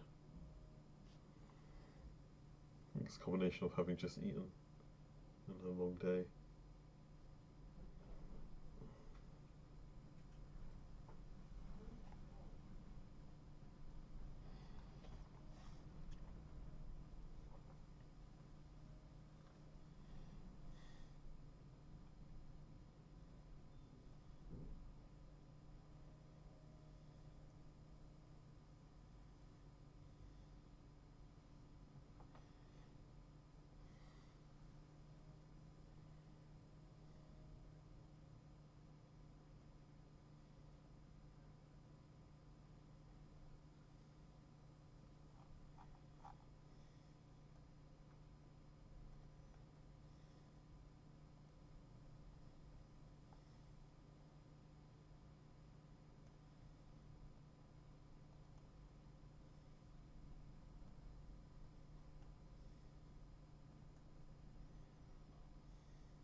bad.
Concentration levels are dipping.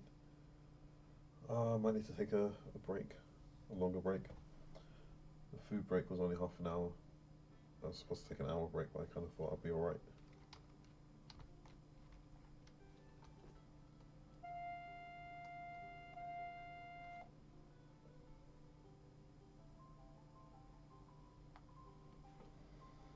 It's trying to interact with child object.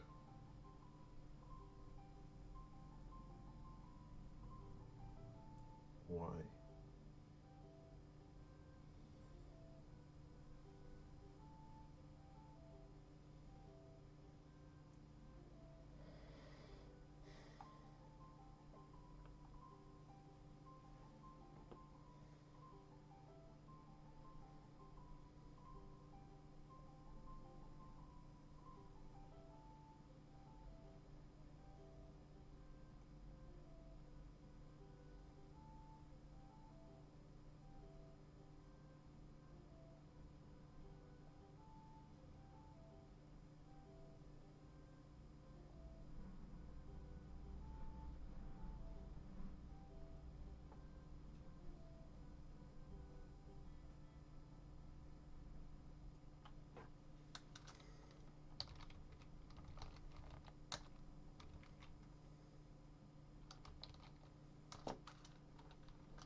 Well, it didn't come back.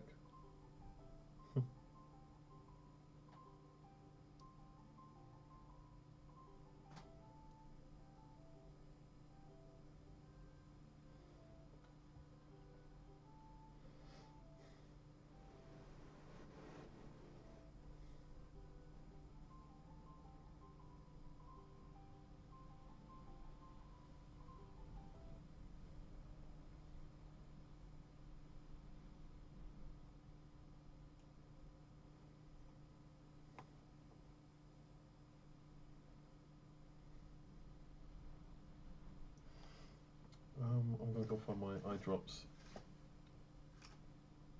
My eyes are really itching.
Yeah, let me go have a quick look for them. Back in a second. Or a minute.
find it.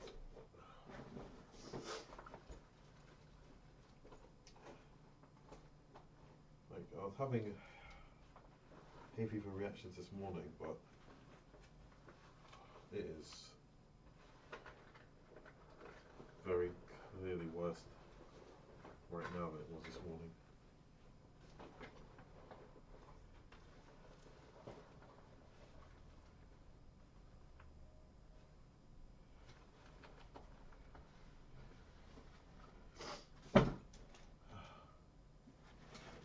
Presents a bit like cold symptoms.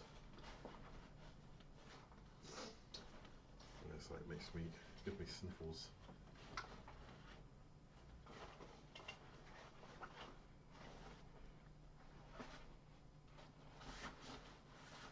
Yeah, I just have to like wash my face a little bit, but that's a very short-term measure. I can't find the actual eye drops. Well, is this going to keep getting itchier and itchier? Oh, who knows? Maybe it will pass. I'll get lucky. Sorry about that. It's just hay fever's giving me a hard time. All right, where were we?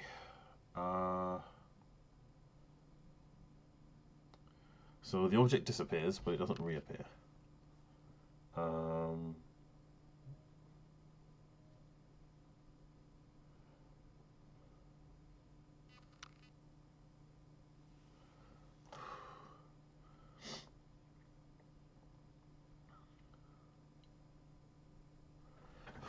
So there's a better way of doing it, I think.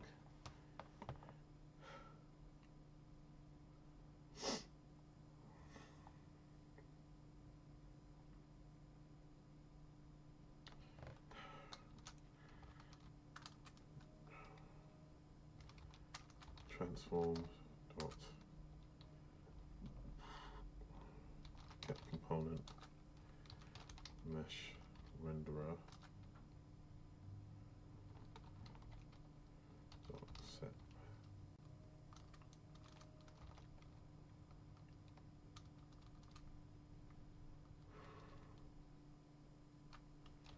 enabled.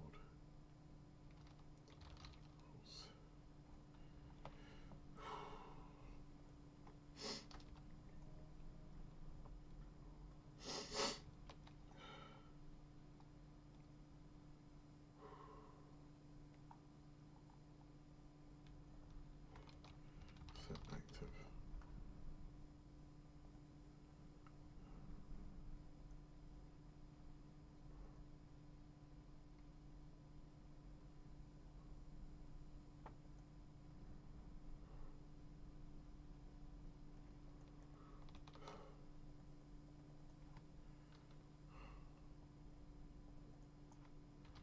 True.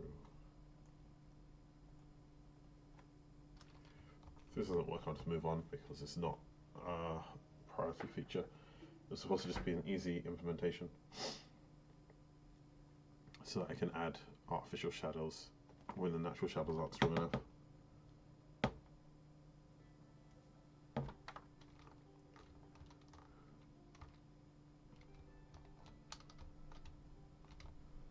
Oh, something's obstructing my movement.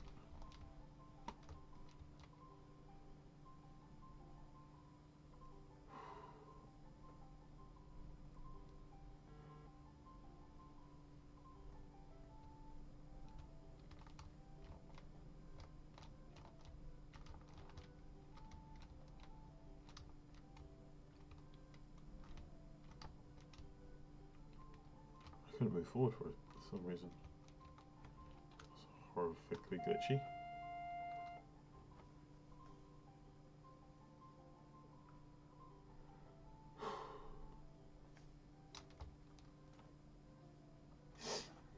It's still asking about the child object.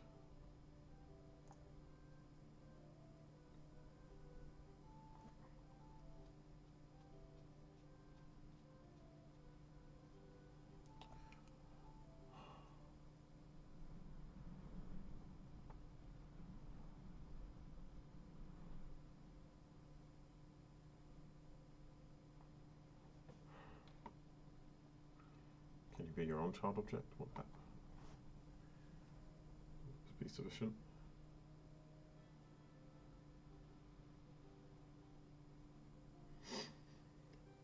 That's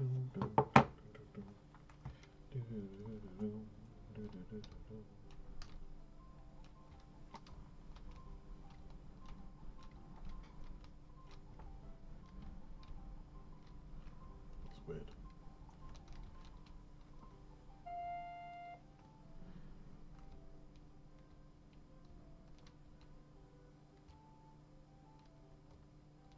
Still didn't come back though.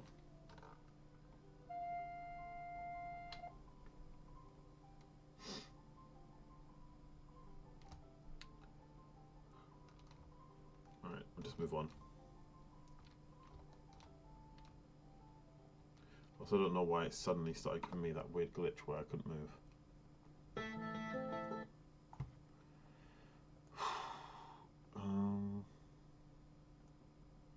Yeah, we'll just leave you for now.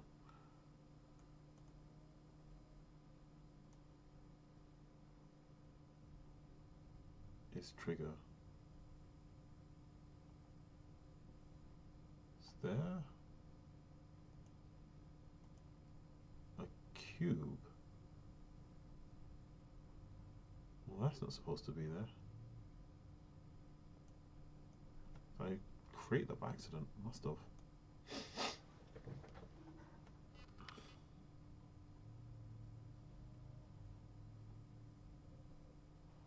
Hello.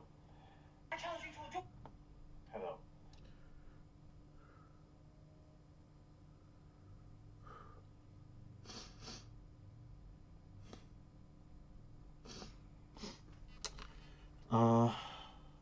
Alright, so we'll ignore that. So we've got our objectives.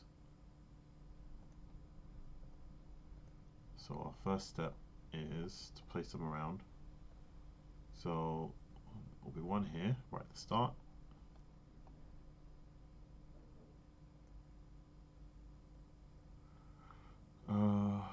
One will be nearby, but like hidden behind a bush or something.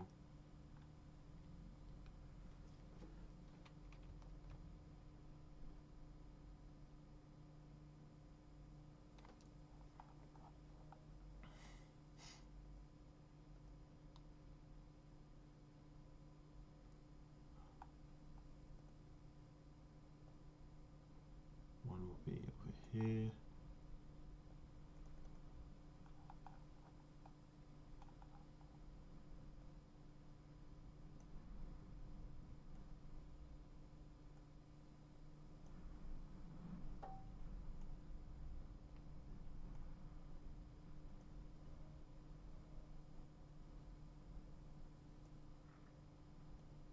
Make it part of the light trap.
perfect combination now. Whew.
Right, so the next part is adding code to the spider.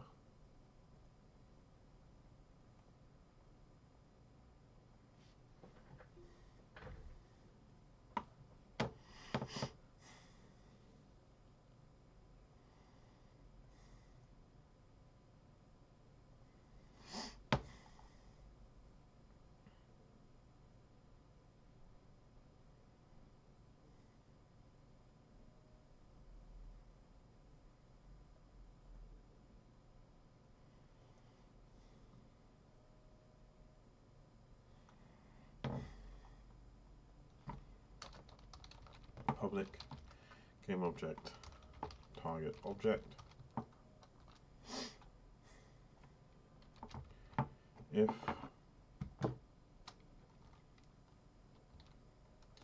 target object not equals null, transform dot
it increases in speed because it travels at a fixed based on time it takes to reach its target. So if I run away, it simply moves faster to try and compensate.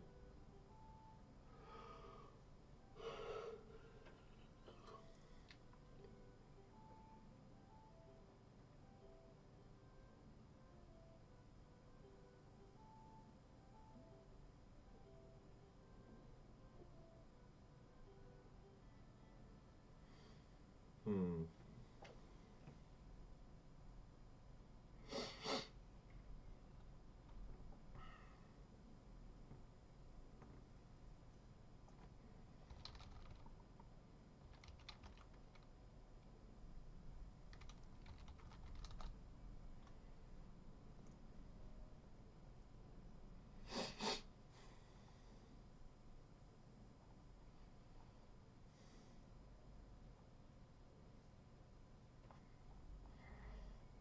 I want to make it. I want to make it turn gradually, but I can't be bothered.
If end position not equals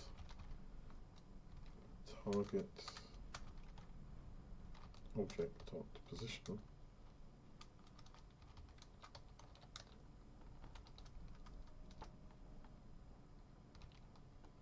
elapsed time equals 0.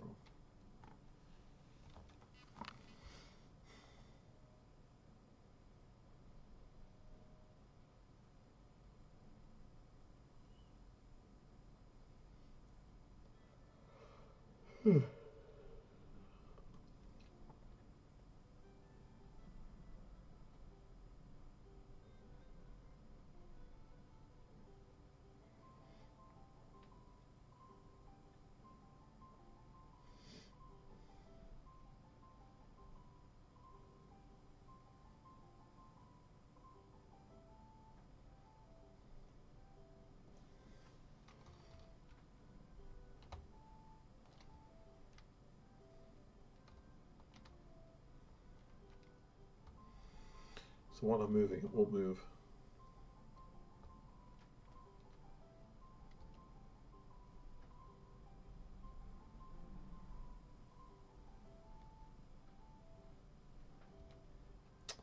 Worse, it goes back to its original position.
I think I'm bouncing on the spider.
There's like 3 different problems I need to address, but I'm really like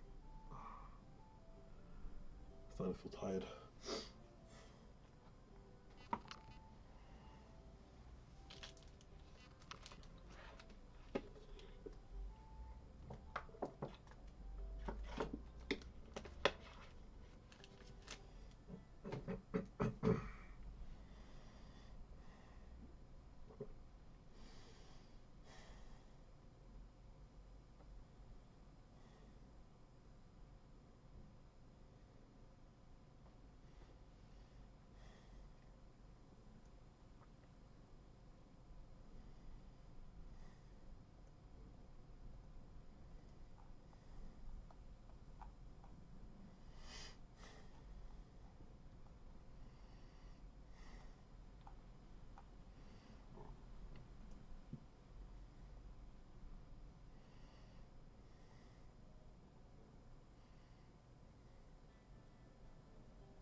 It's basically just flying.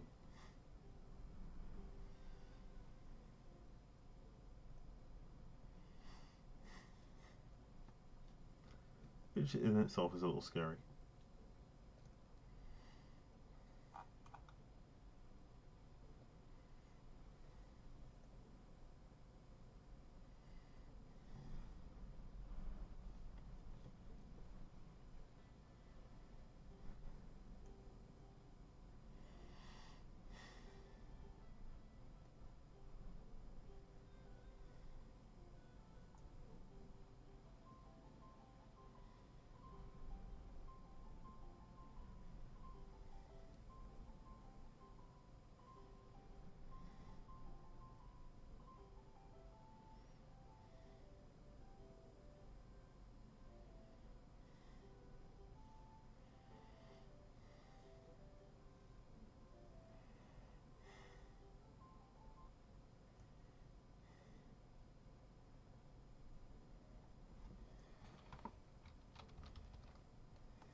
I actually can't find the script for it, and I was looking at it earlier. I know I'm tired, but it's just missing.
getting caught up on this detail, which isn't that important. But I just realised something. The pond is one object. There's another sub-object.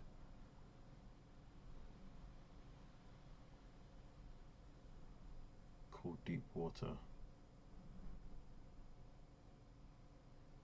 And it has a completely separate script called player interaction script. That's why I couldn't find what I was looking for.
Alright, so I found it, and that's just adjusting the existing script that affects the player to affect the spider too.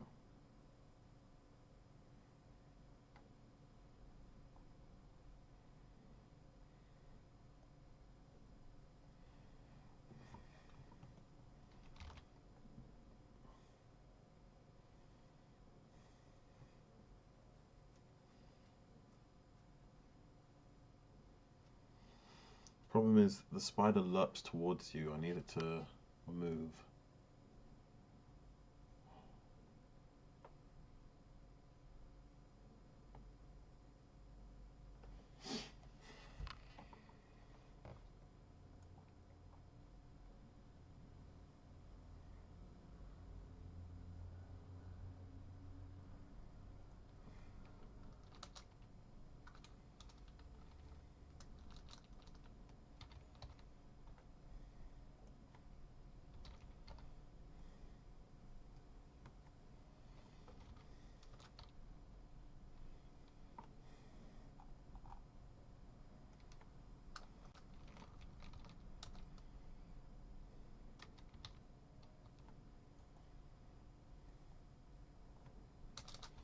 So for easy access of the rigid body, I say RB equals transform.getComponent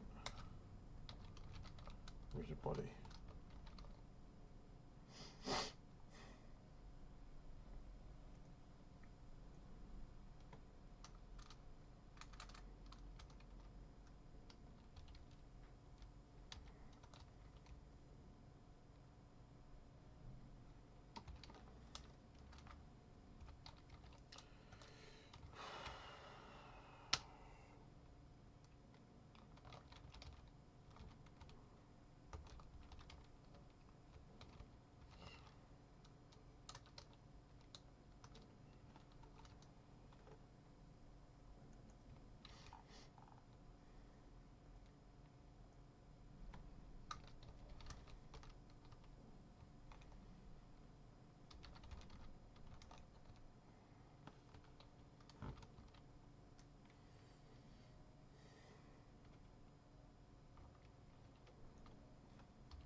I want to create a condition for setting the target object.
So with that, the spider should be able to give chase to the player, and then I can set a code to stop it when I want it to.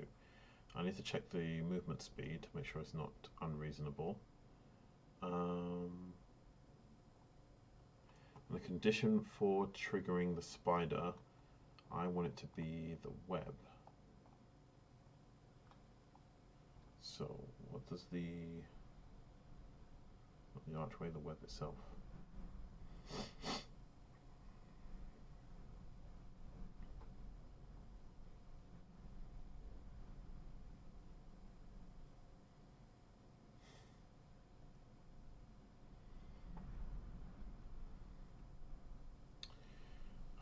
It's easy to just create a separate.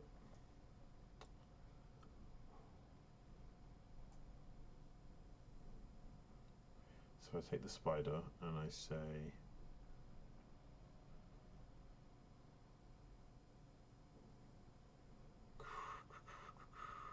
three, create empty. I'll call it web trigger, and I give it a hitbox.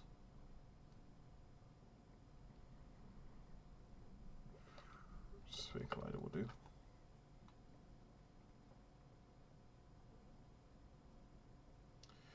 And that sphere collider can be not too big, maybe 3, 2.5. Then if I take this web component, say duplicate, go to my spider, web trigger, 0, 0, 0.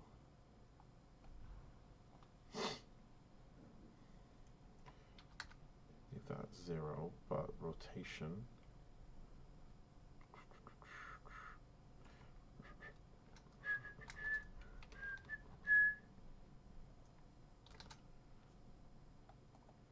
So essentially I'm just going to put like Webby on the floor. And if this works as desired,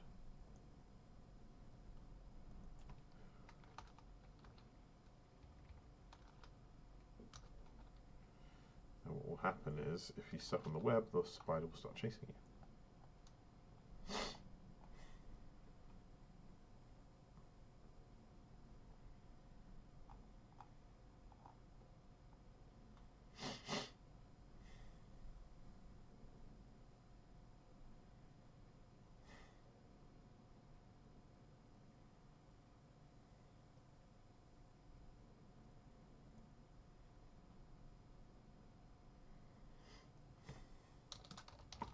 So we go with public void on trigger enter if other dot tag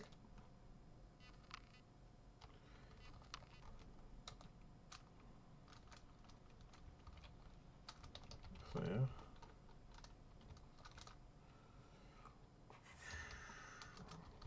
trigger chase true.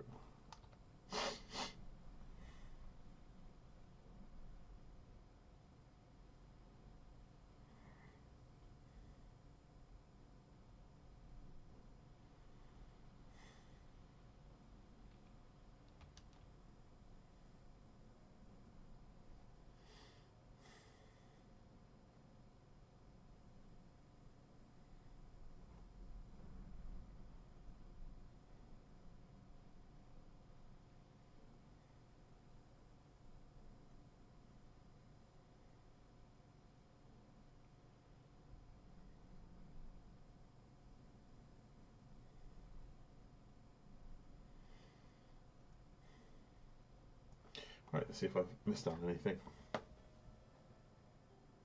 Right, spider falls, no problem.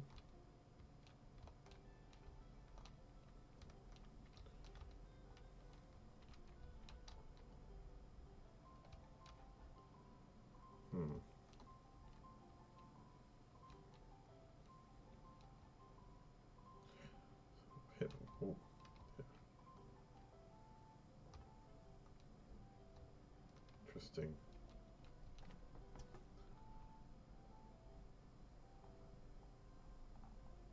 Spider, little spider, where are you?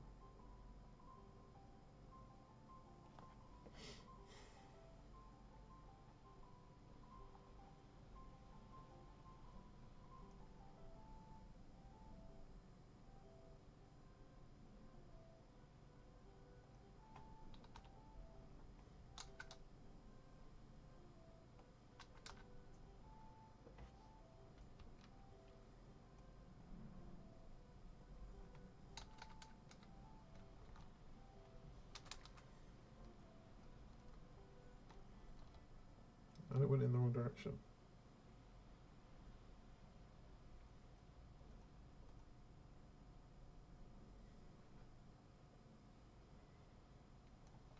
It should not take like 50,000 to move.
There's more efficient ways to implement this, but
let me select it.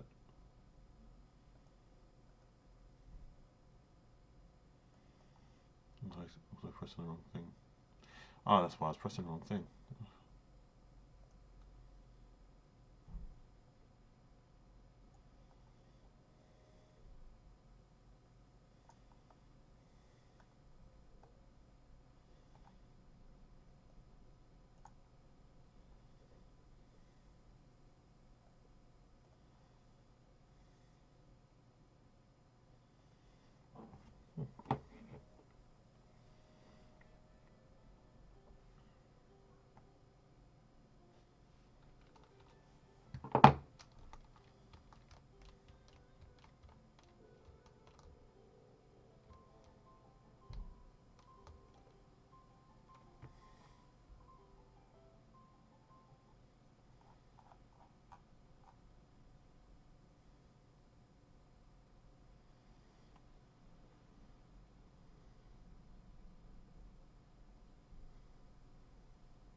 Forgot to assign the web trigger.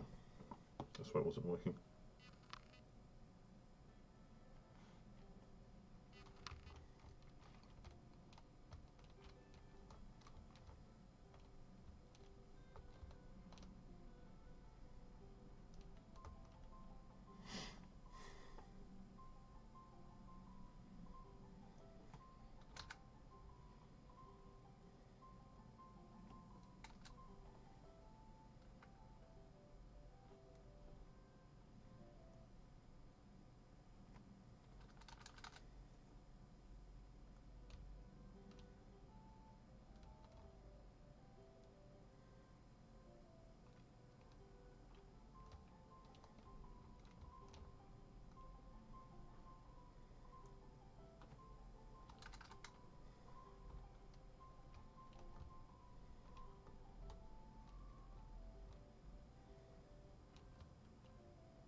Moving in the wrong direction.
I'm using translate. I shouldn't.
Oh, that was extremely fast.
Well, it worked. A bit sloppy, but it worked.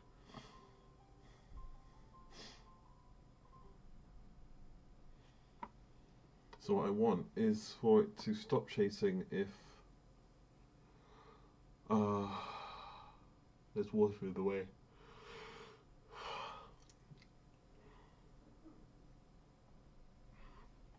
Alright. So as I hit 5, gonna take a quick break and I will be back.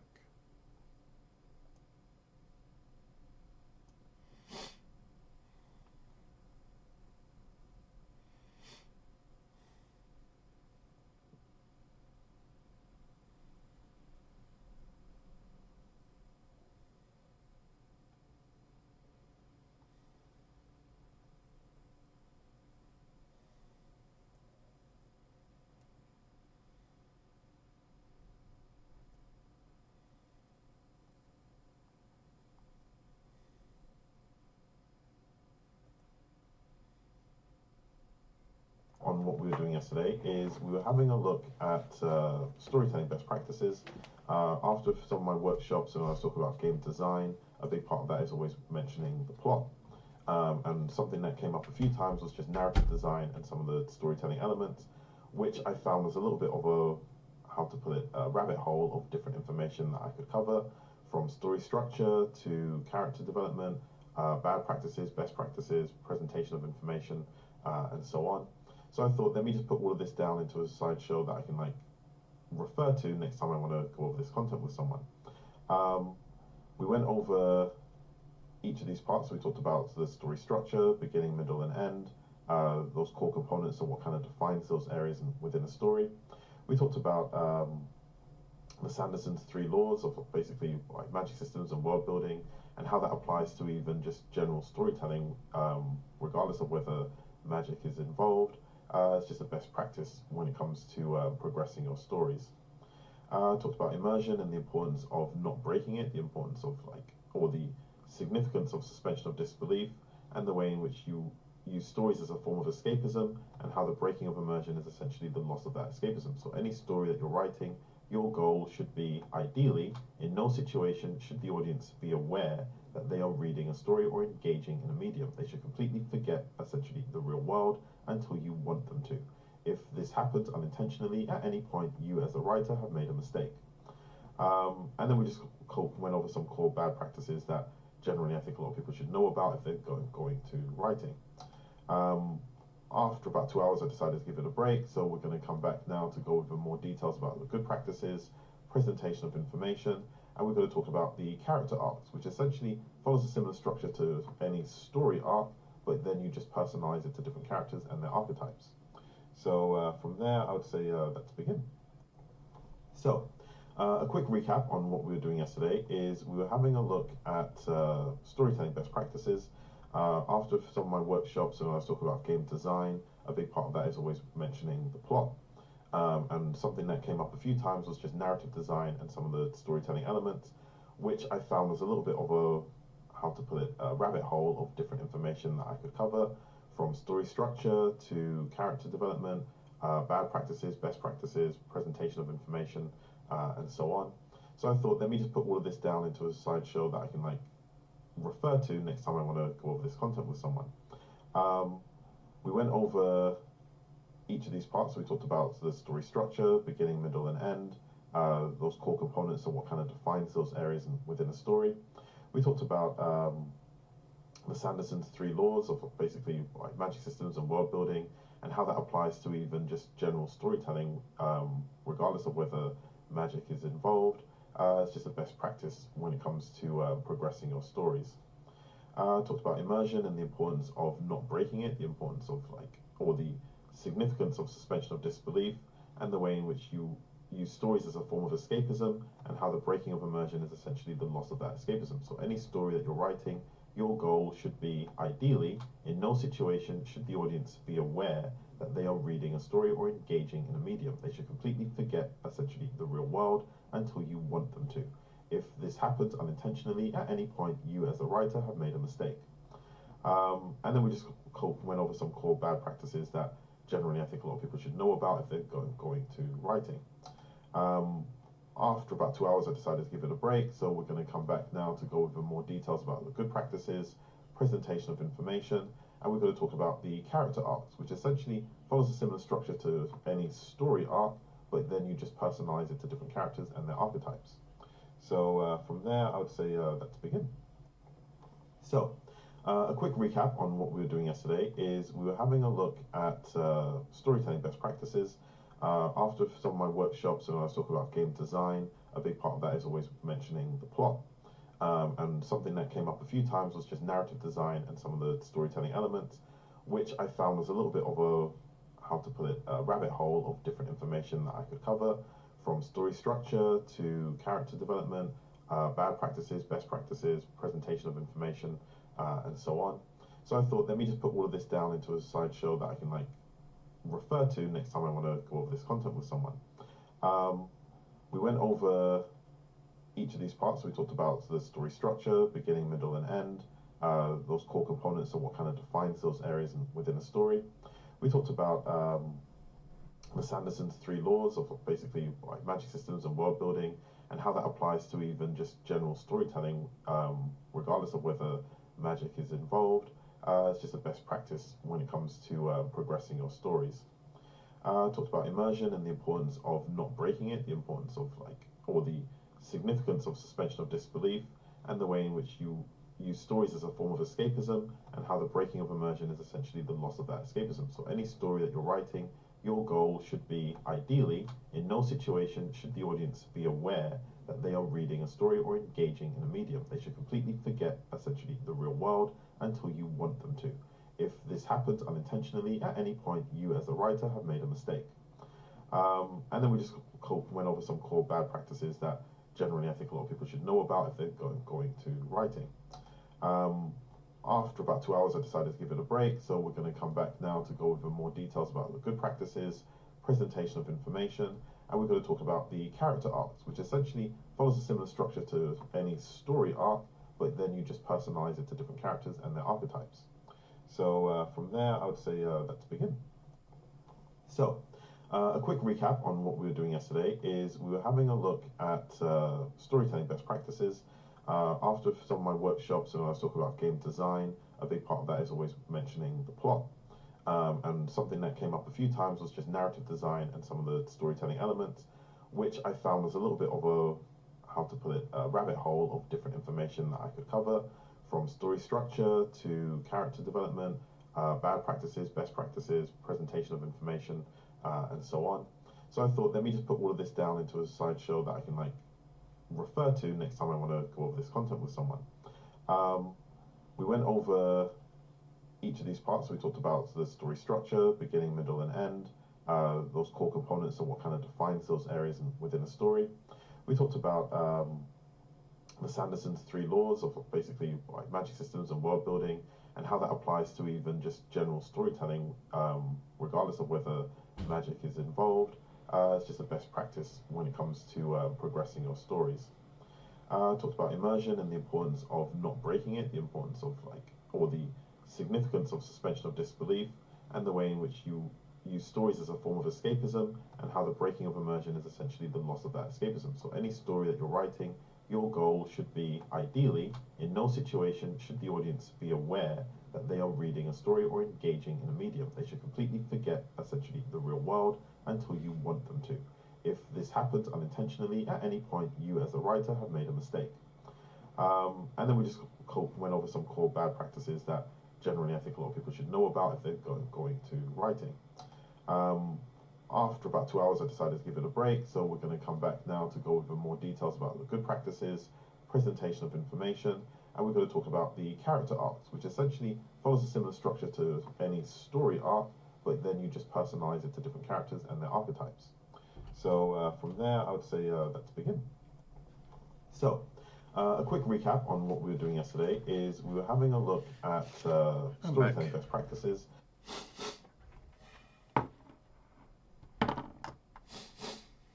All right, so let's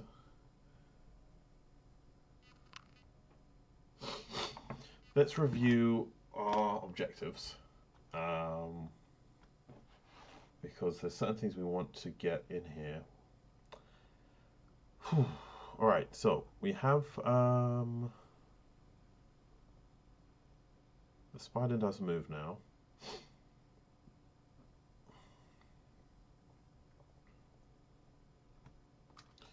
Slow it down a bit more.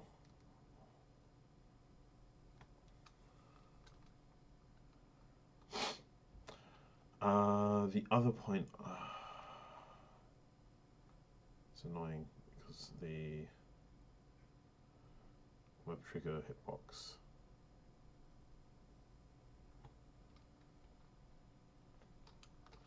I'll make it bigger. You can figure out the details for it later. So that's one, and the other would be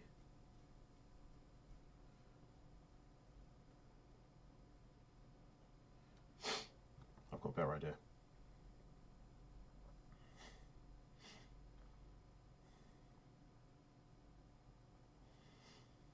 Spider script, instead of destroying the web trigger,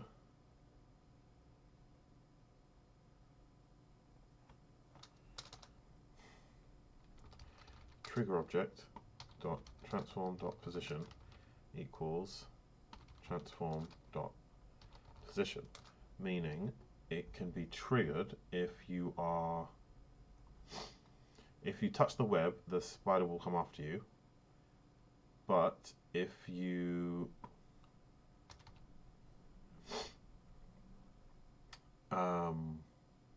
somehow cancel it, the spider can be re-triggered if you go next to the spider itself. I will also add that the spider itself has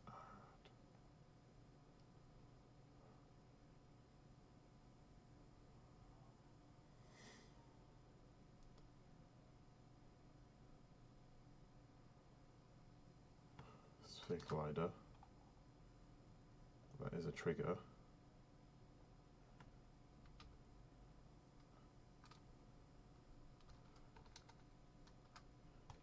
So let's see if this works.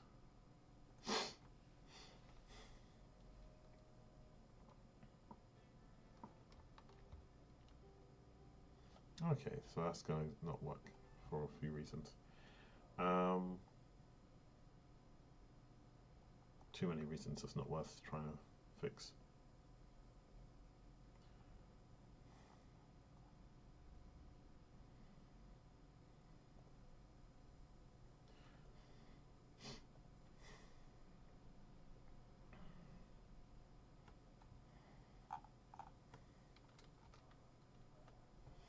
So we have pond and deep water.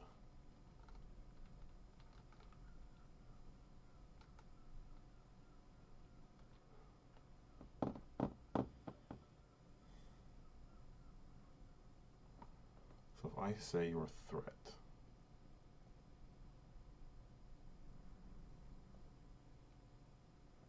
what will happen? Because I should be able to touch the water on the edge, no problem. And if I go too deep, then that's exactly what I wanted. So now I can say if other is threat,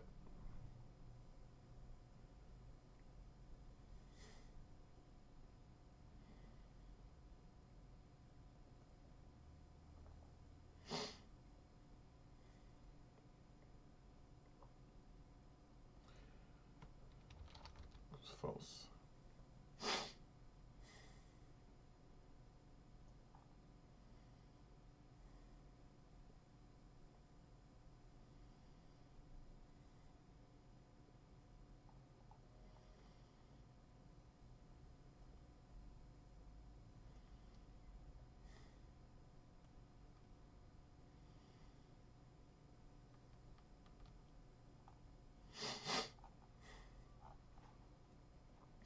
Which should stop the spider from moving.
this works. I could look at adding animation, but it's better that I focus on the game design components.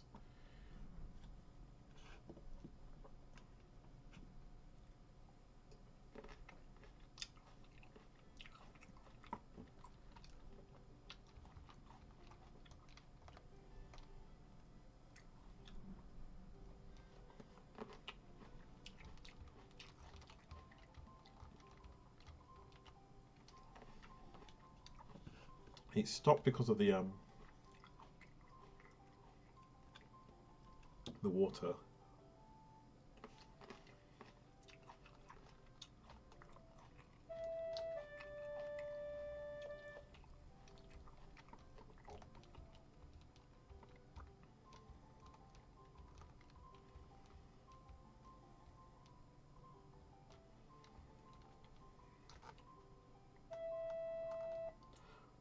That works, even though it's a little bit weird.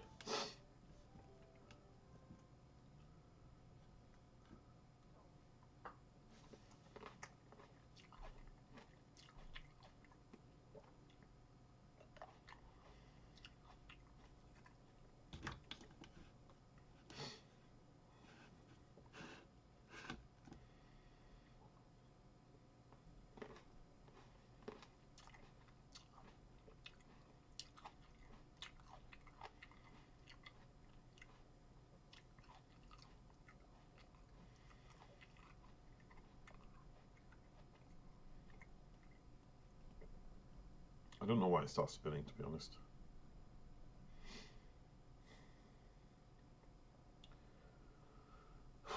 Because it has mass.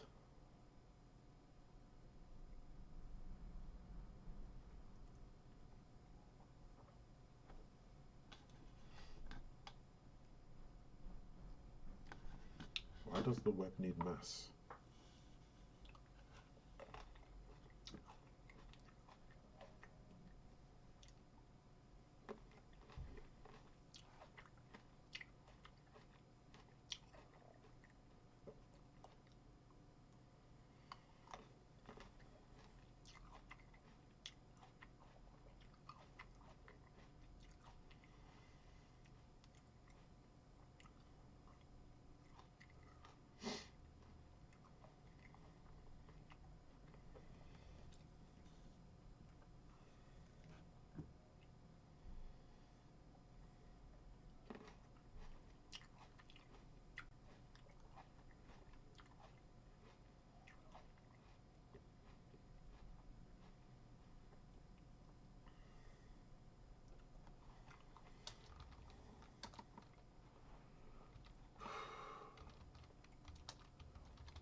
So if we set active to false, and then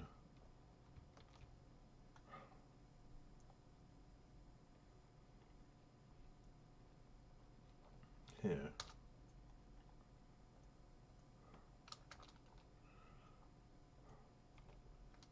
if give chase equals false,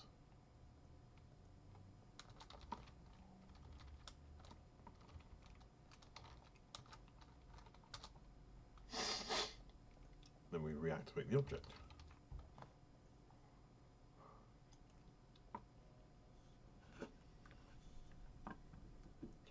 And if we get rid of the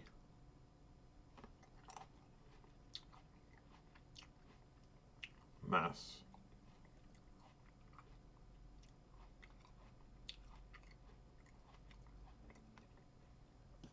that should stop it from spinning in that weird way.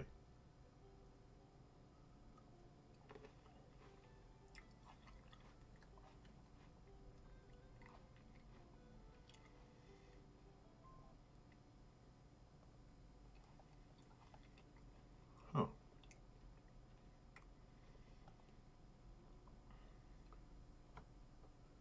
Getting rid of the rigid body causes it to fall into the floor.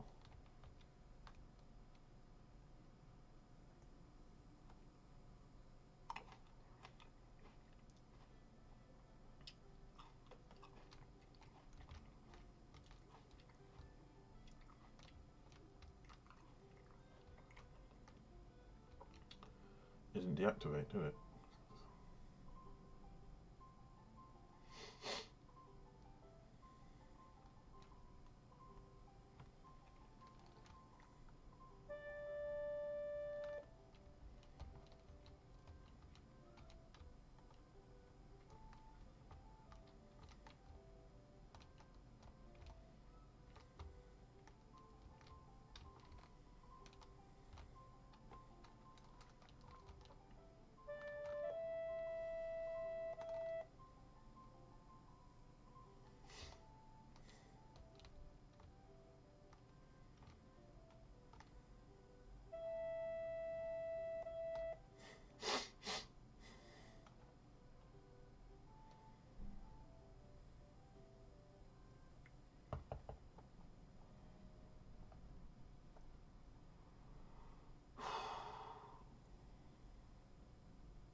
Let's check out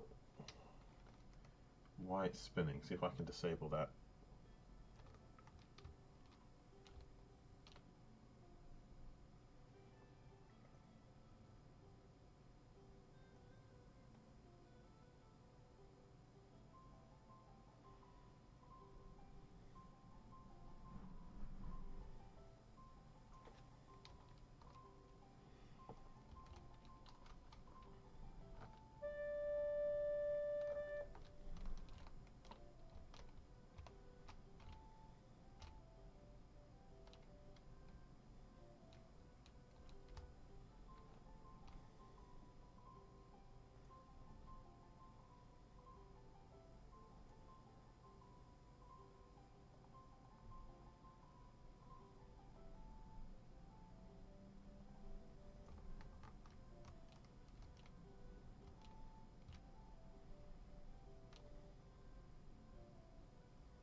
Let us dispose of this pest.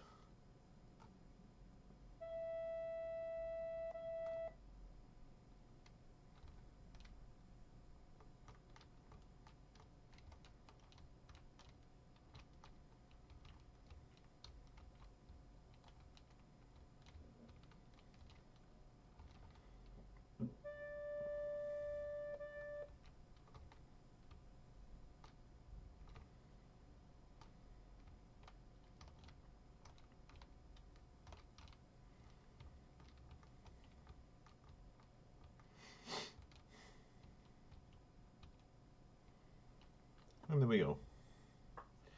Fairly simple. And it takes us back to the main quest line.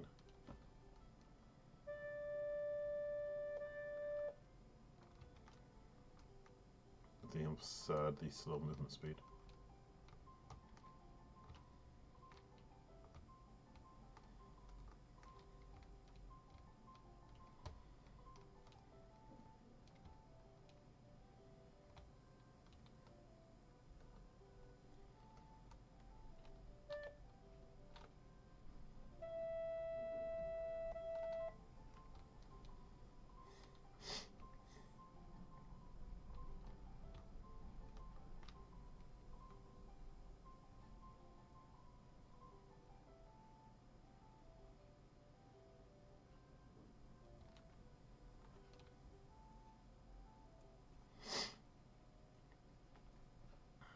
All right. So we've got those components in, and that's fine. It's coming up to 6 o'clock where we said we're going to wrap things up. So let's just clean up the design of the map and then call it there. So we've got 5 flowers on the island. Yep. 3 basic obstacles. We have the water obstacle. We have the location obstacle. That is that you just need to find it. And we have the webbing, which we can play around with. And then obviously we've got the spider as well now. I could add animation to the spider, but that will take some time, so it's not best use of the time that's left. Upon collecting all 5, the boat becomes active, so we haven't got the UI or information feedback up. Objective. Alright, so we'll clear up the level first. That's a priority.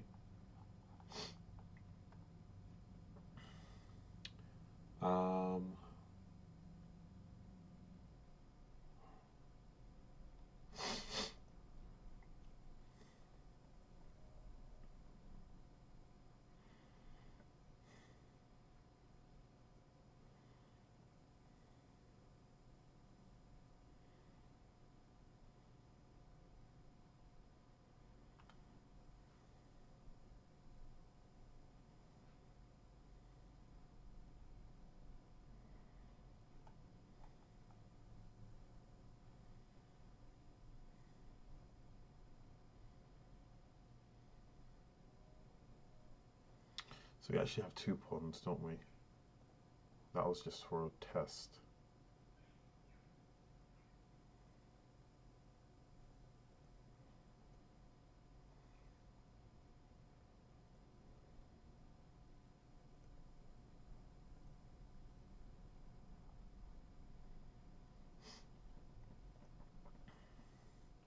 So we should be fine getting rid of the old one.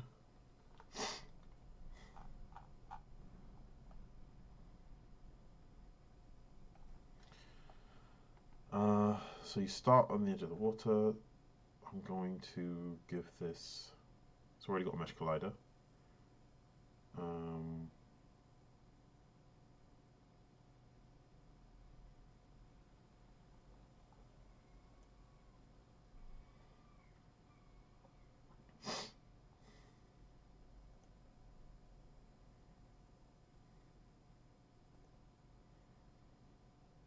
Copy component.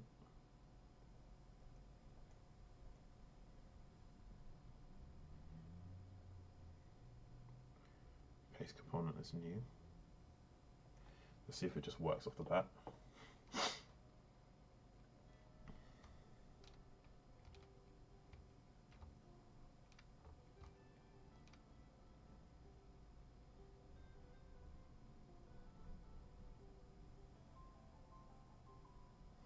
To be honest, I don't even need that, do I?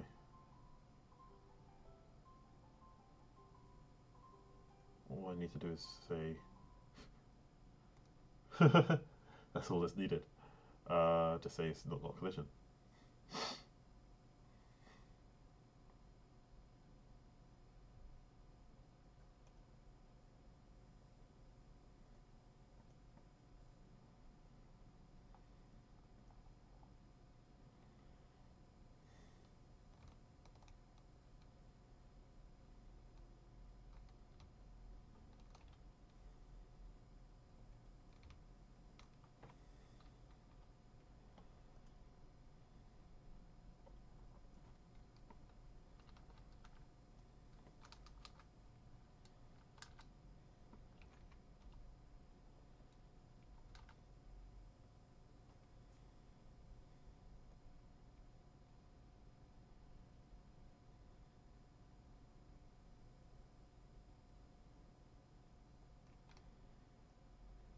Curious as to how this will work.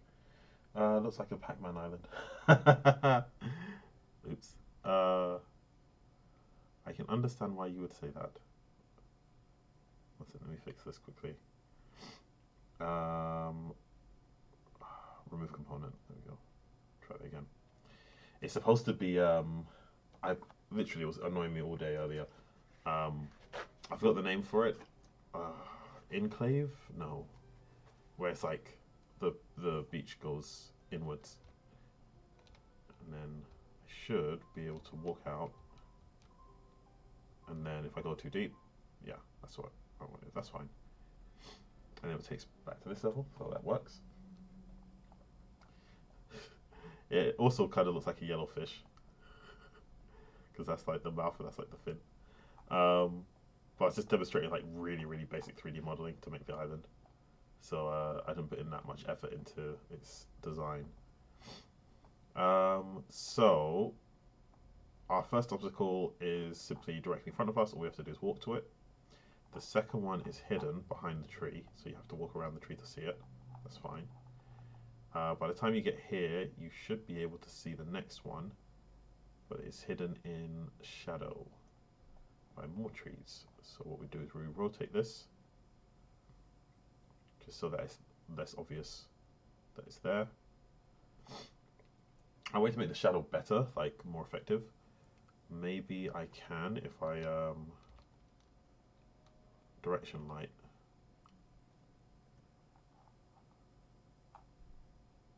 There's several light sources in this, but perhaps if the direction light wasn't quite as intense.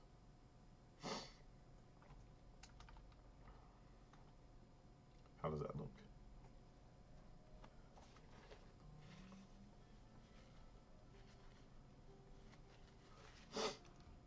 It looks more dusk-like, but the shadows are equally as there's a thing about the lighting, and I'm not sure what it is, that sometimes you get like absolute shadows, and sometimes you get this ambient light that's just permanent. Because I didn't put it in there. Spider ignores me until I walk into the web. Oh yeah, I needed to fix those constraints. Let's see. I needed to collect all of the flowers before the spider kills me.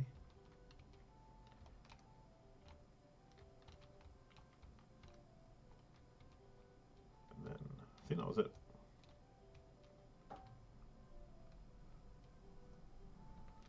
I can just leave.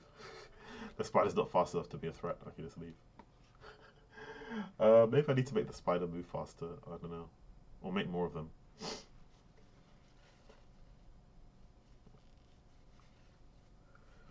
Actually, I know what I wanted to do to make the spider more terrifying. So the lighting, there's no point in changing the intensity. That didn't get the effect I wanted.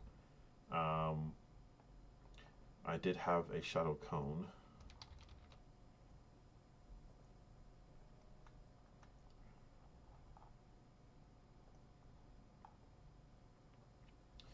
Which is meant to represent like darkness,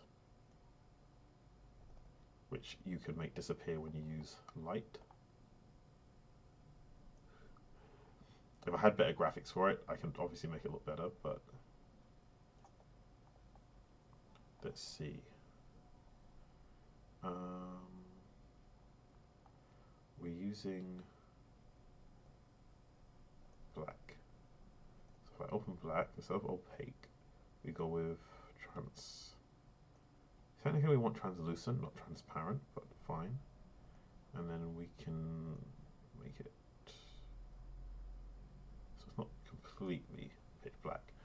I could create a 3D object that serves the purpose, but we're trying to do this under time crunch.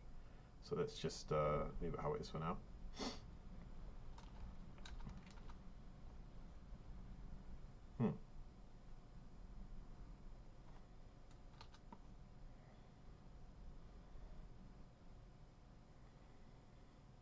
Let's try.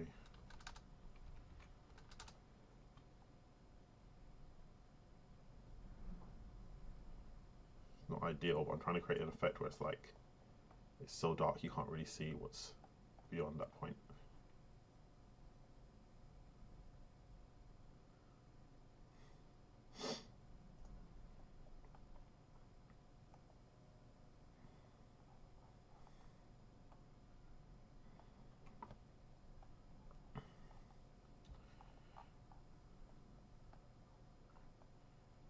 So we've got our cluster of trees. We've got our webbing.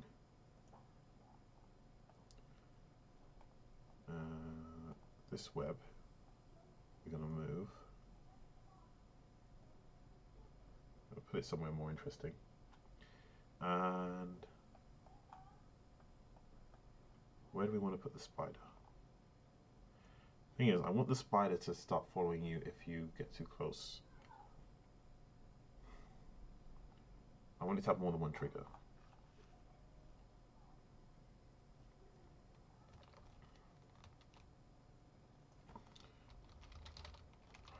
There are better ways to implement this. I'm doing this as a shortcut because I'm trying to get a lot done very quickly.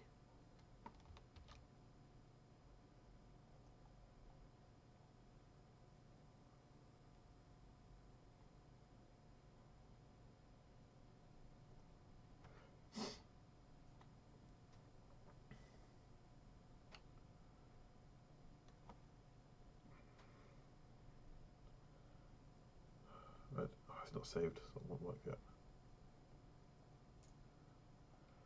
So 0, 0, 0, so that there's a trigger around the spider.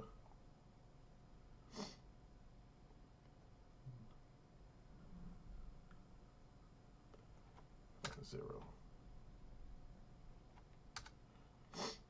And we'll make it bigger. So now, if you go anywhere near in this range, the spider will start chasing you, but it will ignore you unless you go into its webbing. But in order for this to work, I need to add the same code.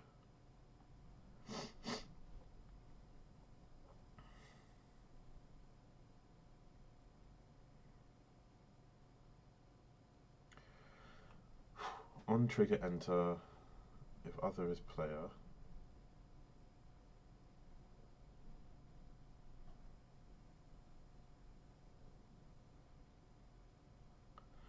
it's not going to work, is it?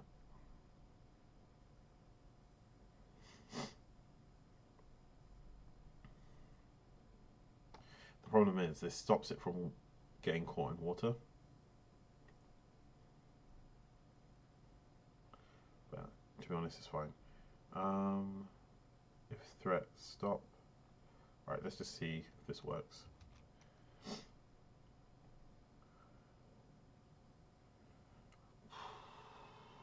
I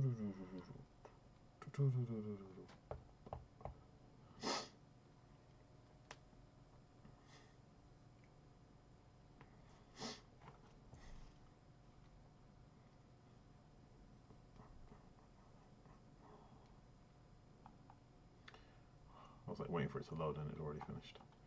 So yeah, I have to go to spider, add the web trigger to person. See, I only did this because I was trying to do a workaround, and now I don't need it anymore.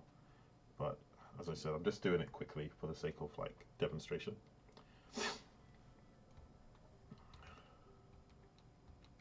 There we go. As soon as I get close, it will start chasing me. And the only way, yeah, I can. Oh.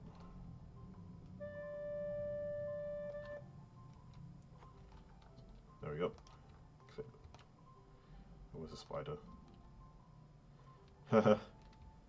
Yeah, he's way too slow. He's not a threat like that.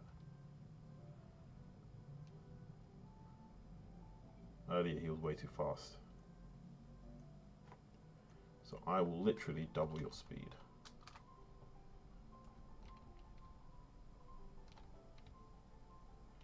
And wait for you to come into the water. And then melt the water and make you fall in. If I walk on the water, then I get frozen, then I fall in as well. So you have to freeze it. And dispel the darkness. Collect the goodies. The tree collision boxes are a little bit annoying. So it's stopping me from getting through because of that. And then collect this one. And then the one I missed earlier. There's a bug with the UI, which I need to fix. There we go, I've collected them all and I can leave.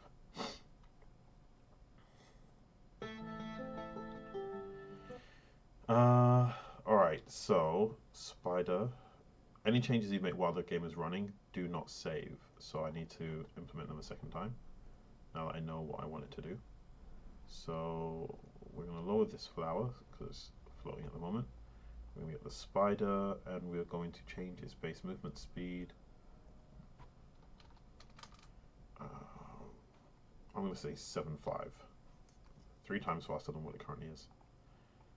Let's put some risk behind that.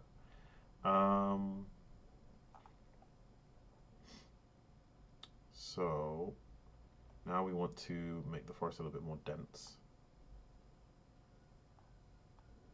I think the pond should be in the middle.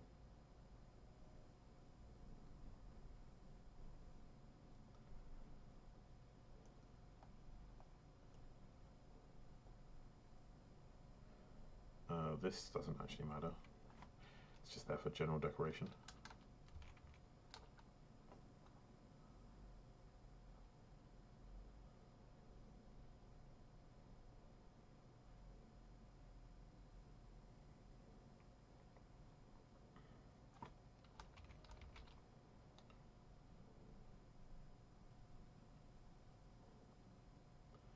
Let's go with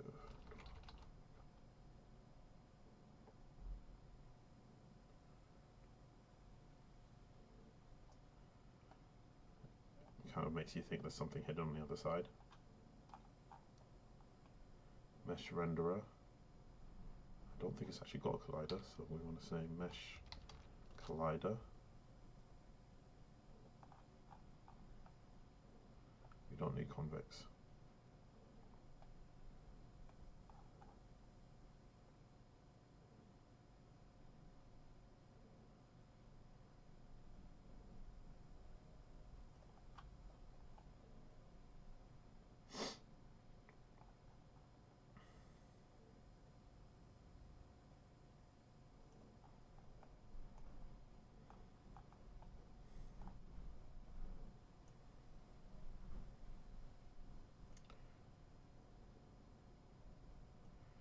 So if I put the spider there, and if I take the webbing,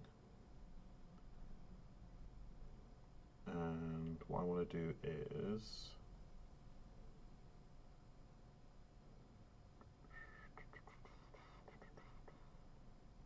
rotate it.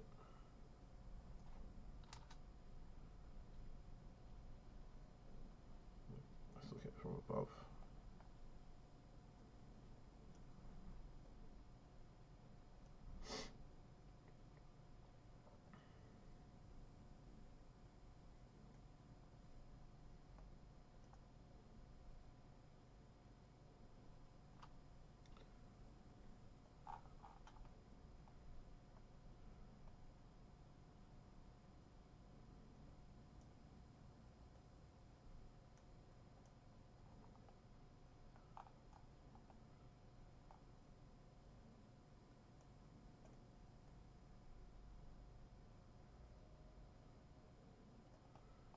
Then if I take one of the flowers, this one, and put it in the cave, you have to figure out how to get past the spider to get to the flower.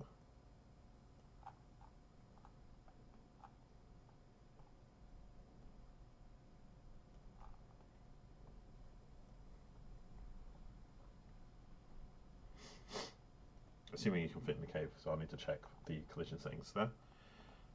So there's one that's just hidden in plain sight right near you. We're going to take our light trap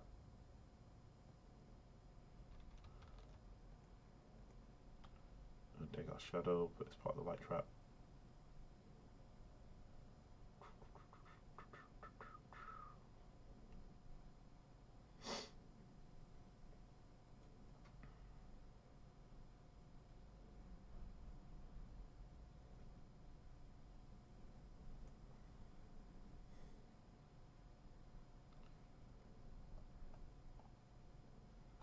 Go to our cluster, which is poorly made. So we'll look at that from above. Move that across.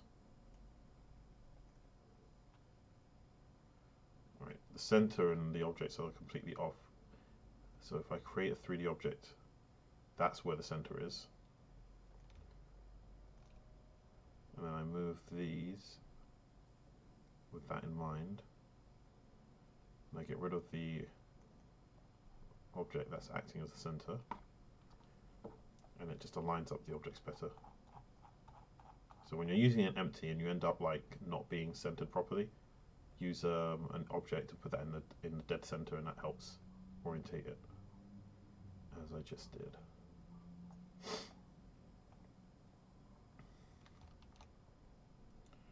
If I put this inside the cluster,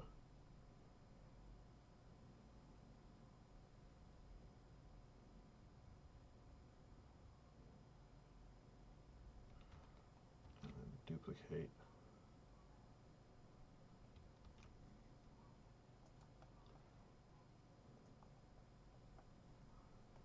and get another cluster. Trying to select it keeps. There we go.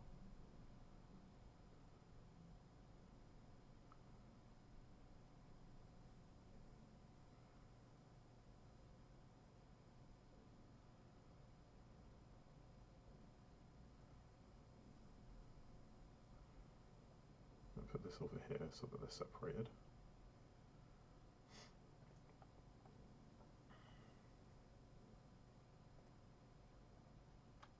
And I'm going to rotate this just to mix things up.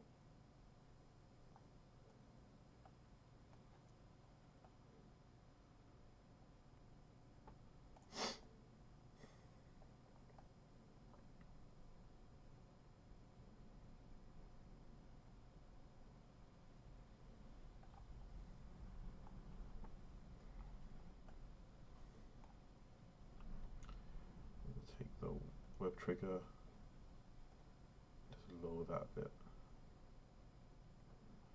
Do we want more than one spider? Hide one somewhere else.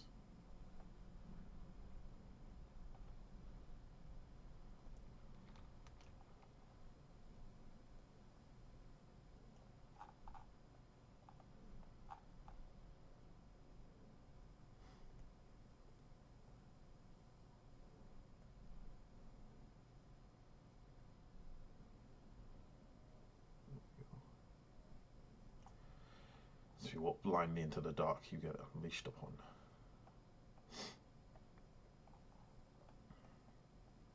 Go, pretty straightforward. And we can see what time it is. Let's save this just in case. Definitely more features I'd like to add, especially we do want some basic UI in there. So our first objective is right in front of us. Should be easy enough to find.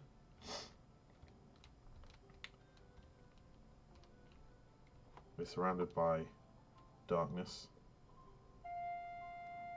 which can be dispelled with the light. I wanted to make the darkness come back when you weren't using it, but freeze the lake so we can get to the... Oh, here it comes. That was too slow. Where is he? He stops chasing you if the water's not frozen. He doesn't kill himself.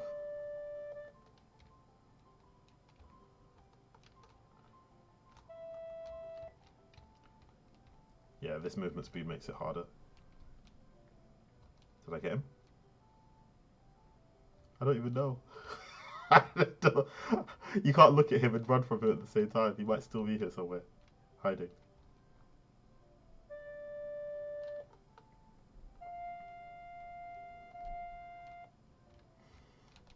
Here's the hidden flower.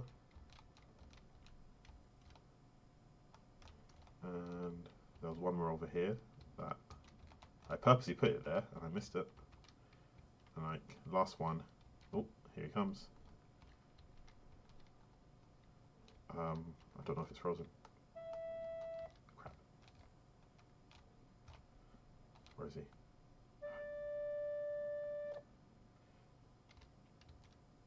I need to trigger him. Get away. Come on, come on, come on, come on, come on, come on, come on. Ah, crap. Oh, oh crap, oh crap, oh crap. No, I'm gonna die, I'm gonna die! I'm stuck. I'm literally stuck. I'm inside the building. Well, that was weird. I got stuck inside the construct. That's just a bug there. Hey! Why were you able to get past?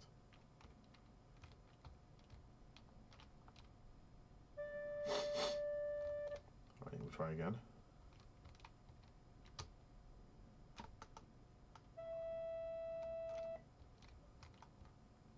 It's not working. Alright. He did kill me though. Huh. That was working the whole time before, it just didn't work that time. Alright, let's try it again.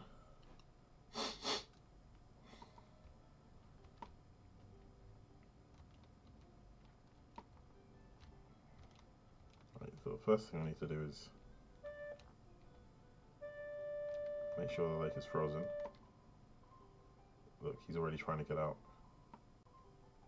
So get ready to...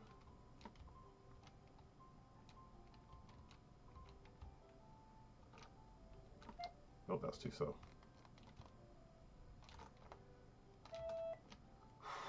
Alright, that worked.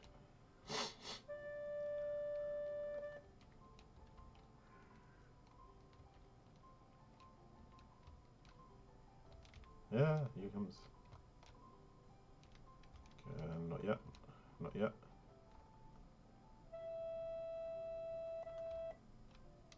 He's just immune for some reason.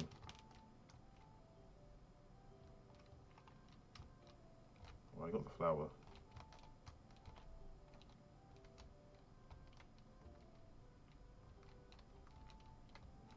Is it just him or is it me too? Yeah, it's not. I'm able to walk through it too, so there's a glitch. Let me get the other flowers. Oh, he's still chasing me.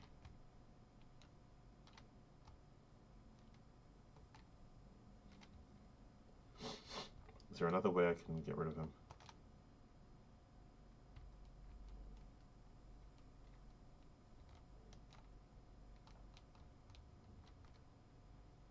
Here he comes.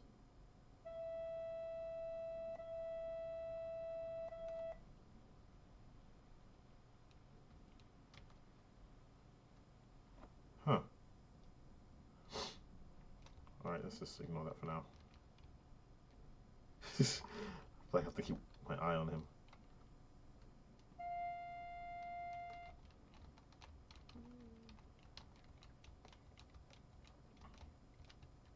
Damn it. I was trying to avoid. Right, I can just get out of here now.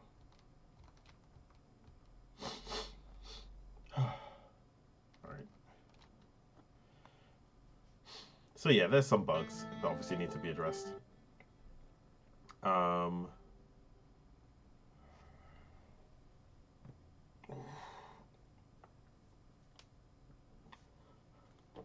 Don't know what's going on with that.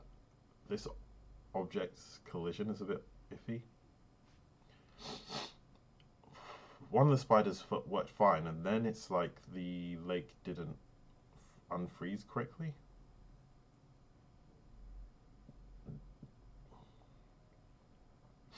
I'll worry about that another time. Alright.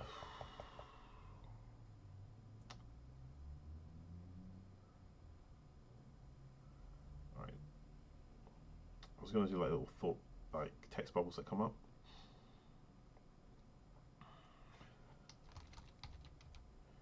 So let's have a look, see.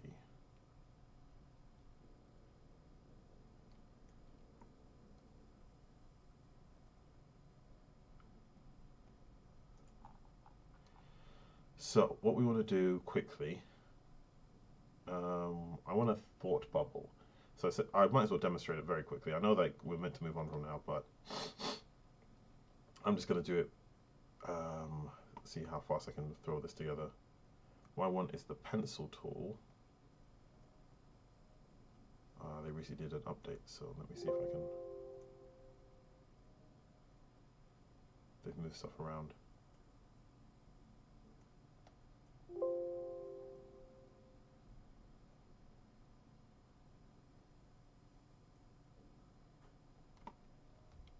That's not what I want. I want the pencil tool. Where is it?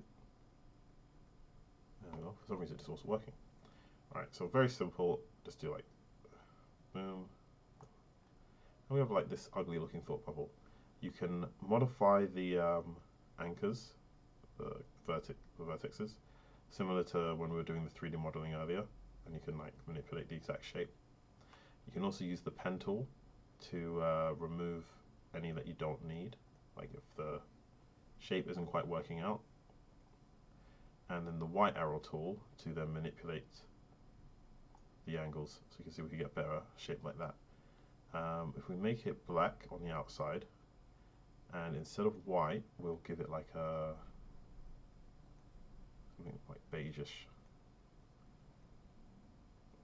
so it just stands out a little bit more. Then what I can do is I can say export selection, export asset.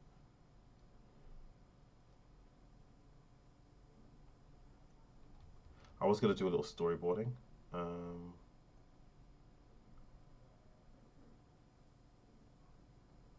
bear with me. Create Genius Games. No.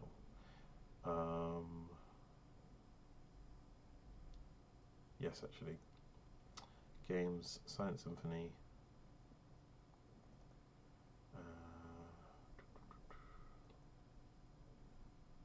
Workshop assets. Leave that there for now.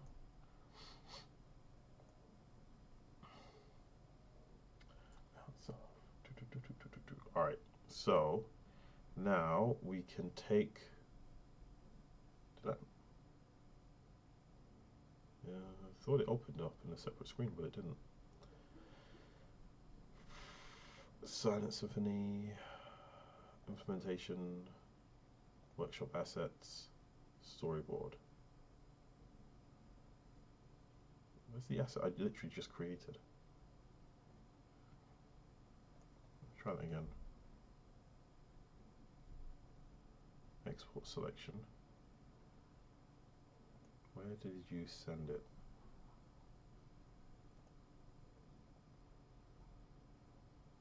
Huh, I don't know why I didn't do that the first time. I can now drag this in here. And then on my canvas, I can do a UI object and I can say raw image. And then my raw image of choice is what I've just made here.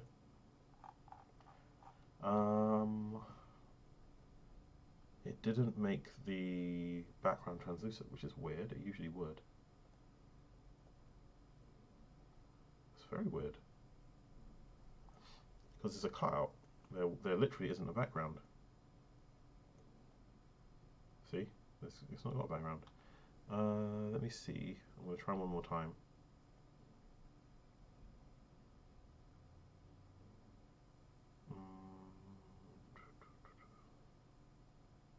Sometimes you have to select clear background.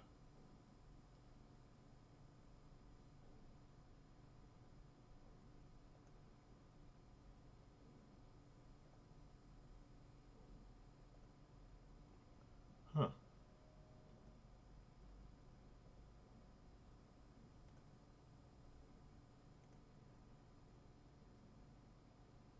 This time it just didn't export again. It just didn't. Clearly something's wrong. Like, unless I'm literally missing something really obvious. It's literally showing me that I've done this 4 times, but in the actual folder there's only 1. So 3 times it just didn't work. Like, the file just didn't come into existence.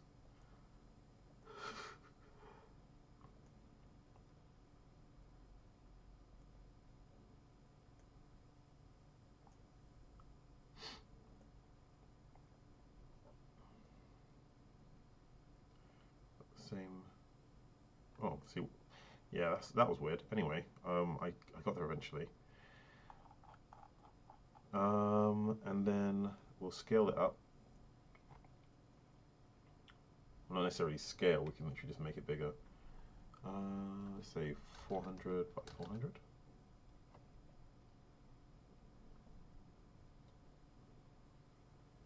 If we look at game,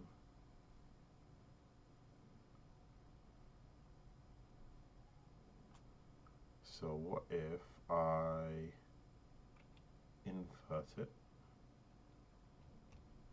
Invert doesn't always work like that. Scale. Yes.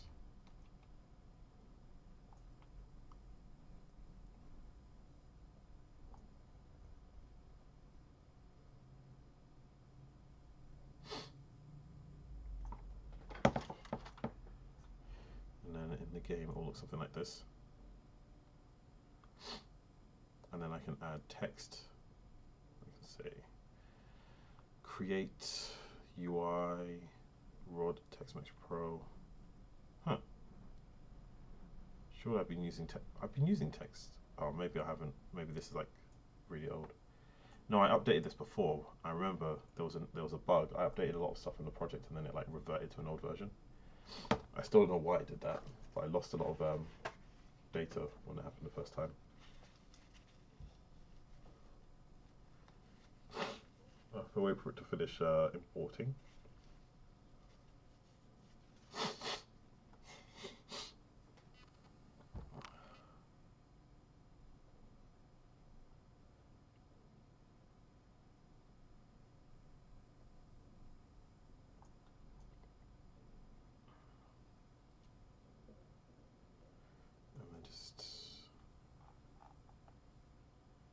has in fact inverted this too. So I wonder if I can invert it back.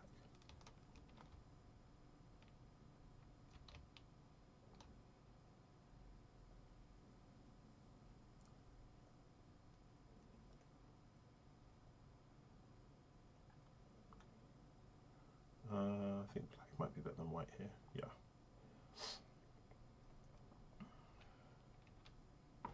I can add any generic thing like need to find the. I could just say flowers. I'll say Jabera daisies. Instead of find, I will say need to bring back 5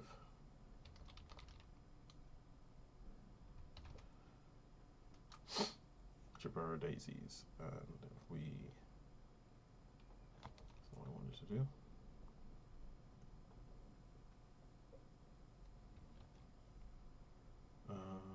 What if I say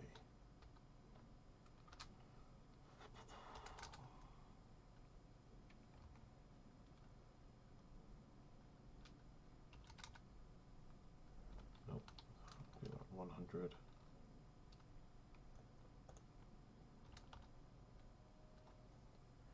And then we'll scale the text down, say 20, 32, no, 30,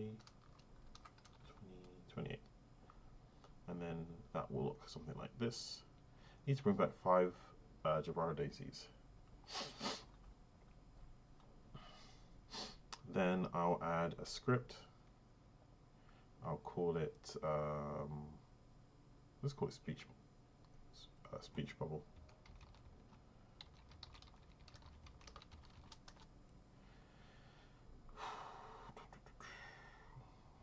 Wait for that to load.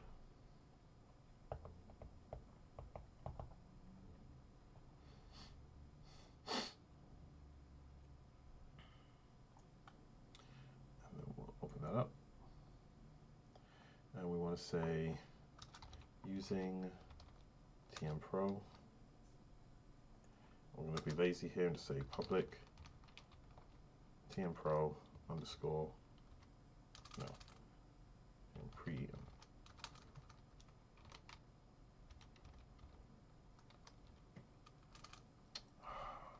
I've forgotten the actual syntax for it. No, I'm sure I tried that.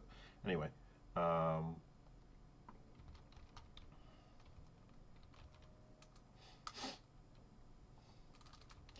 say text value because sometimes I have a label, sometimes I have a field. So if I do it like this, it's just more consistent. And I'll say coroutine hide text, and I will say public IE numerator hide text method, and I say return yield, nope, it's yield return. Yield return, wait 4 seconds, I will say 6.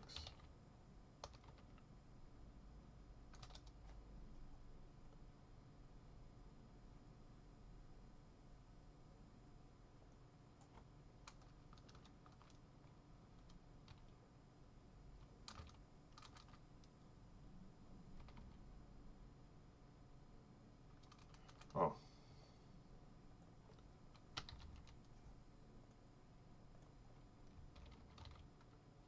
Yeah, I forgot the new 6. If hide text not equals null,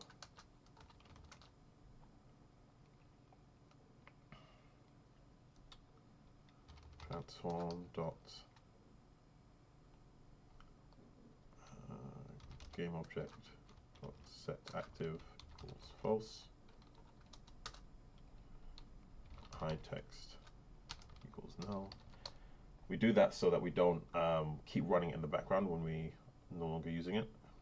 And then here I say hide text equals start coroutine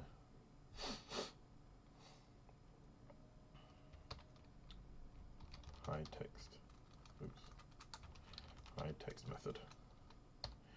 But we're probably going to use this more than once. So what we do is we say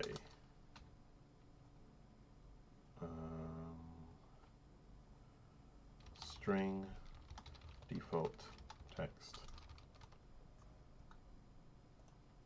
We say text value dot text equals default text.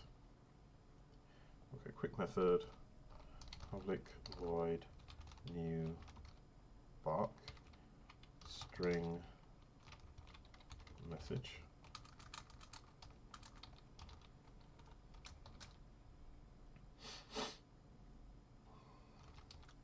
Text value dot text equals message, and then start coroutine. So we move this over here. But duplicated code is bad code, so in an ideal world you never have to write the same thing twice. So there's two instances in which I needed to run the coroutine, so I've compressed it into one.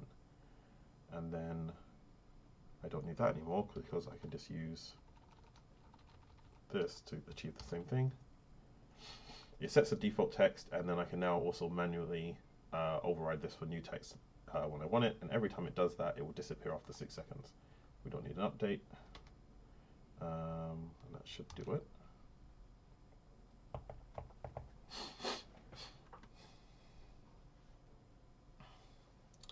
And then I go back to my text message. I can't select it because that's scene mode. And I add my speech bubble script. And I make sure to add the text from this here. So all that should happen the first time round is it should just disappear after a few seconds. Huh, there's no text. There you go. That means I still need the default message part. Oh no, I don't. I just put in dot text, and I don't need default message at all.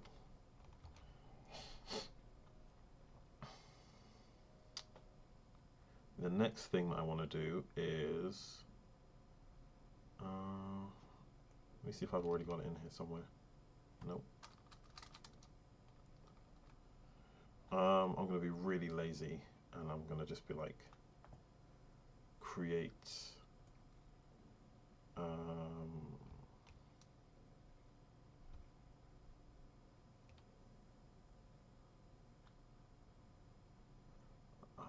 want this to be, this will be white, it's fine.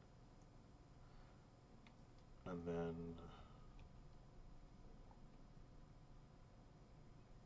rotate. There's some more UI elements that I'm going to need.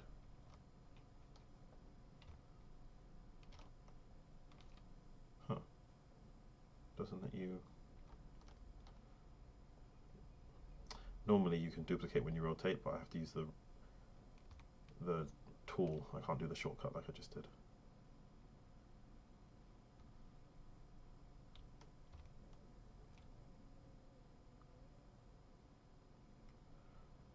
So there. Bring this to the front.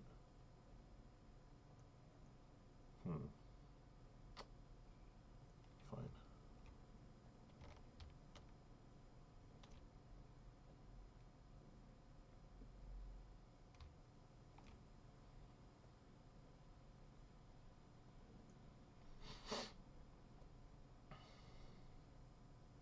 Ratios aren't great.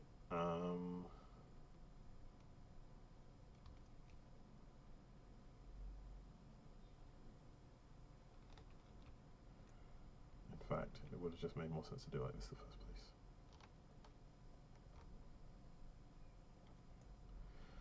Alright. Just go 1, 2, 3, 4.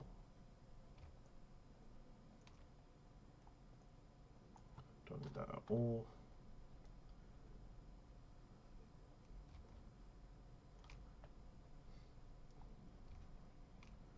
And then I realized I could have used it for this instead, but it's fine.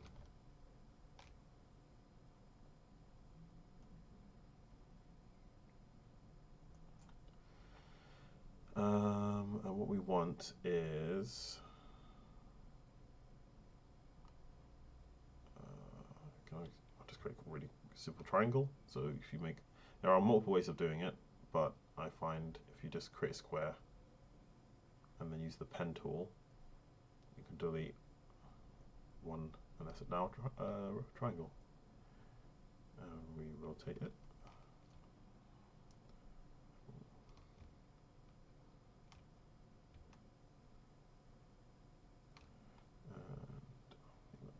Black, what I'll do is I'll just add one there.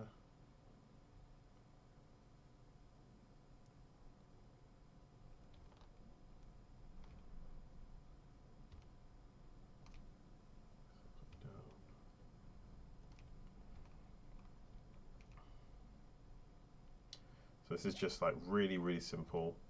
We want to show what the controls are, as we currently don't. And if we're going to have people mess around with this, I need to at least know what the buttons are. To be honest, I forget often enough. Far left is red. I think far left is blue. I prefer color swatches, but for some reason they hide it now. It used to be the default.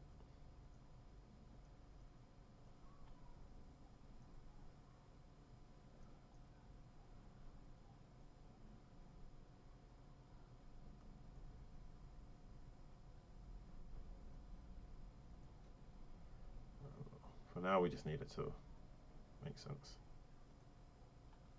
And I'm not going to export it without testing it. That would just be time, waste of time if I get it wrong.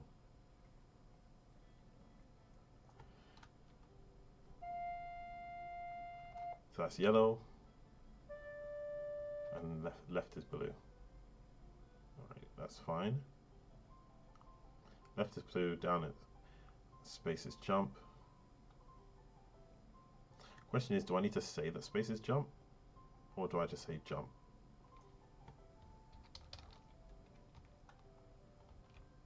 Like, would people understand that's clearly a spacebar? Or do I need to explain?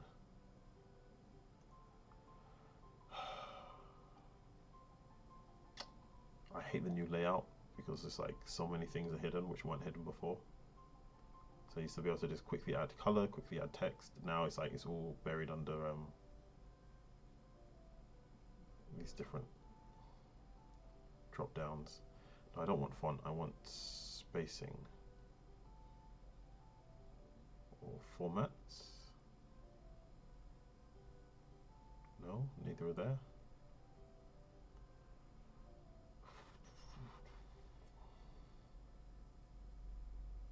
Screen mode, zoom in, fit, rotate, lock.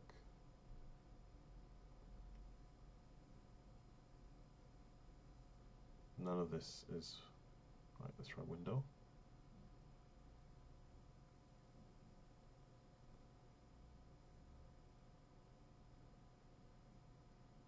It's color guide, it's not as, it's not as clean as simple swatches. Only because the swatches are like your default, they're like your standard RGB, and then this is like tailored to different tints and shades. So if you just want like a classic red, there you go. This is swatches. This is what I wanted, but for some reason it's hidden. But that's not what I'm looking for now. What I'm looking for now is to do the text.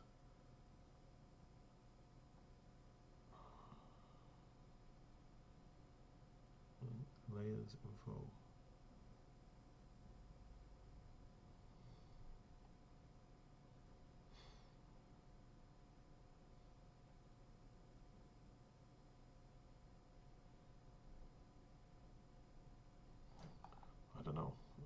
see it. I have to scroll. Type.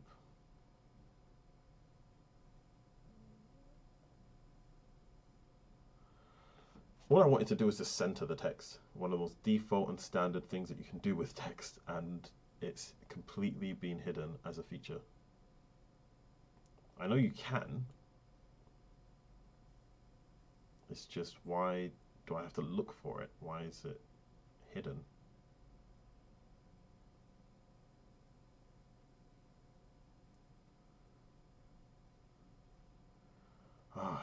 It's just not important enough for me to spend this much time looking for it. I just don't. There you go. And then we need W.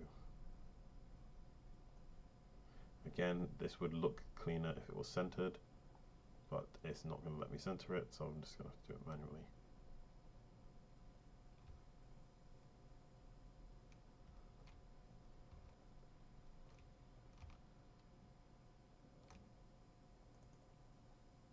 A, S, D.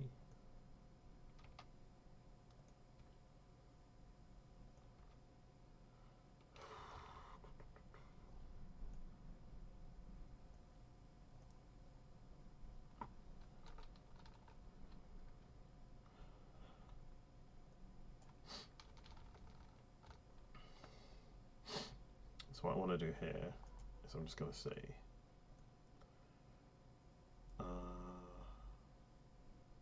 export selection.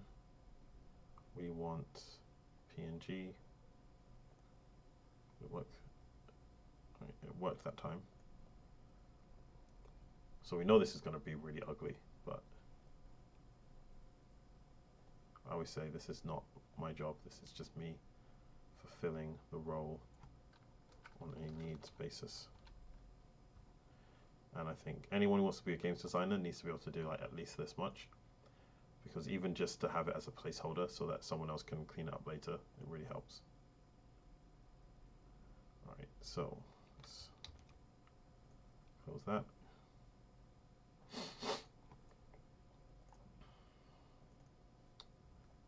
Drop all of these in. And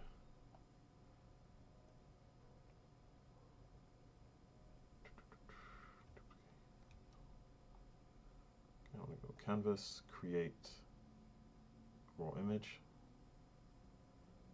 Not scaling it, we're just going to move it over here. It's going to be like 400 by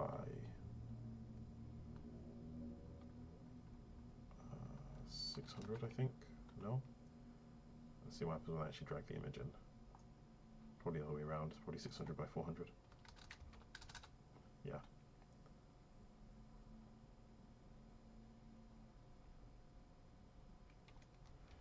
Duplicate. Drag this over here. And put the color swatches in. And then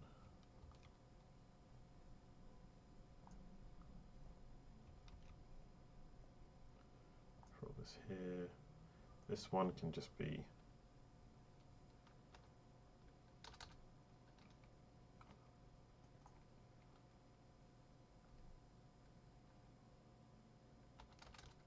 by 200.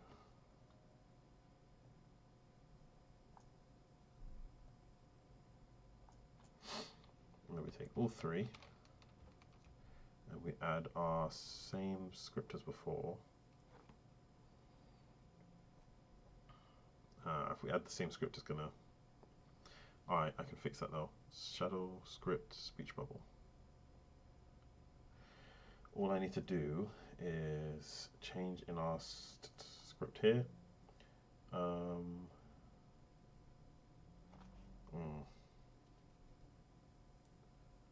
Easiest thing to do would be to add a text component.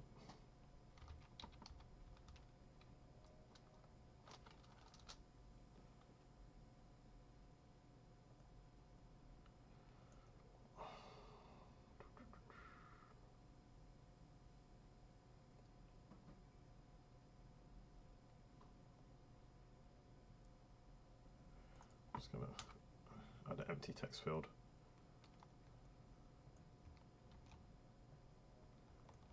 This is super, super lazy, and in no way would I recommend this as good. This is not good practice.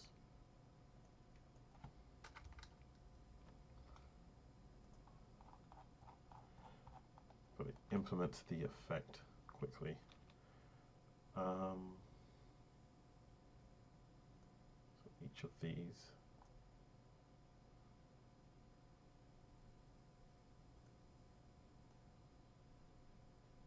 Oops, oops, oops, nope, nope, nope. I haven't named them.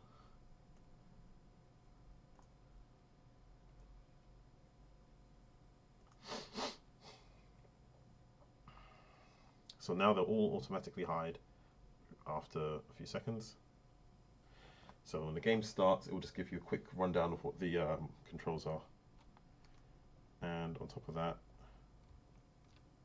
I can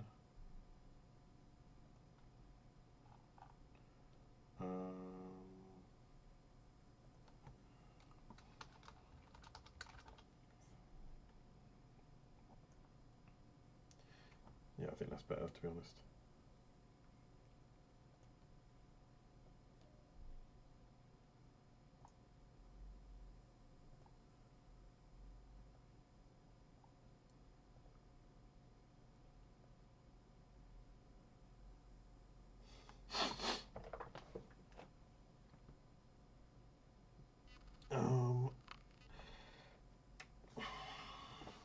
One last thing is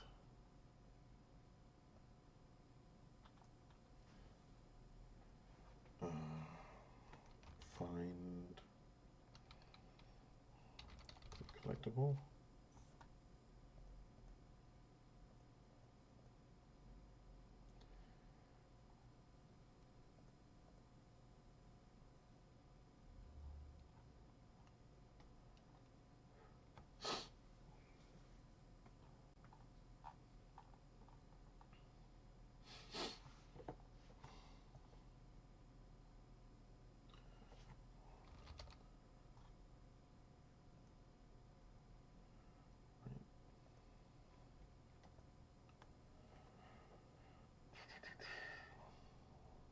Collider, game of collectibles, score plus 50.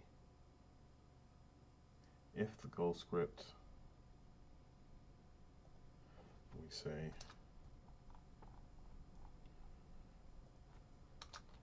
public speech bubble script.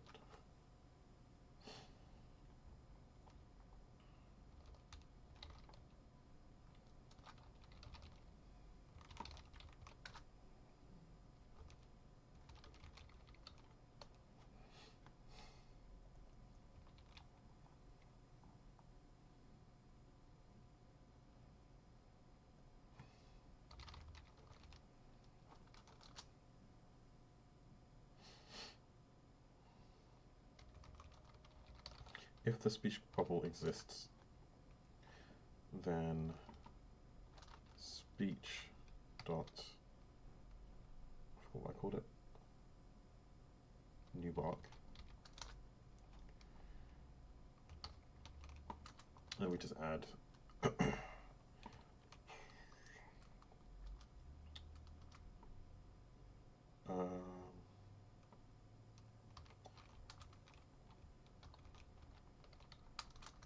something like still need to find more, and that's the wrong type of bracket.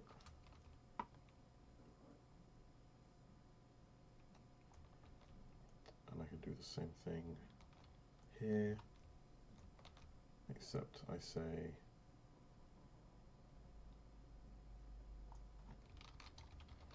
that's all of them.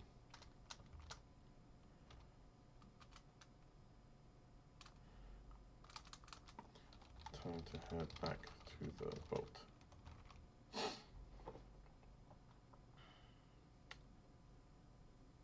That should work. Goal script.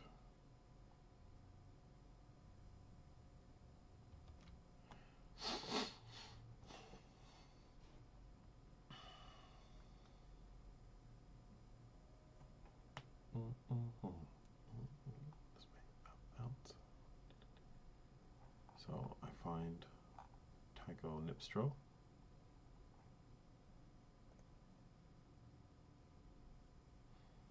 Wherever I've hidden him. And then I find my object here and add it to his script. Should be near the bottom. So it's raw image. I really should have named those. And text. No, that's wrong. It's raw image again. It's the script I want. Alright, let's see if I've broken it or if that works. 30 minutes overdue, so I need to start testing.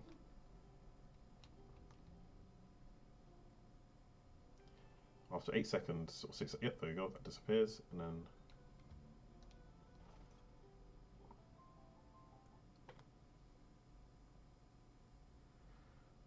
could not be started because raw image is inactive. Okay, a simple fix then, I think. New bark transform dot game object dot set active equals true.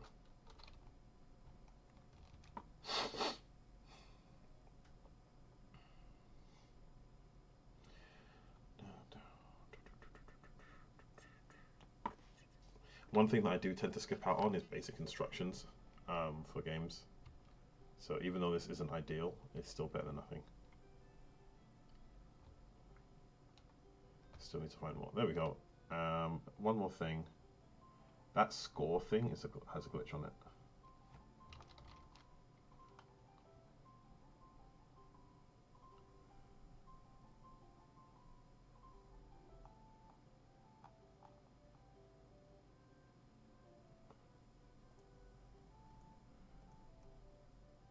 Instead of adding show items.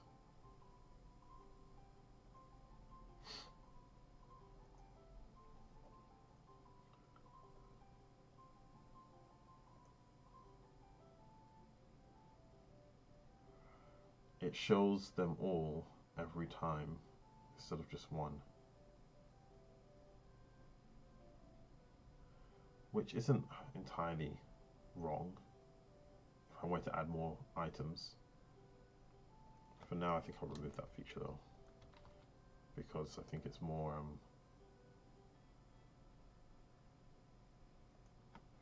or I'll restrict the feature.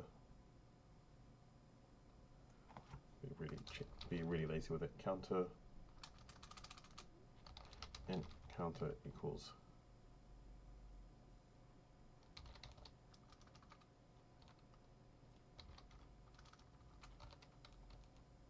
collectibles dot count if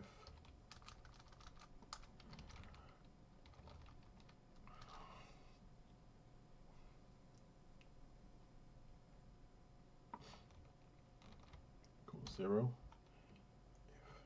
if counter equals collectibles count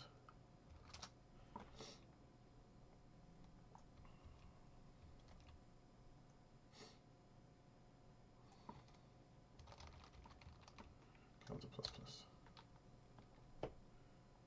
Alright, so we'll continue this for now. So if I go near this web, it triggers the bug, it's going to start chasing me. I need to freeze the lake.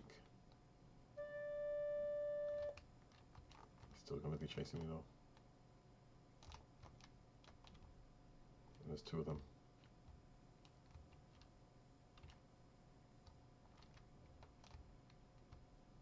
And now they're both chasing me. Nope, that's not going to work. It's too slow.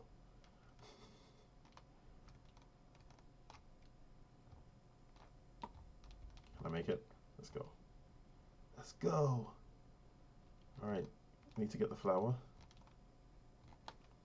Then melt the lake. Melt the lake. Melt, melt, melt, melt, melt. Damn it, one of them got through. I don't know how, because I don't know, for some reason he's immune to the water. But I can ignore him and get the other stuff.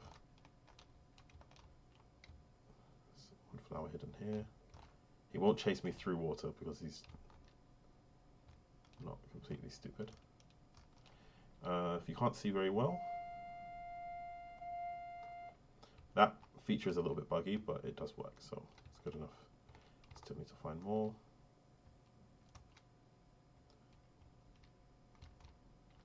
Still need to find more.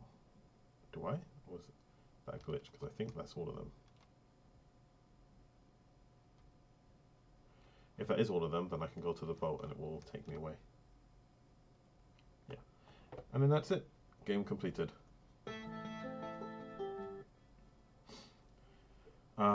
So part of me is like, I'm going to take this one. I'm actually going to remove the speech bubble script or hide it. Let's see if hiding it works, because I feel like that information being permanently on the screen is actually quite useful.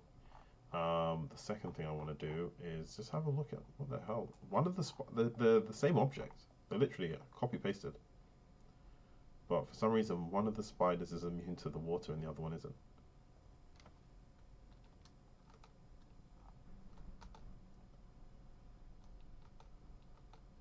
Apart from the name, there's no difference. You can still escape, so it's a bug. We're going to have to live with it. Was there another thing I wanted to fix? Yes. So we're going to change the way that it counts the objects, but we also need to change the message because it tells you to keep looking even after you've found them all.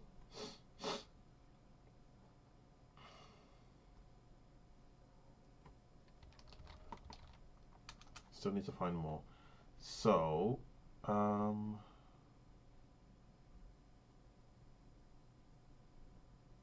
each time you collect one,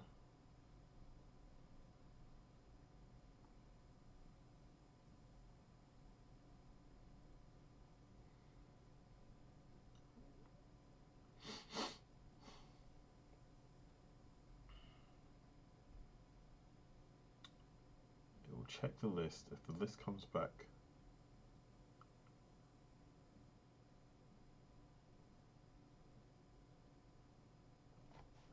it's weird.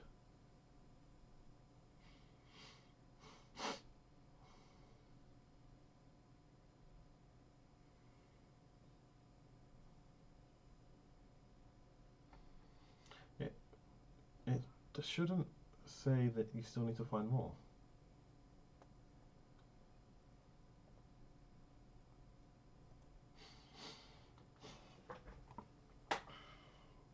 Game object, collectibles.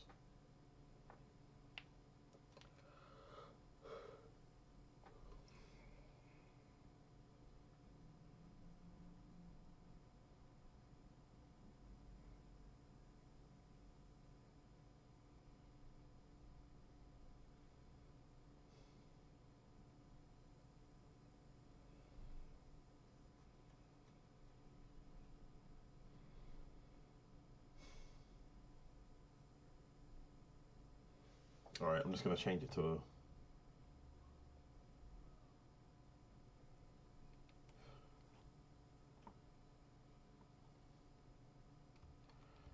When I have enough, I should head to the boat.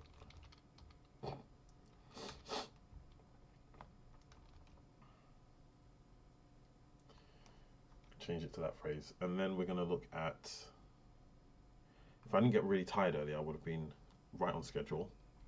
But that really did impact my concentration. Wait for it to disappear. Yeah. It's not ideal. But it lets the player know that the objective is at some point to head back to the boat. Oh, there's a collision glitch, which is making me spin.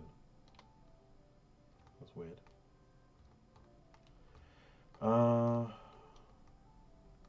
Yeah, there it is again. So that My control pad? No. He's just spinning on his own.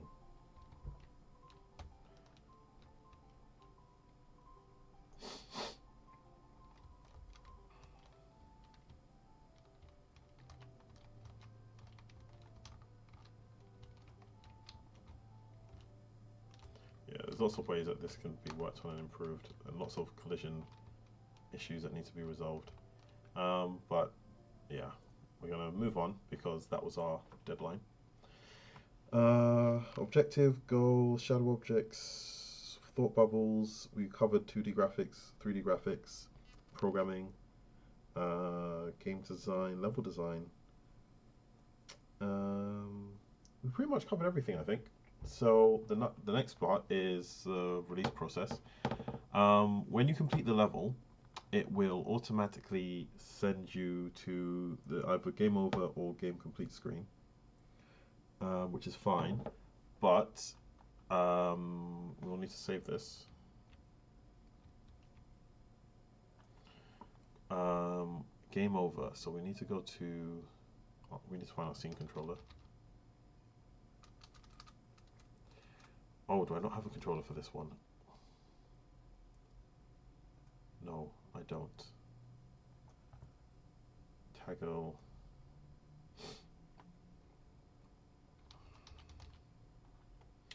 Just takes you to the defeat screen. Alright, that's fine. So here's a question. We have our previous scenes. So I want to go to Splash. Come out of this.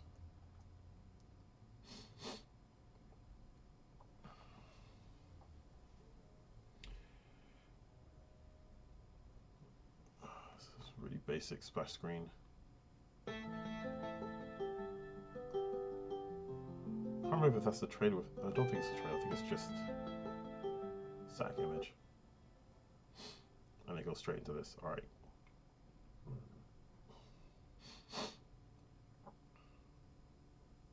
So prelude.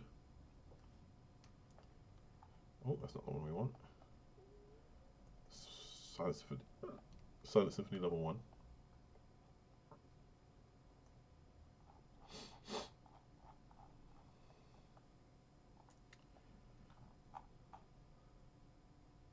So we're going to take our Tago. I'm going to duplicate, oops, nope, player object, and duplicate him.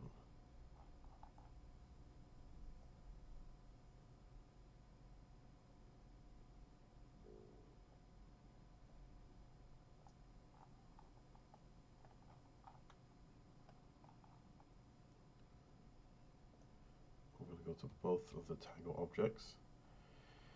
Do we remember the speed that we gave them?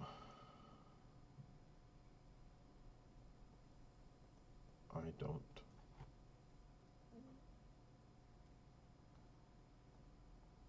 Start with 0.5. And we'll get rid of that one.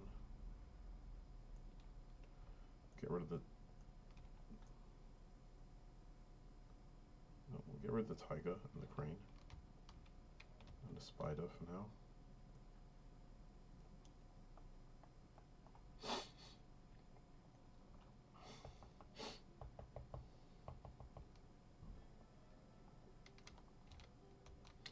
That's too fast. Tago Nipstro.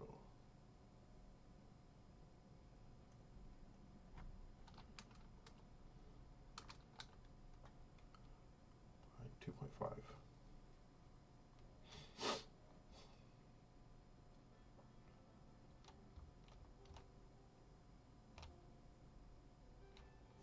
Alright, and turning speed is horrendous.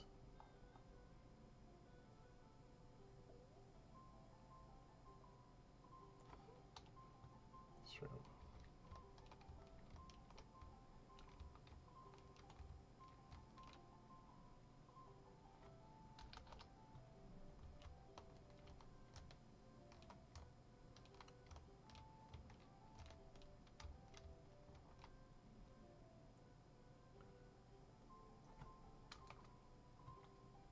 Oops. No, 2.5 is fine. Movement speed, reduce that to 3. Sufficient. Put that 3, 2, 5. Make sure that it's consistent.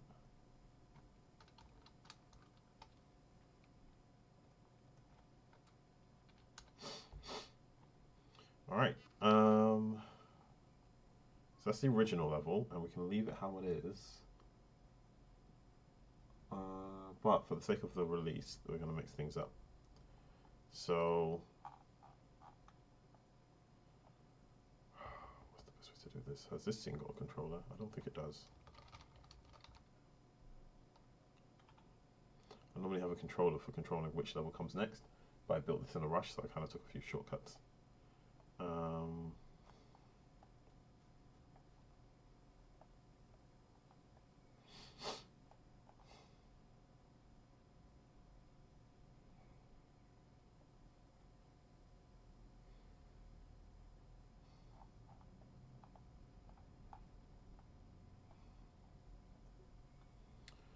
So what I'll do is minimize that. Let's go new island.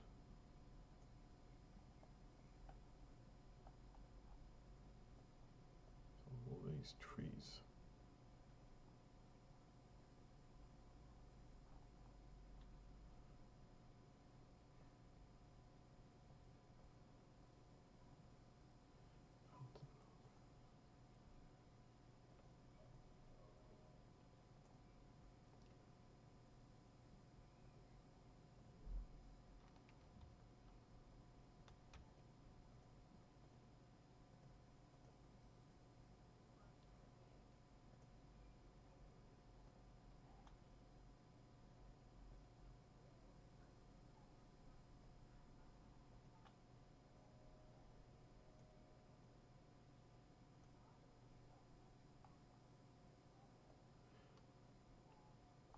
Moving all of these pieces into their appropriate location, as I will need to come back and visit this later.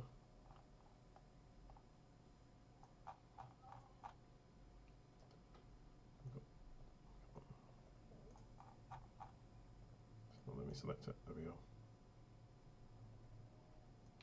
Pond.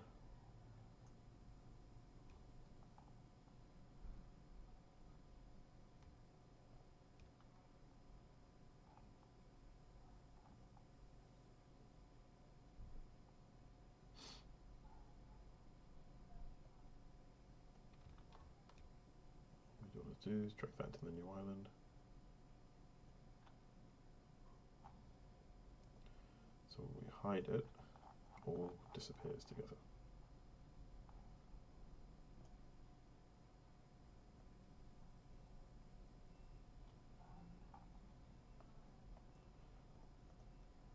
Get rid of this.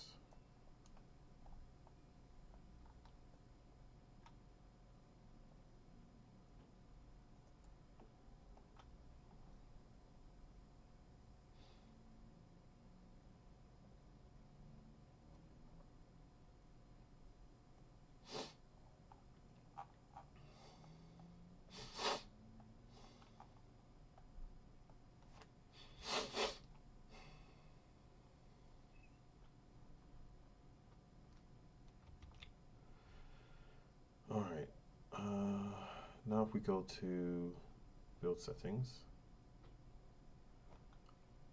we should be able to change the order so that Cabo Verde Island is first. And it'll go through the splash screen. I'll probably skip the splash screen altogether.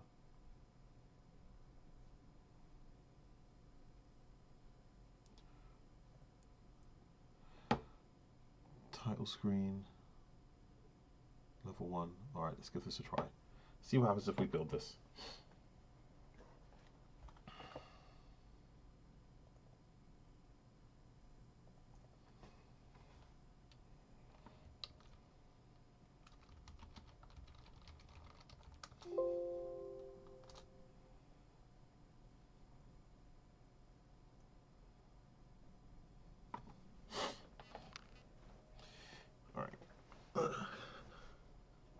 So while that's loading,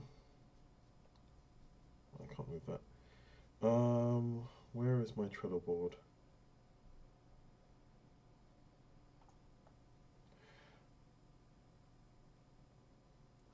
So we'll want to have a look at what we've gone over. Is this the right one? No, it's not. That's not today's one. It's this one.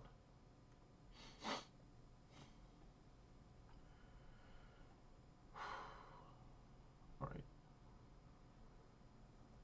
So our goals. So we're entering the review phase where we look back at what we've done so far and confirm whether or not it was a success.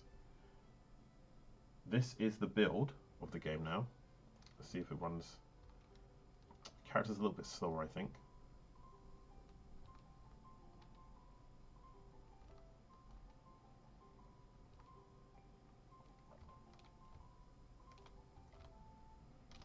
Yeah, the hitboxes with those trees is a bit iffy. It's because the hitbox is slightly bigger than the tree, so it looks like you can get through it when you can't. It's a relatively easy fix. I just haven't gone around to it. Right, so I need to be careful here.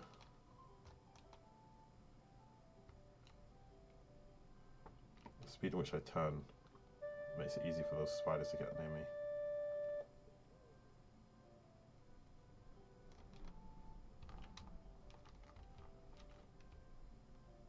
What? Screw you then.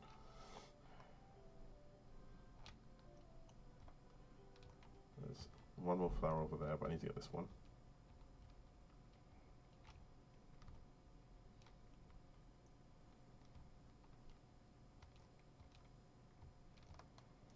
Oh, let's not get stuck.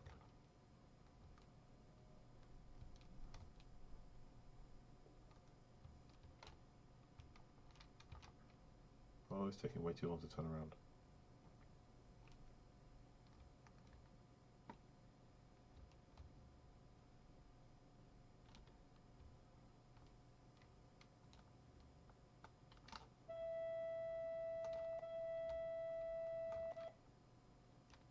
It worked that time.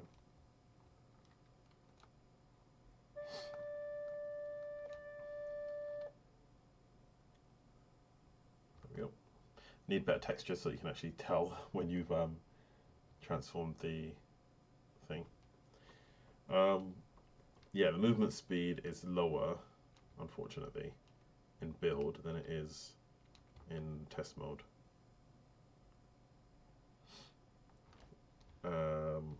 Turn speed needs to be higher too. Let's get the last one here.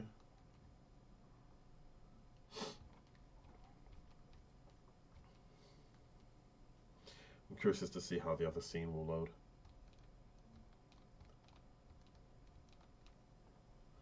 Victory.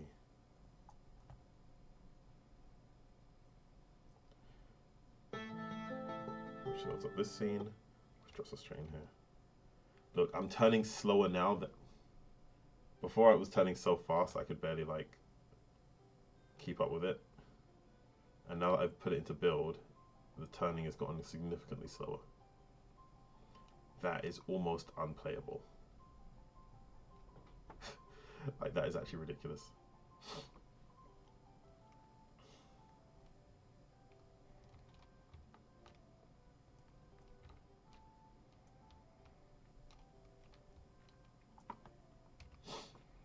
Alright, so we're gonna have to build it again after I make a change to the turn speed.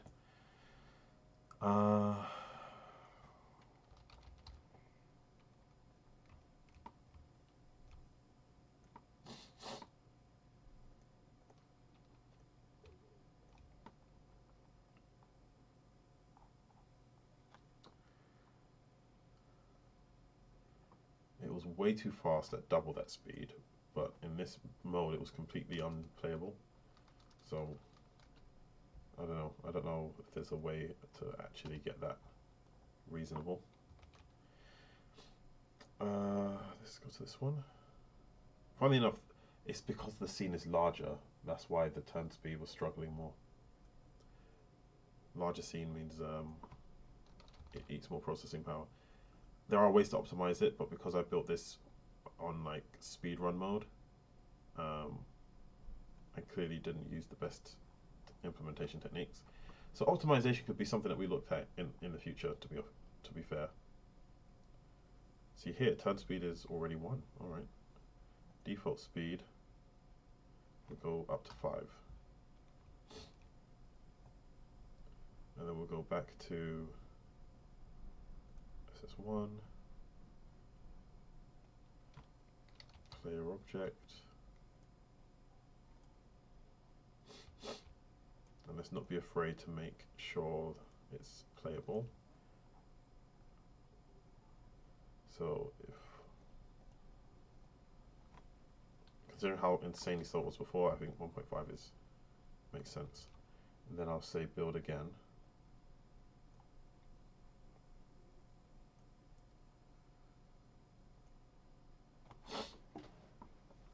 And alright, so our goals for this stream, as well as this project, was to give an overview of the process of games development from a beginning to end, which I think we've covered.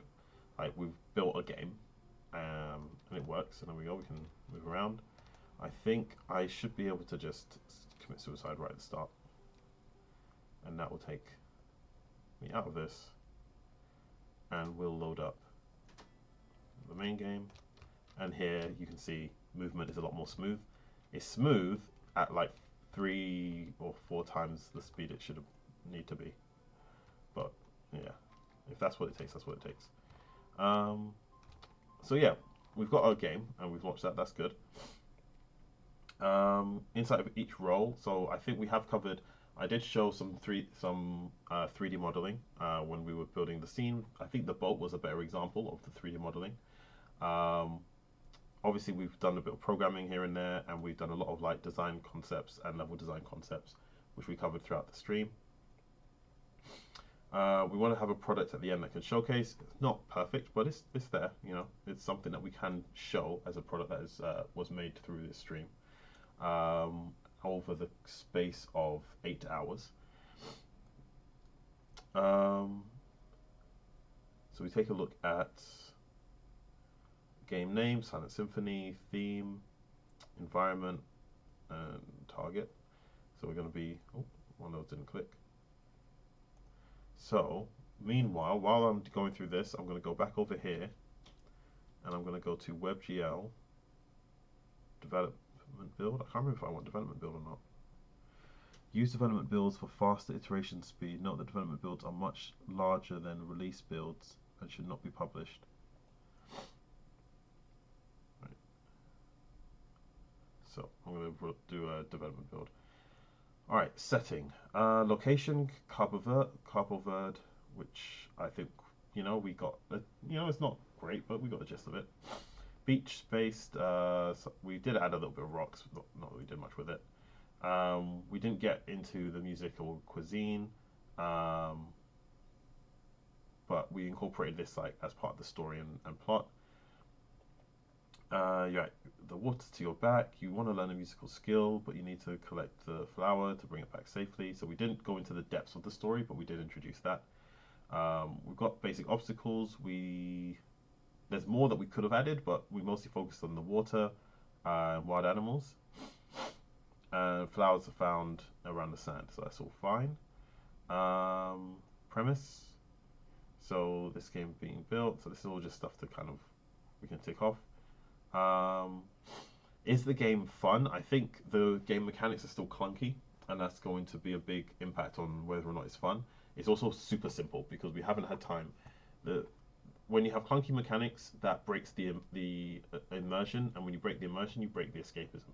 We didn't get the opportunity to really delve into storytelling, which is something that I would love to do. So maybe next time I'll focus on doing storytelling through the game. There's no progression system. You just kind of collect the items and finish. That's something that, unfortunately, we just didn't get around to. There's a little bit of experimentation and freedom, but not a lot. So I feel like the things that would make this game fun, we didn't have time to implement. We've implemented a working prototype, so this works as a proof of concept, but it was going to take a lot more on the design and implementation to make it fun and enjoyable. Selling points. So obviously we got like walking around, music to manipulate your environment, manipulate people and animals. We didn't get to that stage. Title sees sound as color, so only when he plays the flute we don't see other objects producing colors.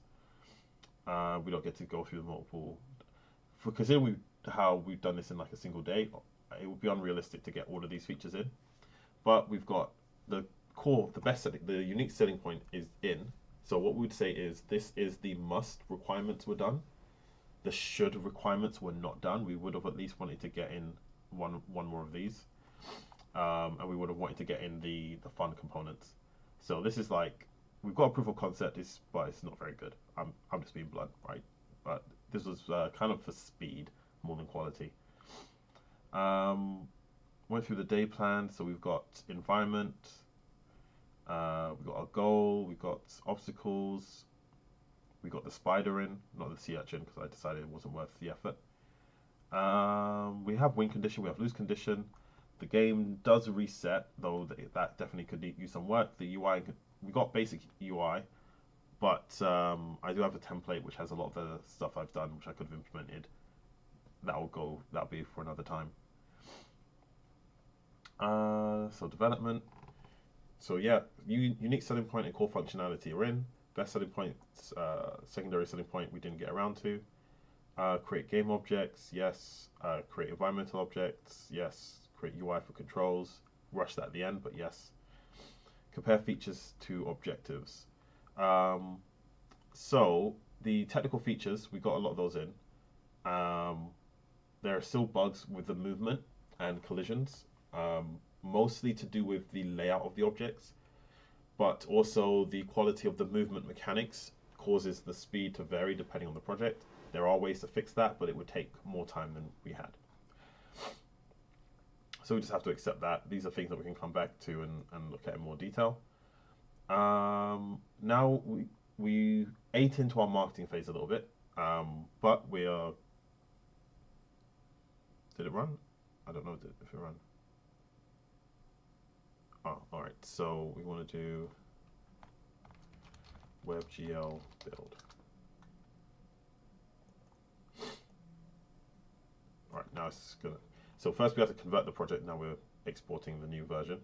We'll see how big that is and see how far we get. Where was I? So development, marketing, release. So what we want to do is we want to create an executionable, which we've got one already, but we're making a smaller web version.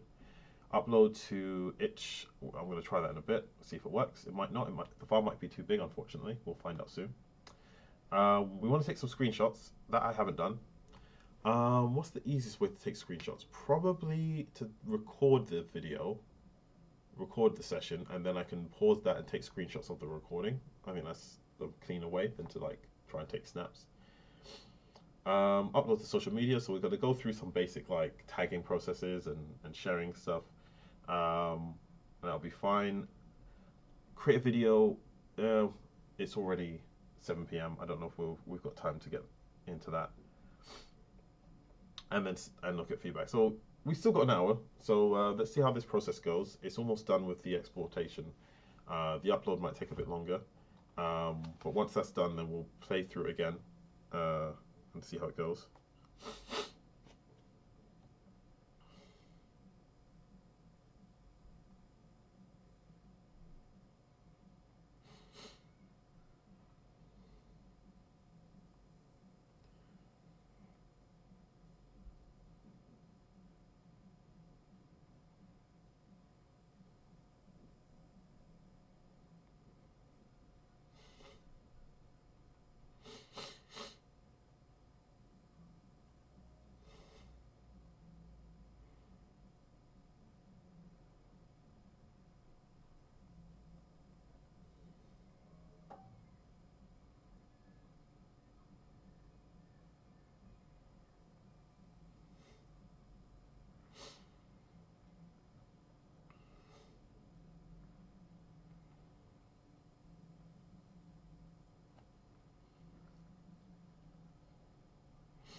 it was almost done, but it's really slowed down in this last bit. I don't want to try and do the screenshots until that's loaded.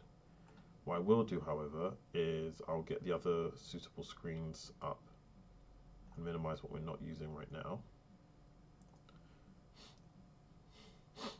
In fact, I will bring back, I literally just closed it. So we used this as a inspiration for our boat, so I might as well save that to show the point of comparison.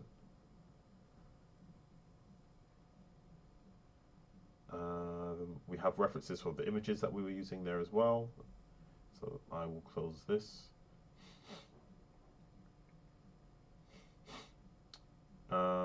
Basic like species to look out for, we don't need to save that. Don't need that bit. We've got the photos of the terrain. That's probably a good shot, just to like, if we do want to go that deep. That's a web file. Can I get the original image? I'm not using it for selling, I'm just using it as a point of reference to show this is what the end product. This was the references we used when developing the product. Our inspiration. Let's kick off Black History Month with cachupa. Cachupa is a hearty stew that is thought by many to be the national dish of Cape Verde. Cape Verde is an archipelago and consists of 10 volcanic islands off the coast of West Africa. Verde is an archipelago of Cape Verde. Just because like the point of reference was useful, I'm gonna like this video. Archipelago and consists of 10 volcanic islands off cachupa. Cachupa is a hearty stew that is thought by many. Well,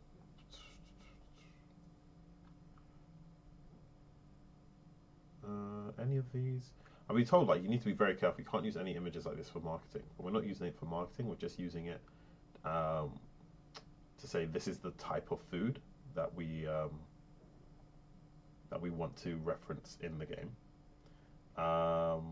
So when we start developing the story and the plot and the environment, like these are kind of some of the things we use as a point of reference. Get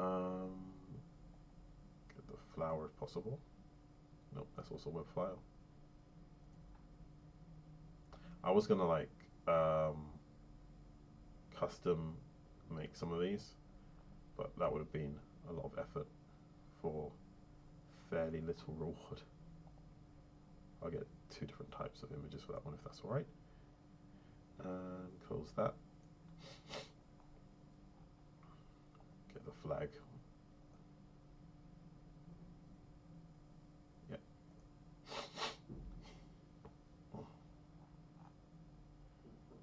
Okay, this is where we got some of our info from, but I can I'm not going to take a screenshot. I saved some of this already, and if I need to find it again, I know where it was.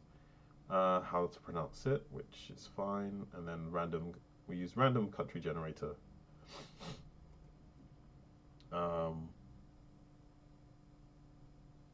we don't really need to save that or anything. If we need that again, we know to just Google it like we did the first time. I'm going to combine these back together to save some screen space.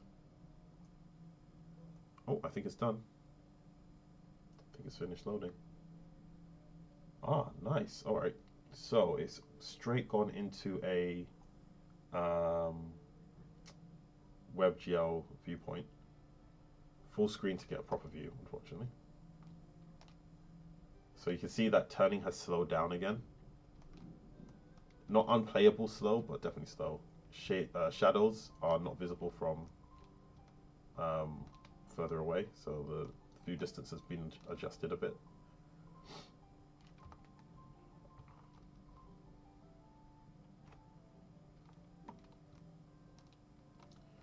What is it?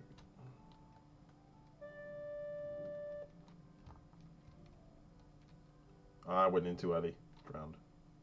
Oh well, I can see the next scene now.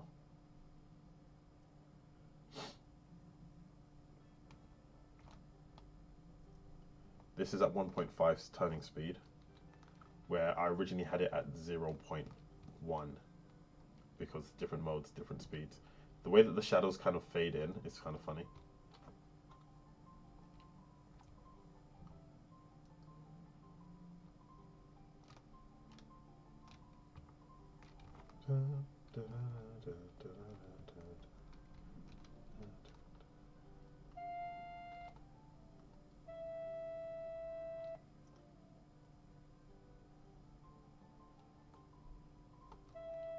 Right, close enough.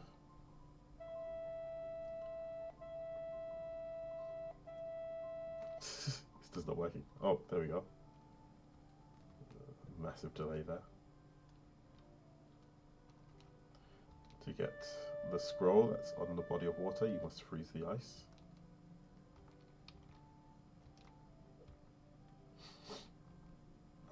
Can I leave, or is there an invisible? No, I can leave. There was an extra scroll hidden over there. So a block of ice, you can melt that using, oops, you melt that using the heat.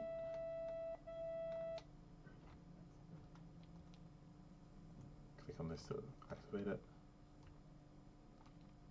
Wow, they're moving so slow, that's like, I can literally just walk past them. But you can manipulate plants with the yellow power. See, it kind of starts growing there.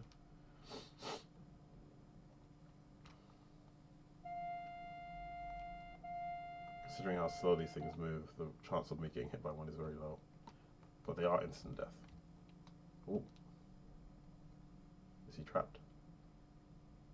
So wait, let's see what happens. And that one's like waiting to ambush me, but he's stuck. Normally, I would burn this, but I can just walk through it. It just slows me down for a few seconds. If you cleanse this with blue,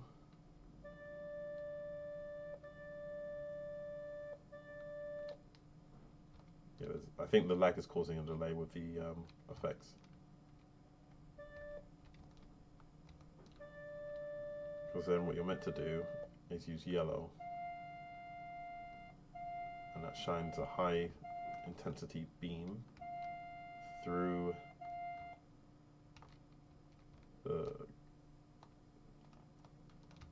it's meant to shine through and then melt the ice. It works in normal mode, but I think because of the lag it's not quite registering properly. There we go. And then you need to be careful because you need to melt the ice. You need to make sure that the ice is frozen. I think I just melted it.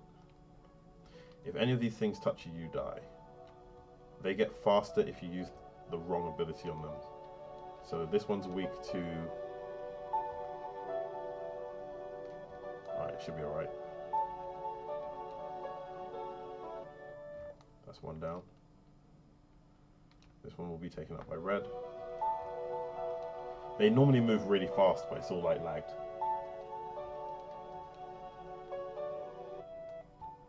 And there's one more. It's lagging so bad he's literally standing still.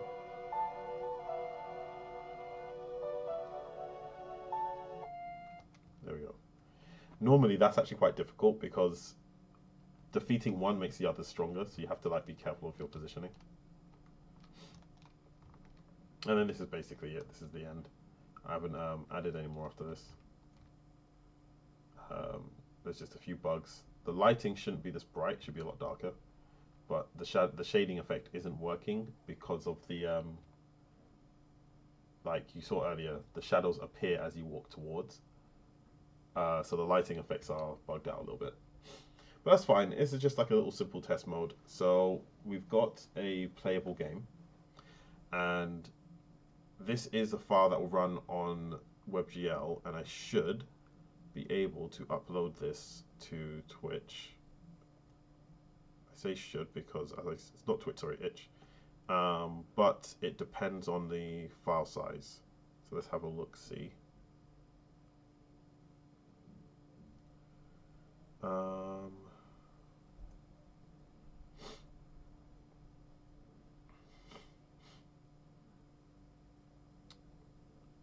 to bring up the actual window.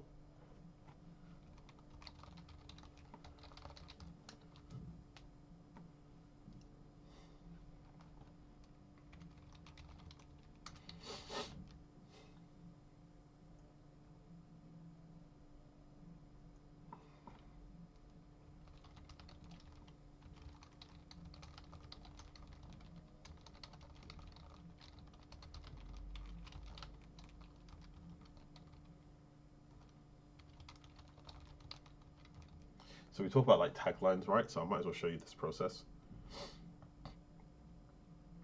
And I wonder why the other window didn't load. Right, so Silent Symphony Day 1 build. Not the most catchy. So let's call it Silent Symphony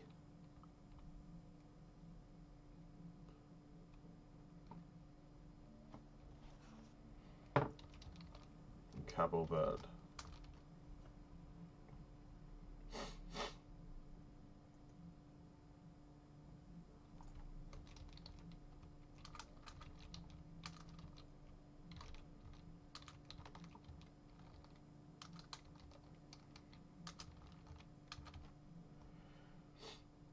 We talked about our tagline earlier, so let's go with the actual one that we used, right?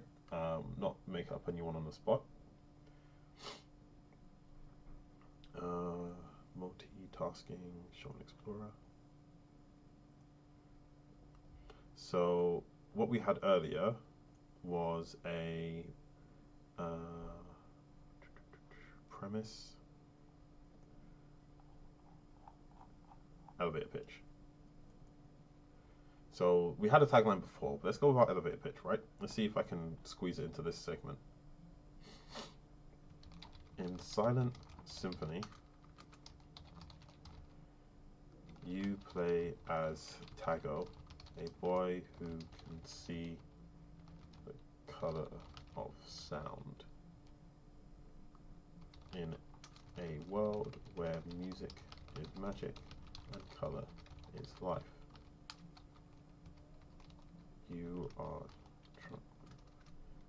traveling the land to study, to master the musical arts while avoiding natural threats and dangerous creatures in a third-person adventure puzzle game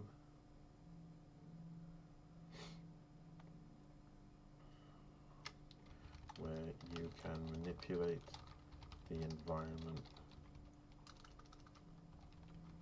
with your magic and discern clues to solving your problems with your synesthesia.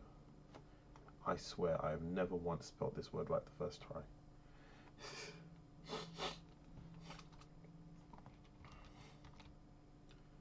Games, kind of project, downloadable, HTML,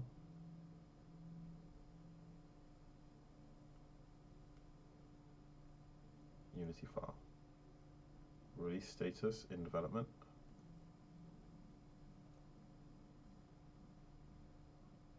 prototype.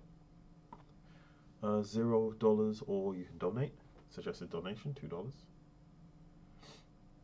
If anyone wants to donate, they can donate $3. Upload file. File size limit is 1 GB. So we go. Oh, 1 second. I'm trying to match up the URL because it's not in the same file location. Steam. Nope. New. Unity projects. Silent Symphony. Builds. WebGL build.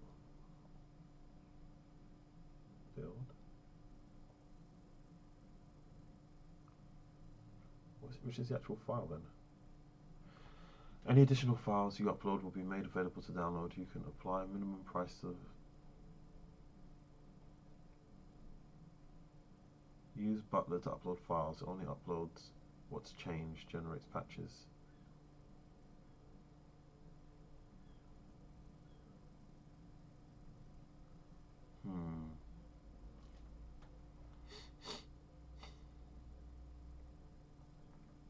Let's get started. Let's see what happened. Because it doesn't...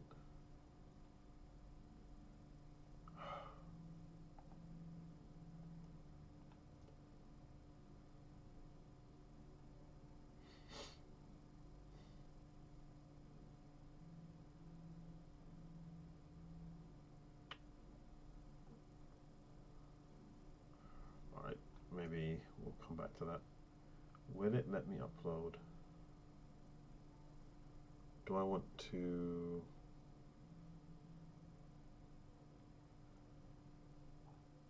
It's unclear how this is supposed to work, and it's now gone back, so it's lost my page. Don't know why it's defaulting to that page, because it's not like I'm using that one. So that's Symfony.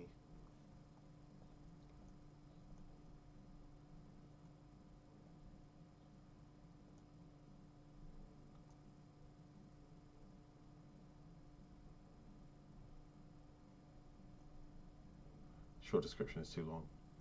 Right, let's go word count. See how long I made it.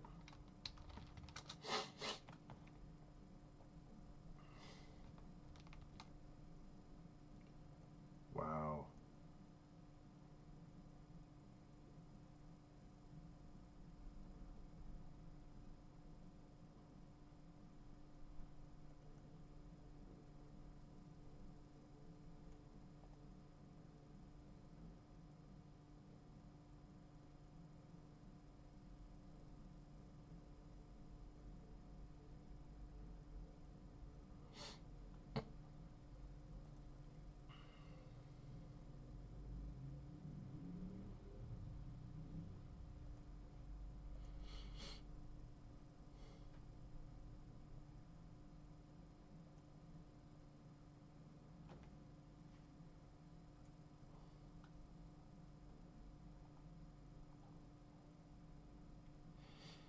I wanted to double check if it was the characters that was the issue, or the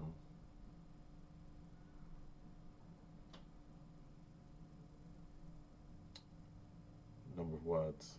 It's usually the characters.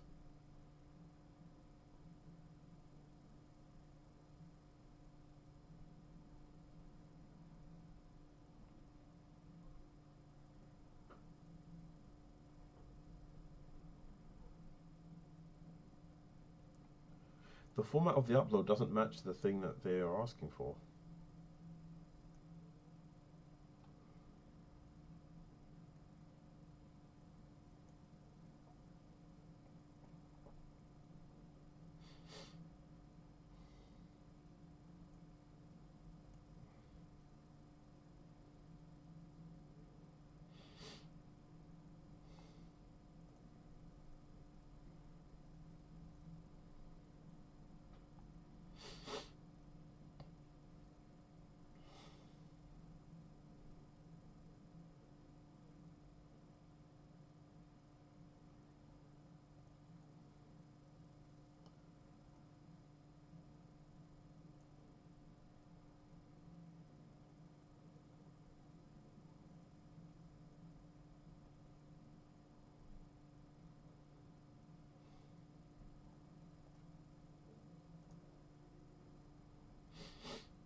So here we can put the full thing, and then up here I'll do a shortened version.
Max 10.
Or is it trying to email?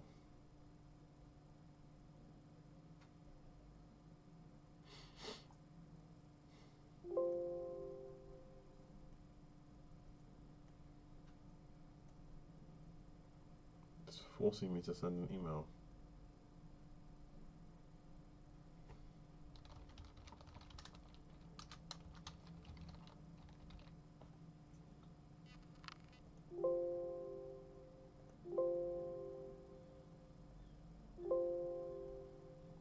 I can't send it and I can't close it. It's weird. It's very weird.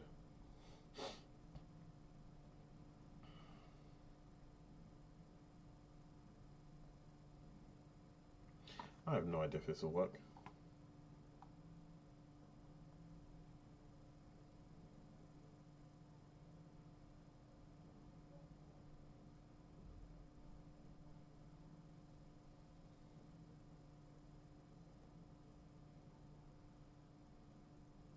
What happened to the file I just made?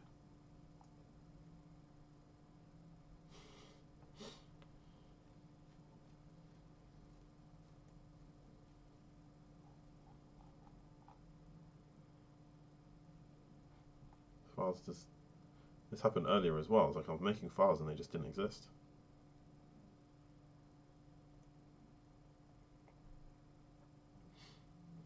It says I haven't uploaded the appropriate file, but that's because they haven't accepted the appropriate file. It doesn't take the file.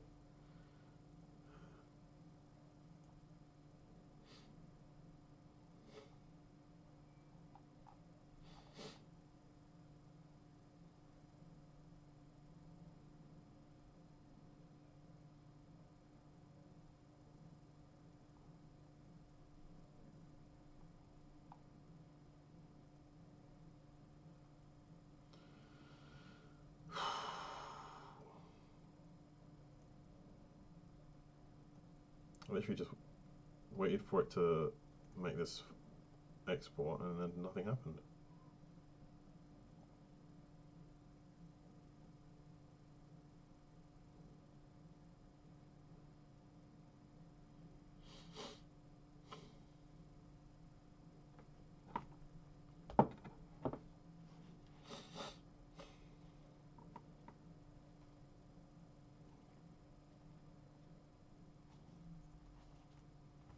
So I used Simmer before, which worked fine, but Simmer's currently down, and I don't know, it's like literally, I've got the file, when it says upload the file that they're asking for doesn't exist. Like, there is no such, you say it's upload file, and it will not accept the file.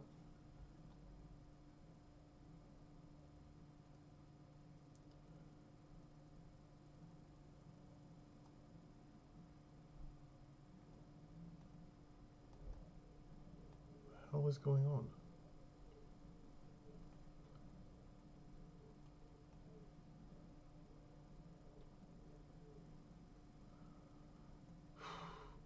try.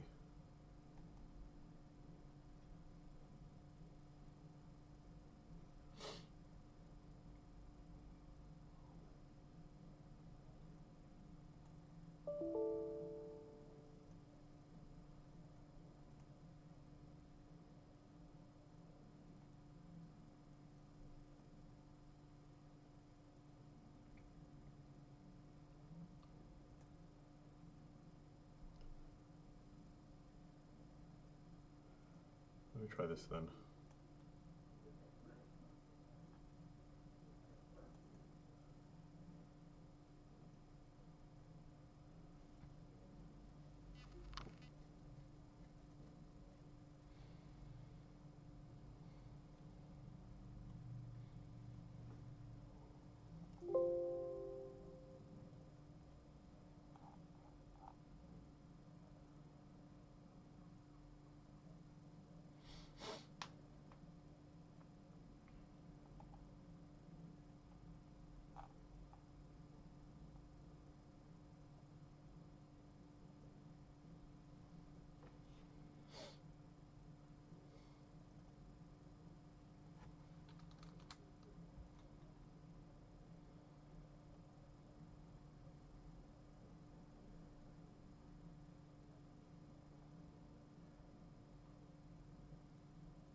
Different. I have no idea what's going on. The web version just doesn't seem to exist.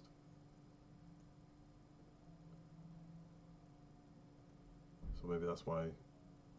Well, Simmer doesn't work regardless, but the build file isn't there.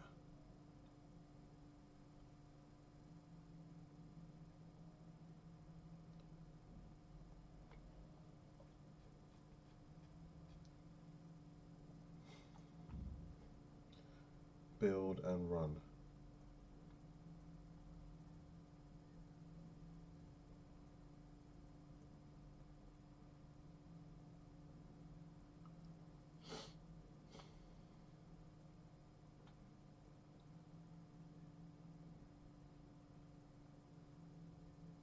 With the file.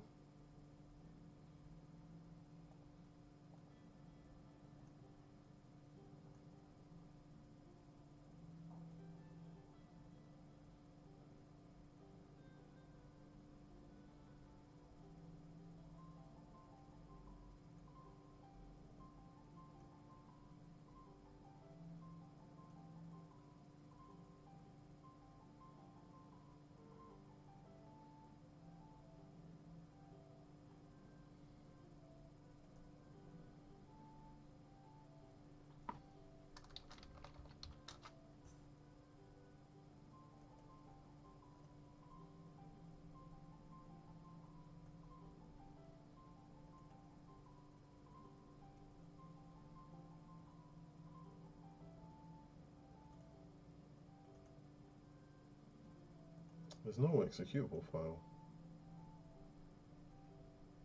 It just doesn't exist. So how's this running? It's created a file, but the file doesn't exist. I don't know what's going on.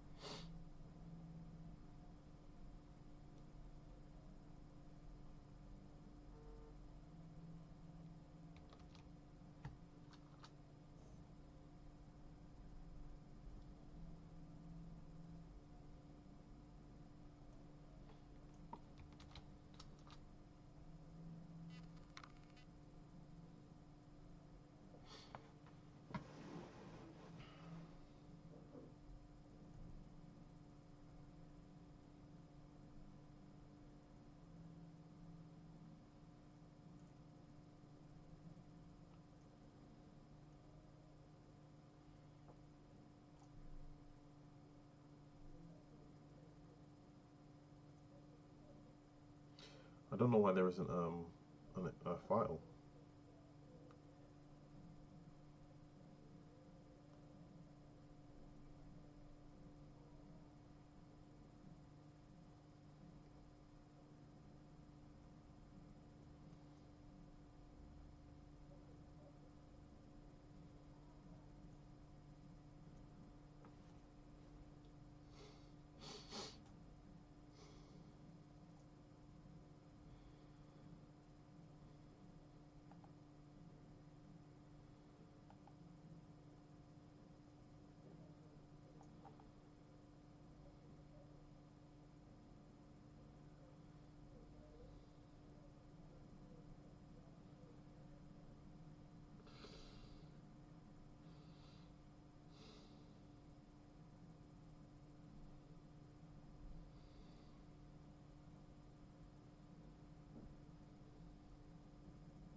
So it worked before as a zip file.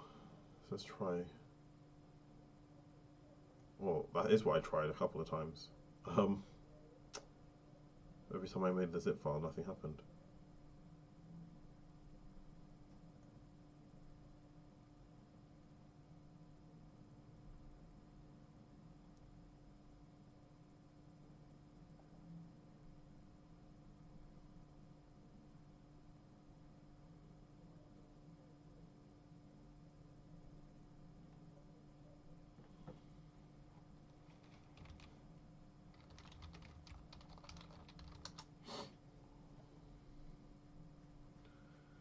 Let's try this again.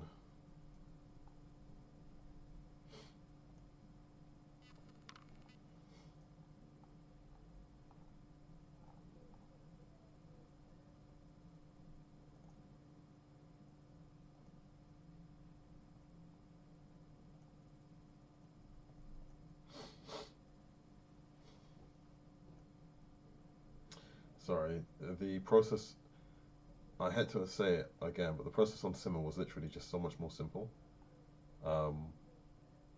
So doing this way, you can see that I've had a lot of issues. But let's see if it works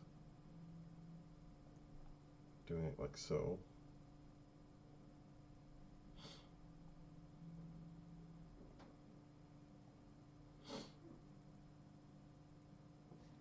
It doesn't seem like it's too big. If this works, I'll need to do the same for Starlight. Since we updated Starlight and we can't use Simmer anymore, it doesn't make sense to keep referring to it.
don't have a video trailer, unfortunately. Something we can work on.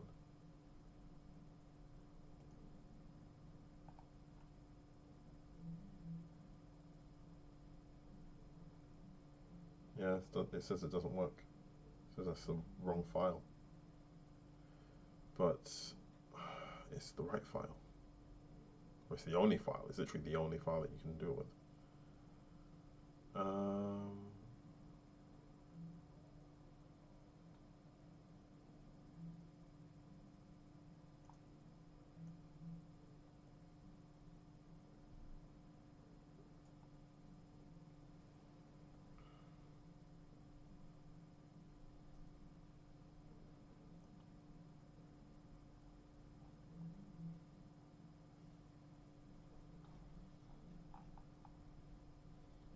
So I've got the working Starlight one. Let's do a quick comparison.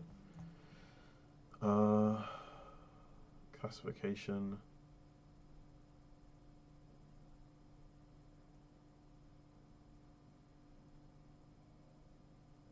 HTML. Maybe that's why it didn't work. Let's see.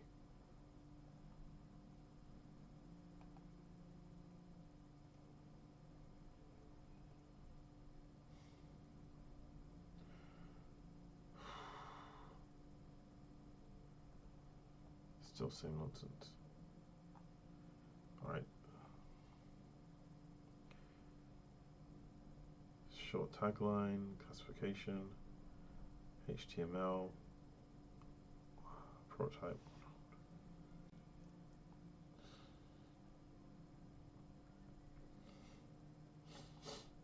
Uploads. Silent Symphony, web build.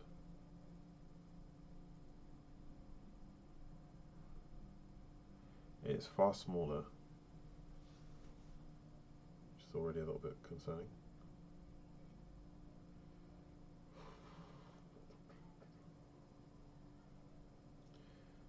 Unity projects, build.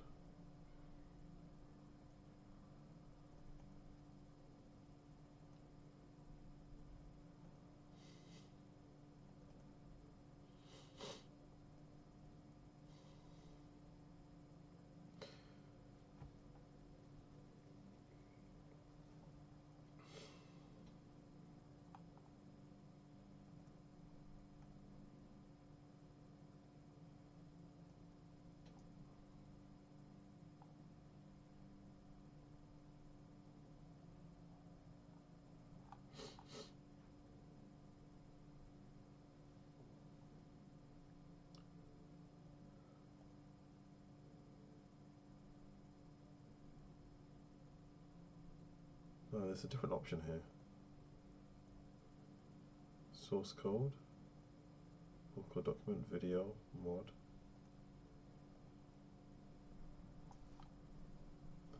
This file will be played in the browser. So why does that work for one and not the other?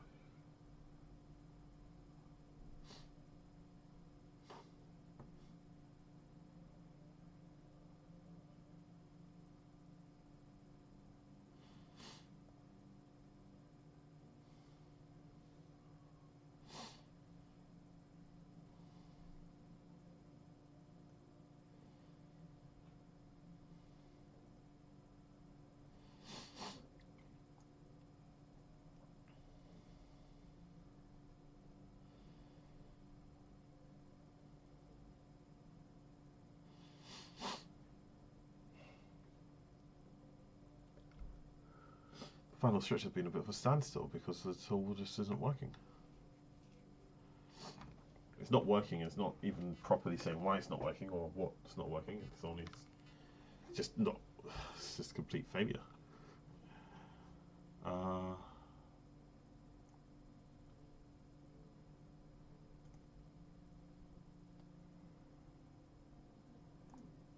extracting an old folder to see the difference. No, it's the exact same.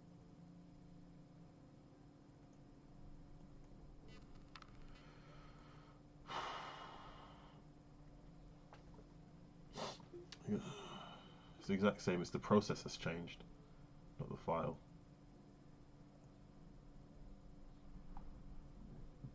The same options are just not available.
Just gonna try one more time. I can edit that later.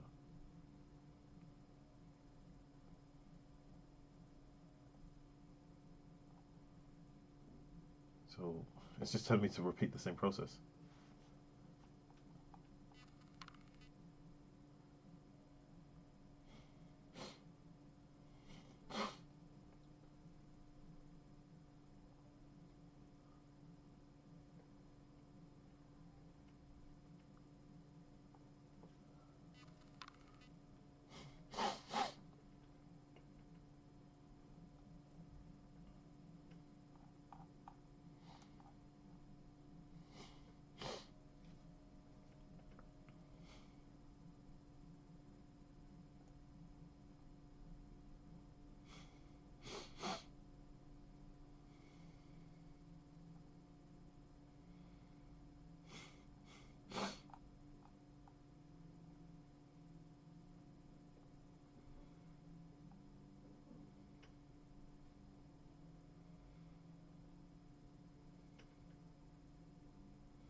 It's literally just not giving me the option.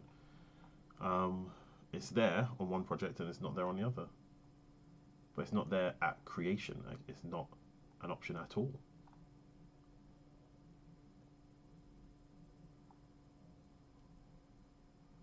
I spent like half an hour just not achieving anything because it's just not working.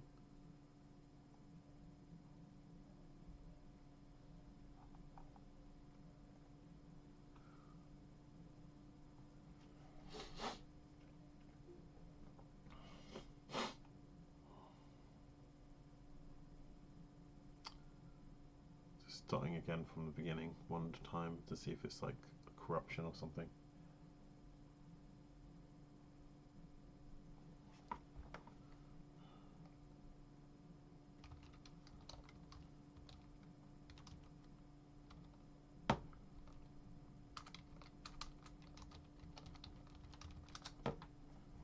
See, the option doesn't come up.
Anyway, I'm just repeating the same process over and over again at this point.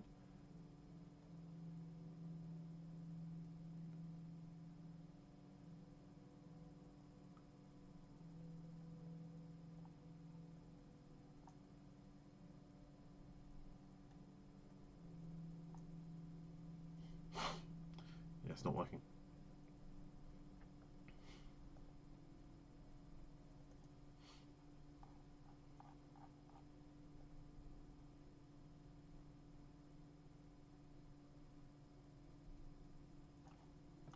Just doesn't work.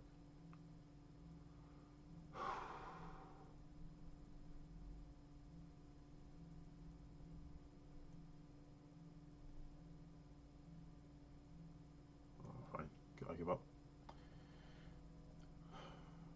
I don't know if I'm doing something wrong, but I can't do anything different. So if it doesn't work, it doesn't work. It's just a service that isn't fit for purpose. Following the instructions gets you a different result to what they've told you, and there's no explanation or indication of how to resolve it. So just have to accept defeat, unfortunately. So one more thing I'm going to check. Close that, close that, close that.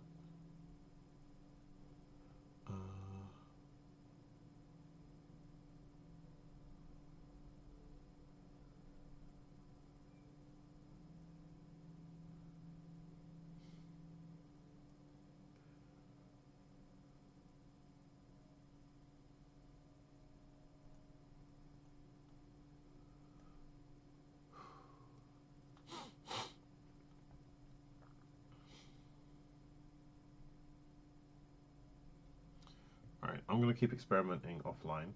So, as I said earlier, we've gone through, the gist of things. We're going to wrap this up, so we don't need that anymore. Bring that over to this side. The last thing I'll say is,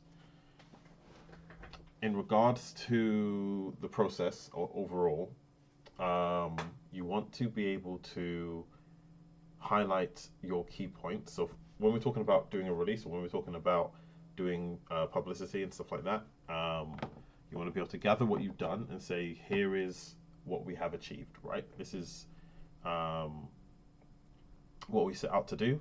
So I would have, I'm going to just make a simple doc for it.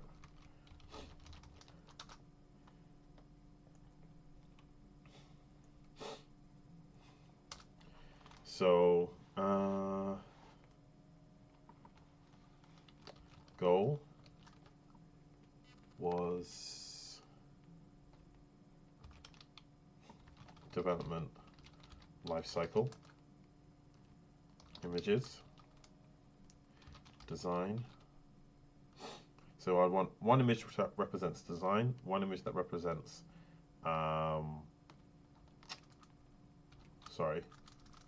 the premise, one for the plan, one for development, one for testing, and one that talks about the release process.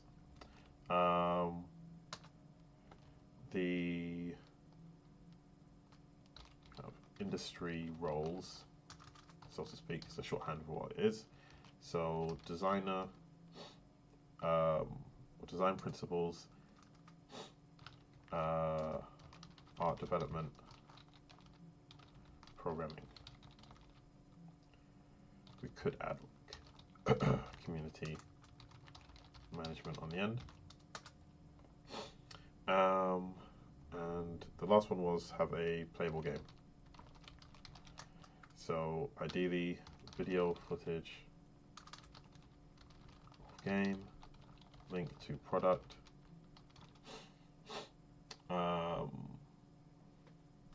in-game screenshots of core functionality, and USP. Since we only got 2 out of 4, that's what these are the things that we want to show in our marketing. As far as tags go, general rule of thumb, 3 tags is ideal, 6 for maximum. So I would probably go with like game development, game design, programming, Unity, workshop, 3D modeling. 1, 2, 3, 4, 5, 6. Alternatively, we could say project management, SDLC. Not ideal because not a lot of people know what that is.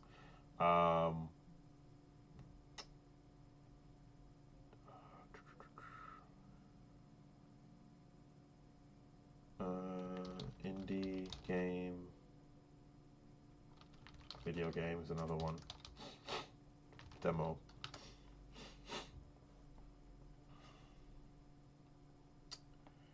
Game development, game design, programming, Unity, workshop, 3D modeling, 2D graphics, UI, user experience. These are like some of the key terms that we've covered, and then you would pick the ones that are most relevant to your audience. So my audience here is people who are interested in games development, people who want to build their own games. So maybe build your own game. See if how that looks as a tag.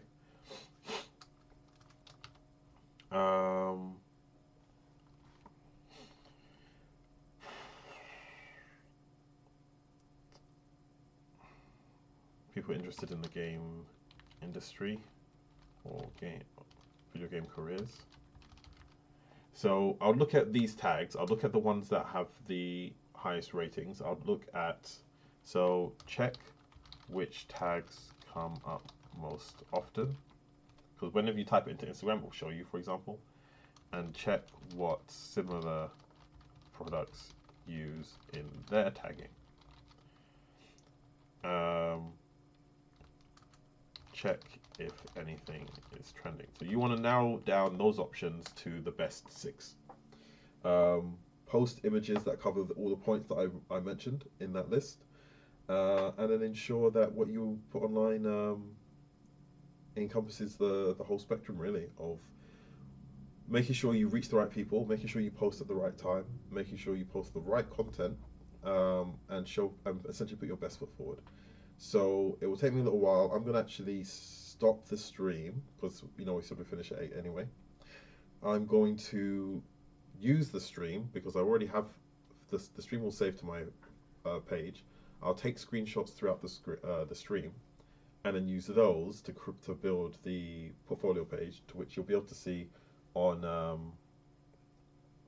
our Twitch account, on our basically all of our contacts. What I'll do is I clicked the wrong one. Yeah, you'll be able to see it across the whole spectrum of like socials. We do have a contact us page on our website.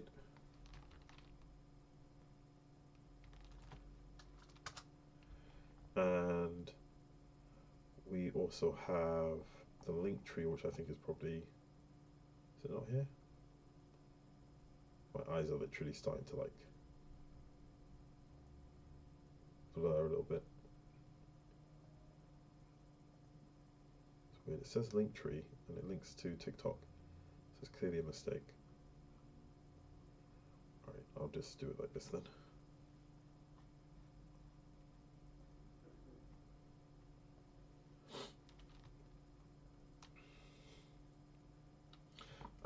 While that's loading, last thing I'll say is we have our next workshop. I'm going to be streaming in general, so tune in anytime. If you follow me on Twitch, you'll see me online, and I'll be able to just follow up with any of our current projects. We're going to be doing our next full workshop in July. We're aiming for July the 12th, if I remember correctly. We're doing a Battle Drive demo August 17th, and we're going to be doing a live workshop August 16th. So that will be coming up on our Eventbrite page. If you follow our Eventbrite, you'll see what we will be doing in the future. Sorry, I'm getting tongue-tied because I am that tired. Like, it's affecting my ability to speak. But this has been quite a long session, and I hope we're going to be able to do more like this in the future. So what I'll do is I'm just going to put this into the chat. Follow our Eventbrite page. I'll use that to post when we're going to do proper events. And for some reason, Linktree isn't working. It's just glitched out. So the Creative Genius Contact Us page will have most of our variants contact details on there too. Thank you for everyone that tuned in. Thank you for everyone that joined the conversation. As again, I know there's been a really long stream. I know that there was a period in the middle where I was kind of zoning out because I just got really like tired all of a sudden. But overall, I think we covered everything we wanted to cover. We've got a product that we could then look at building further. The next step would be really maintenance, seeing what went wrong and looking at how we can improve on it. We identified some of the issues, so we know what areas that we can improve on. We also have to take into account we have other projects, so this is it's not a priority to work on this project. This project was just being used as a demonstration. We'll do future demonstrations building on this as well. So yeah, once again, thank you for tuning in. I am going to get some much needed rest. So this is Apollocalyptic. I'm going to sign off. Sometimes I like check if anyone else is online, but no one I know. So yeah, this is Apollocalyptic signing off. Yeah, thanks, Akari.